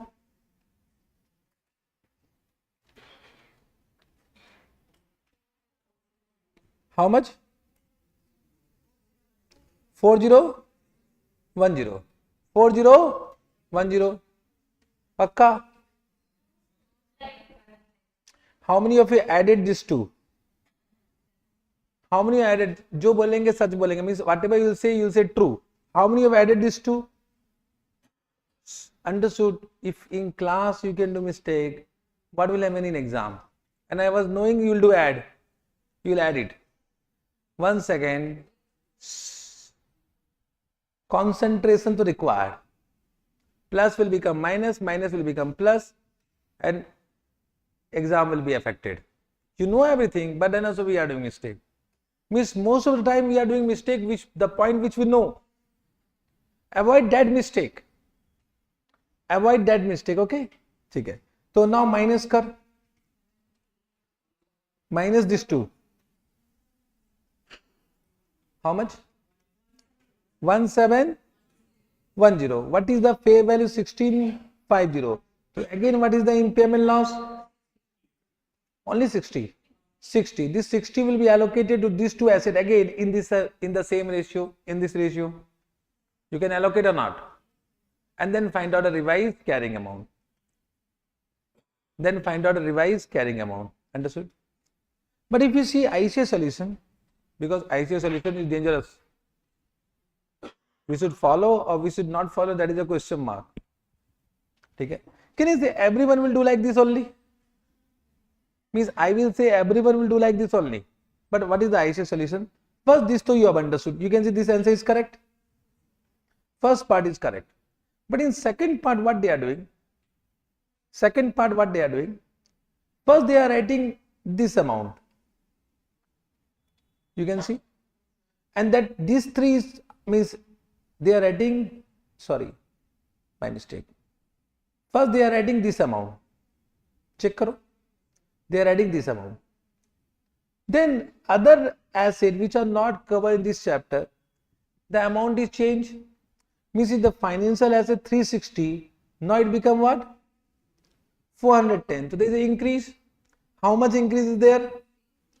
50. Correct? So changes in value to 31st March 2002. Why this is required? This is as per respective Ind AS. And you have given the revised carrying amount. I don't understand why they are doing in this way. Means first they are adding changes to the value of other asset and liability. And then they are calculating what? Impairment loss. Ultimate answer remains same or not? Ultimate answer remains same. Now the question is that if you are not followed, whether they will give marks? You don't know. Follow this. Follow this. Can you follow this now? Follow this, okay? Can you follow this now? Bole yes or no? So follow this only. Don't take a risk, because this is a highly expected question. So it is a highly expected question. Don't change the ICA solution. Don't change the ICA solution. Okay, sir. And not one time. Every time they are giving in this way. Okay, sir? Yes, sir. But you understood. So there is one more question. I'll come back to this question, which is recently given in RTP. Good, very good question they have given. What they have given? Company X has identified one of the division to be sold to the prospective buyer, and the board has approved the plan to sell the division on 30th September 2001. Sale is expected to complete after 1 year, but it still qualified to be held for sale under Appendix B to Ind AS 105. This Appendix B is not relevant. Leave it. Cost to sell the division is estimated to be 10 crore to be incurred in March 2003. Means this cost to sale will be incurred in 10 crore. Means that is given future value, given 10 crore is future value now, because that has been classified as held for sale on 30th September 2001, and this 10 crore will be incurred in future date. So this 10 crore is future value. 10 crore is future value. The fair value of the division is 400 crore on 30th September 2001 and 31st March 2002, and the carrying value is 500. How shall such a division or disposal group be measured under Ind AS 105 on the relevant date? Consider discounting factor. Understood why they have given discounting factor? So they have given for 1 year and 1.5 year. Understood why they have given? Because cost to sell future value, so you need to find out present value. Okay? So let me explain. They have given two dates, 30th September and 31st March. What is the fair value given here? Par? Fair value is what? 400 crore. 400 crore. And what is the fair value here? Par? No, it is 400 only. Fair value is same on both date. Check karo. That is carrying amount. So fair value is 400 on the both date, and the carrying amount is what? Correct. Now we'll minus what? Cost to sale. So cost to sale, and we need to find out the present value. But they have given this on what? 31st March. This is what? 10 crore. So this become 1.5 year. This become what? 1 year. Understood? So first you need to do discounting for how many year? 1.5 year. And they have given present value factor to 10 crore into 0.867. How much? How much? 86. 8.67. And this you will do multiply with what? 0.909. So it will be 9.09. 9.09. So what will be the answer?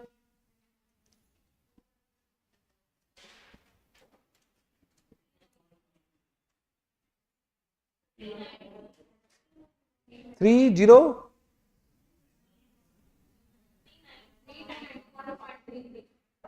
And this is how much? 390.91. Understood? This too you can calculate. This is fair value less cost of disposal. What is the carrying amount given? 500 and 500. Understood? So what is the impairment loss? 108 and 0.67, and here 109.09. Understood? Now what is the question? This is the impairment loss we will charge to PL. Understood? But in this you can see what happened. First, so this is increasing. Fair value less cost of disposal increases. Understood? This increases now from 39. Sorry, that is decreasing. It is decreasing. It will decrease. Sorry. Okay. Now it decreases. So again, what is the loss coming? 109.09. Correct. Okay. So the question is that, what is the question? This is the impairment loss charged to PL. Now what Ind AS 105 says that fair value is same and the cost of sale from 8.67 become 9.09. And this is because time value of money. This is because of time value of money. So this is actually interest cost. And because of interest cost, you can't recognize any impairment loss. Because of interest cost, you can't recognize any impairment loss. Are you able to understand? So this difference, whatever difference means whatever further loss. What is the further loss coming? What is the further loss? 0.42. This will be recognized as interest expense. That will be not recognized as impairment loss. This will be recognized as interest expense, means finance cost will not be recognized as impairment loss. Understood the point? Correct. This is newly inserted question. Till now not asked in exam. You can say same thing is given. 391, 390. The increasing cost to sale by 0.42 will be recognized in PL as a financing cost in accordance with Ind AS 105.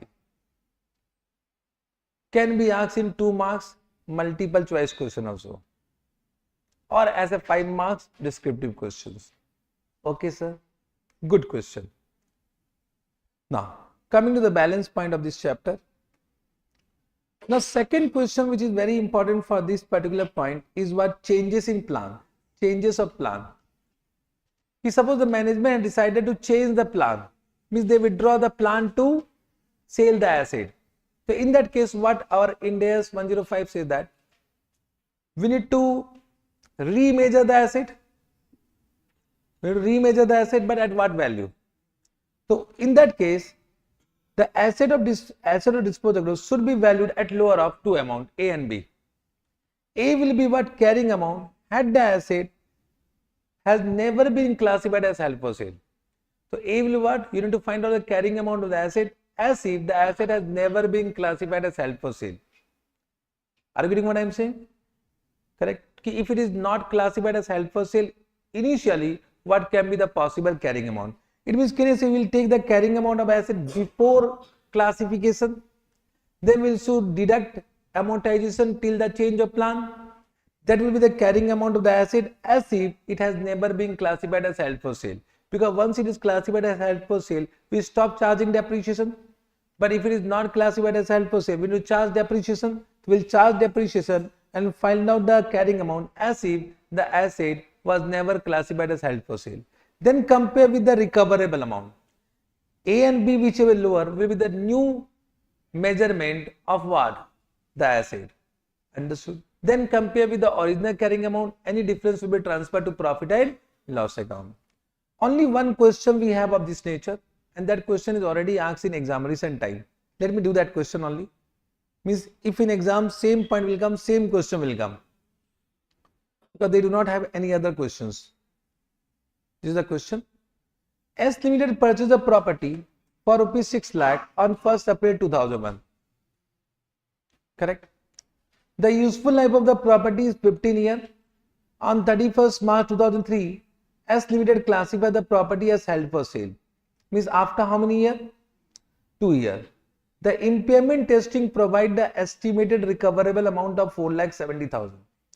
Impairment testing. When I say impairment testing and they have given recoverable amount, it means Ind AS 36. The fair value less cost to sale on the same date is 4,60,000. On 31st March 2004, management changed the plan as property no longer meet the criteria of held for sale. And to change the plan, the recoverable amount is given 5 lakh. Value the property at the end of 2003 and at the end of 2004. Correct. Understood? So if I just try to solve it, so what they have given? What is the initial cost they have given? 6 lakh. Can you say classification as held for sale has been done after 2 years? So first we'll find out accumulated depreciation. So what will do? 6 lakh divided by what is the useful life? 15. How many year expired? 2. How much it will come? 80,000. So this become 5 lakh 20,000. Now just try to understand on this date, on 31st March 2003 now.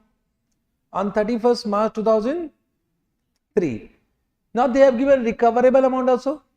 and they have given fair value less cost to sale. What is the recoverable amount? Recoverable amount is value in use or fair value less cost of sale, whichever is higher. Means one thing is clear, that this 4,70,000 is value in use, because fair value less cost of disposal is 4,60,000. So recoverable amount will be value in use only, because 4,70,000 is higher than 4,60,000. On the same date they have given recoverable amount. On the same date they have then given fair value less cost of disposal. Now the question is that first you will apply Ind AS 36, you will apply Ind AS 105. Always. So Ind AS 105 will be applied. First you need to find out carrying amount as per Ind AS 16. So carrying amount as per Ind AS 16 will be after impairment loss. So first apply Ind AS 36, then apply what? Ind AS 105. So first you need to perform impairment testing. And can you see there will be impairment loss as per Ind AS 36. How much? 50,000 now. And this is the revised carrying amount. How much? 4,70,000, which is equal to what? Which is equal to recoverable amount. Now you need to calculate impairment loss as per Ind AS 105, which is equal to 10,000, and the revised carrying amount will become 4,60,000. Understood this? So this is the value as on 31st March 2003. First part done. Now as on 31st March 2004, they changed the plan. Means after 1 year they changed the plan. Okay? So can you say on this date, means on 31st March, now no depreciation will be charged. So their actual carrying amount is what? Actual carrying amount is 4,60,000. But now it will be measured at lower of A and B. A is what? As if it was never classified as held for sale. So can you say you need to find out the carrying amount as if the asset was never classified as held for sale. Correct? So can you see you will start with 4,70,000, because this was the carrying amount immediately, just immediately before the classification as held for sale. On this 4,70,000 you will charge depreciation for how many years? 1 year. So you will do 4,70,000 minus depreciation for 1 year. That will be 4,70,000 divided by remaining useful life. How much? 13 now. Divided by 13. So this will come how much? Give me the carrying amount. 433, 846. Understood? And can you will also compare with recoverable amount. Recoverable amount is given how much? Recoverable amount they have given 5 lakh. The recoverable amount is 5 lakh. Whichever is lower. So lower is what? 4,33,846. What was the original carrying amount? What is the new carrying amount? So what is the difference? Difference is what? 26,154. This will be charged to profit and loss account. This will be adjusted to profit and loss account. Understood? Now what happened when the same question was asked in exam? Normally what happened? Abhi right now no doubt. But in exam same question you don't know now which chapter. Abhi right now we are in Ind AS 105. You have applied Ind AS 105. Jindabad. But in this question nowhere it is mentioned apply Ind AS 105. And they have given recoverable amount. And everyone have done what? Reversal of impairment loss as per Ind AS 36. What they have done? Understood? When the same question came in exam, how I know? Because I will speak to my student now. Because in class so no one asked out, because right now you are in Ind AS 105 chapter. You apply the given concept, but same question came in exam. This is very simple. Means I will not say any discussion required, but same question came in exam. So you will forget now which chapter. You will apply your own concept. So recoverable amount was given again. Everyone have applied first reversal of what? Impairment loss as per Ind AS 36. I don't know why. Why they have applied reversal? Because now 5 lakh is more than what? 4,70,000. But can you say reversal of impairment loss will be done only when there is an indicator of reversal? And arguing, and they have given changes of plan. They have given it is changes in plan. One thing, just try to understand. I'm just giving concept. Just try to understand what wrong they have given. This is the date when it is classified as held for sale. Means can you say now we can't apply Ind AS 36? Once Ind AS 105 attracted, can you apply Ind AS 36? No. So once it is a question of Ind AS 105, you can't apply Ind AS 36. Now if you are doing reversal of impairment loss as per Ind AS 36 before changes of plan, that is wrong now. Are you able to understand what I am saying? So once you have entered into Ind AS 105, you can't apply Ind AS 16, you can't apply Ind AS 36, you can't apply any other Ind AS. You have to apply only Ind AS 105. So any student who have done Ind AS 36, that was totally wrong. Understood? Same questions came in exam, it become difficult. However, everyone have done this question n number of times for practice. But when you are doing as per Ind AS 105 because this question is given under Ind AS 105. But in exam it is given where? No chapter open na. And therefore exam question are difficult even though same question they are asking. Therefore concept will prevail in exam hall. In exam hall concept will prevail. The rule is what? Once you enter into Ind AS 105, no other Ind AS will be applicable. After changes of plan, now Ind AS 16 will be again applicable. So once the change of plan you have done, once the change of plan you applied point, this point you have applied now, right now. Now after this you will apply Ind AS 16 to this, Ind AS 36 to this. Got this point? Have you understood the concept? Yes, sir. Now this much done. Okay. Now next point is what? There are two situations. You will say adjusting event or non-adjusting event can be asked in exam. Suppose this is what 31st March, this is what date of approval. Now there was one property, plant and equipment, and it is classified as held for sale, means condition for classification is satisfied after 31st March before approval of financial statement. So whether it can be considered as adjusting event, whether this PP on this balance sheet date will be classified as held for sale. Yes or no? Adjusting, non-adjusting. Understood? Non-adjusting. In this, no doubt, I will say everyone will say non-adjusting.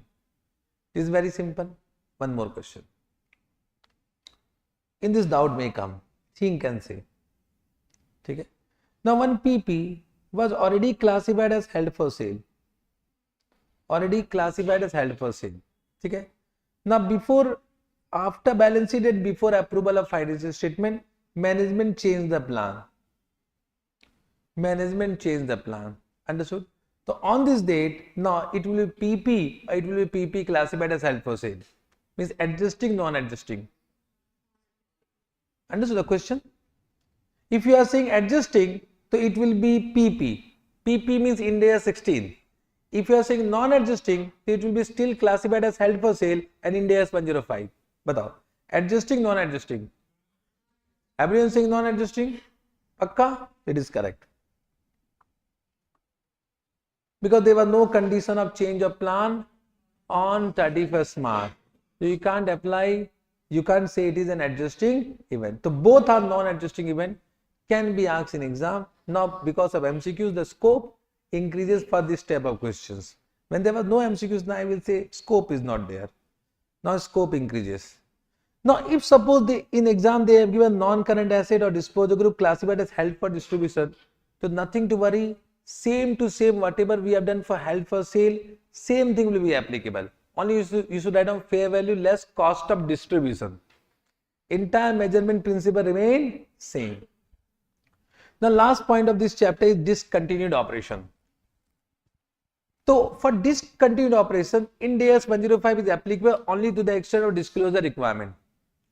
Disclosure requirement in SOPL.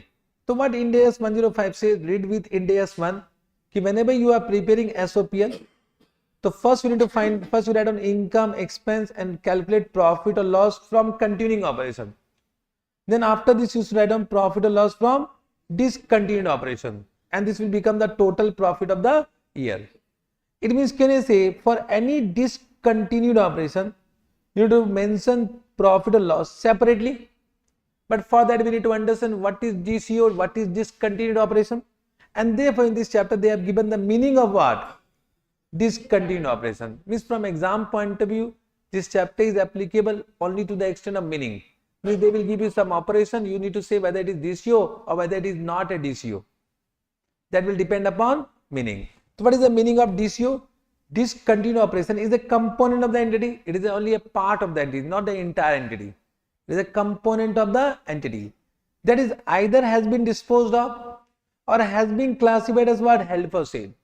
Either has been disposed of, has been already disposed of, or has been classified as held for sale, and represent a separate major line of business or geographical areas of operation. Means can I say it is nothing but operating segment?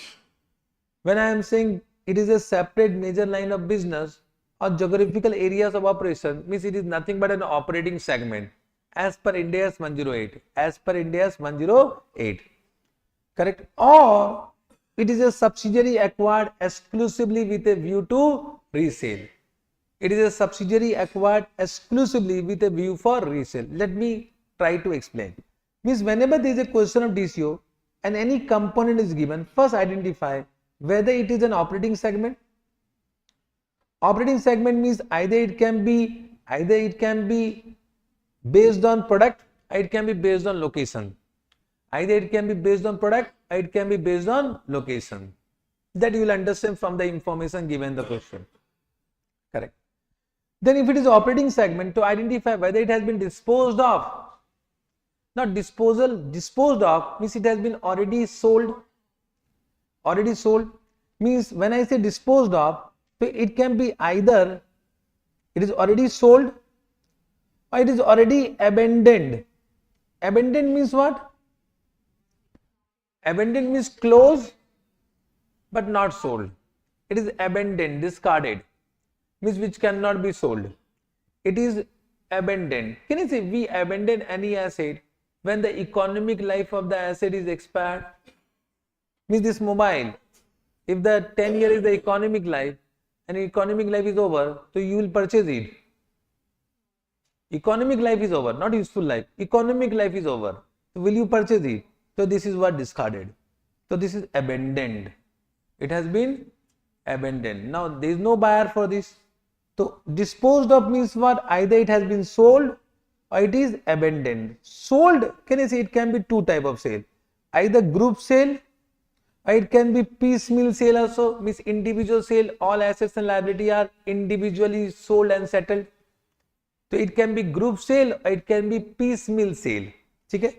So whenever it is disposed of, it can be either sold as a group sale or as a piecemeal sale, or it can be abandoned. It can be abandoned. Understood? Or it is classified as held for sale. Can you say it is classified as held for sale? Means it is this operating segment is nothing but disposal group, which is now classified as held for sale. Which is classified as held for sale.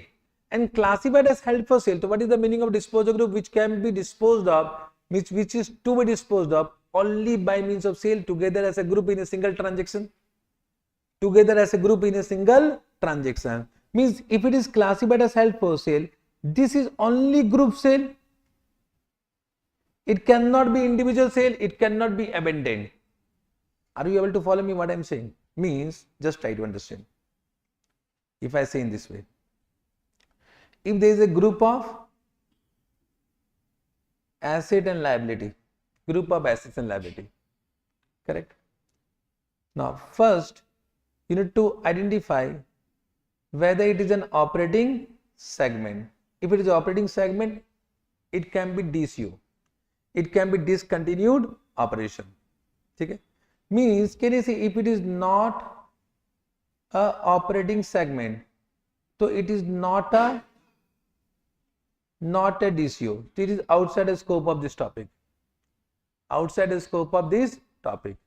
Understood is fine. Okay. Now this operating segment can be either disposed of, or it is classified as what?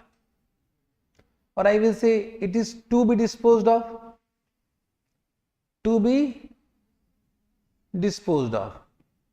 Correct. If it is already disposed of, then it will be always DCO. It will always DCO. Whether it is disposed of by way of sale, whether it is disposed of by way of abandoned, means it has been abandoned, then also it will be DCO.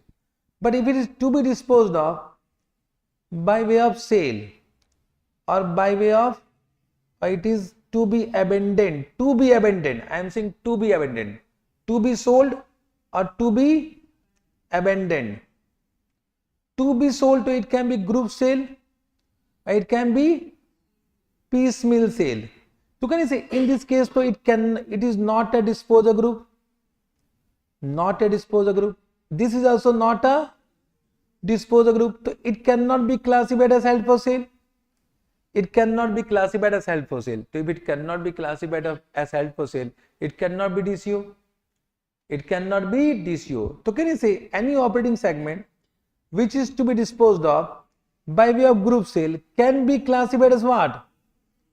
Can be classified as held for sale. And if it is classified as held for sale, it will be what? DCO. It will be discontinued operation. Understood? Correct. Now if you come to definition, what they are saying, DCO is an operation, discontinued operation is a component of the entity that has been disposed of or is classified as held for sale and represent a separate major line of business or geographical area of operation. This much you have understood. Second, if that component is a subsidiary acquired exclusively with a view to resale, means that component is subsidiary. This point is applicable only in CFS? Because in CFS, subsidiary become group of assets and liability, and that subsidiary is acquired with a view to resale, correct? And it has already been disposed of, it will be DCO. Or it is classified as held for sale, then also it will be a DCO. Understood? So normally from this DCO, discontinued operation, because disclosure requirement they will not ask. They will only ask, they will give one case study and they will say whether it is DCO or it is not a DCO. So you need to apply this definition only. Correct? Understood. Presentation, if you say, so it will be presentation, means Ind AS 105 require the presentation of single amount in SOPL comprising the total of what? Profit or loss after tax from DCO and any post-tax gain or loss recognized on the measurement to fair value less cost to sale and on disposal of assets and liability of that disposal group. The total amount will be considered a single amount and that single amount will be presented on the face of SOPL. Correct? How they have calculated this amount, they have given two options. Either it can be disclosed in notes to account or it can be disclosed on the face of SOPL as per their choice. So two options has been given for information ki how this amount has been calculated. But this is not relevant from examination point of view. Now reclassification from DCO to CO. Reclassification from DCO to CO. Correct? Means just try to understand. Any disposal group which is classified as held for sale. Any disposal group which is classified as held for sale may meet the definition of DCO. Correct? And now suppose the management has changed the plan and now it is not classified as held for sale. So can you see if disposal group is now no more classified as held for sale, so it is now not a DCO. Then DCO need to be reclassified to what? CO. From discontinued operation it will become continuing operation. It is quite possible, so that is only given if the entity ceases to classify the component of entity held for sale, the result of operation of the component previously ceases to classify a component as held for sale, the result of operation of the component previously presented in DCO in accordance shall be reclassified and included in the income from continuing operation for all the period presented. An amount of previous year will be also represented. Means we need to also represent the amount of previous year, but not so much important. Correct? I think all the points from exam point of view I have covered. All the points from exam point of view covered. Means in this chapter they are asking only this much and they are asking from calculation base. Okay? One last question I will take.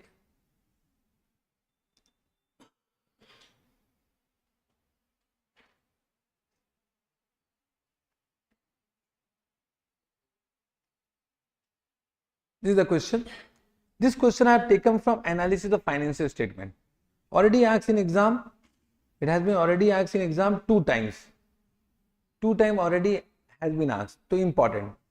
The accountant of PB Limited decided to treat the plant as held for sale until the demand peaks, and accordingly measure the plant at lower of carrying amount and fair value less cost to sale. So what they are saying, they are treated the plant as held for sale until the demand peaks. So whether it is correct, means can I say until demand peaks, means can I say it is not available for sale and you have classified it as what, held for sale. So here it is wrong treatment. The accountant has also stopped charging depreciation for rest of the period considering the plant as held for sale. This is also not correct, because we will stop charging depreciation only when it meets that classification criteria as per Ind AS 105. The fair value less cost to sell on 30th September and 31st March are itna and itna respectively. The accountant has made the following working: purchase price of plant 24 lakh.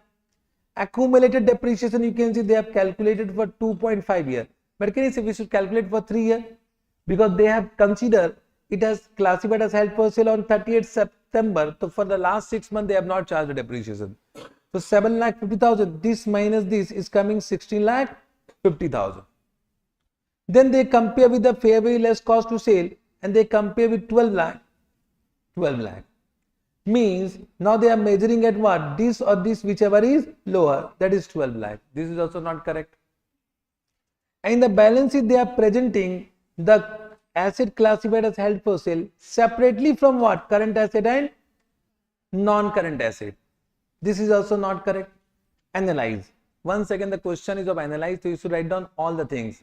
First, as per which Ind AS, then in this case classification criteria as per Ind AS 105, the measurement principle, everything you write down. Then write down what are the wrong treatment done, what is the correct treatment required, then give the extract of financial statement. So can you say you'll do reworking 24 lakh, you'll charge 3-year depreciation. So 3-year depreciation will be how much? 9 lakh. So what will be the carrying amount? 15 lakh. And can I say if it is 12 lakh, so it can be indicator of impairment. So let us assume that it is an indicator of impairment and 12 lakh is the fair value less cost of disposal. Correct now? And let us assume that value in use cannot be ascertained and this is recoverable amount. So they have also calculated impairment loss of what? 3 lakh, but as per Ind AS 36. And this will be presented in the balance sheet under non-current asset, not separately from non-current asset. Understood? So that they have given, have been asked for 8 marks, super easy question. You can see same thing has been given. But how you are writing? In this marks will be given based on writing. Analyze question. How you are writing the framing your solution. The 8 marks question but super easy. So 5 marks will be for writing, 3 marks will be for calculation. Understood? Chalega? Yes, sir. Chalo. So this chapter is also completed from my point of view. Okay. So today quota is completed. Okay. Now for tomorrow, what is our plan?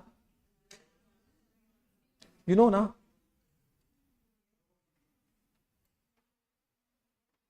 For tomorrow, we have Ind AS 12, Ind AS 116, Ind AS 115. Heavy, huh?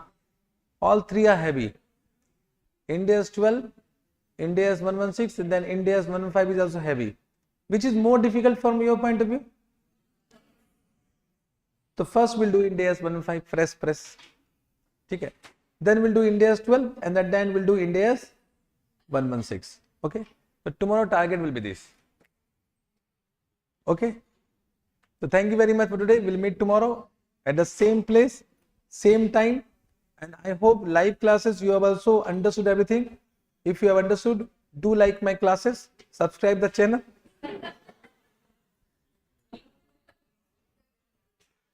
Click the bell icon and write some small comment also. I will feel happy. Okay, bye bye.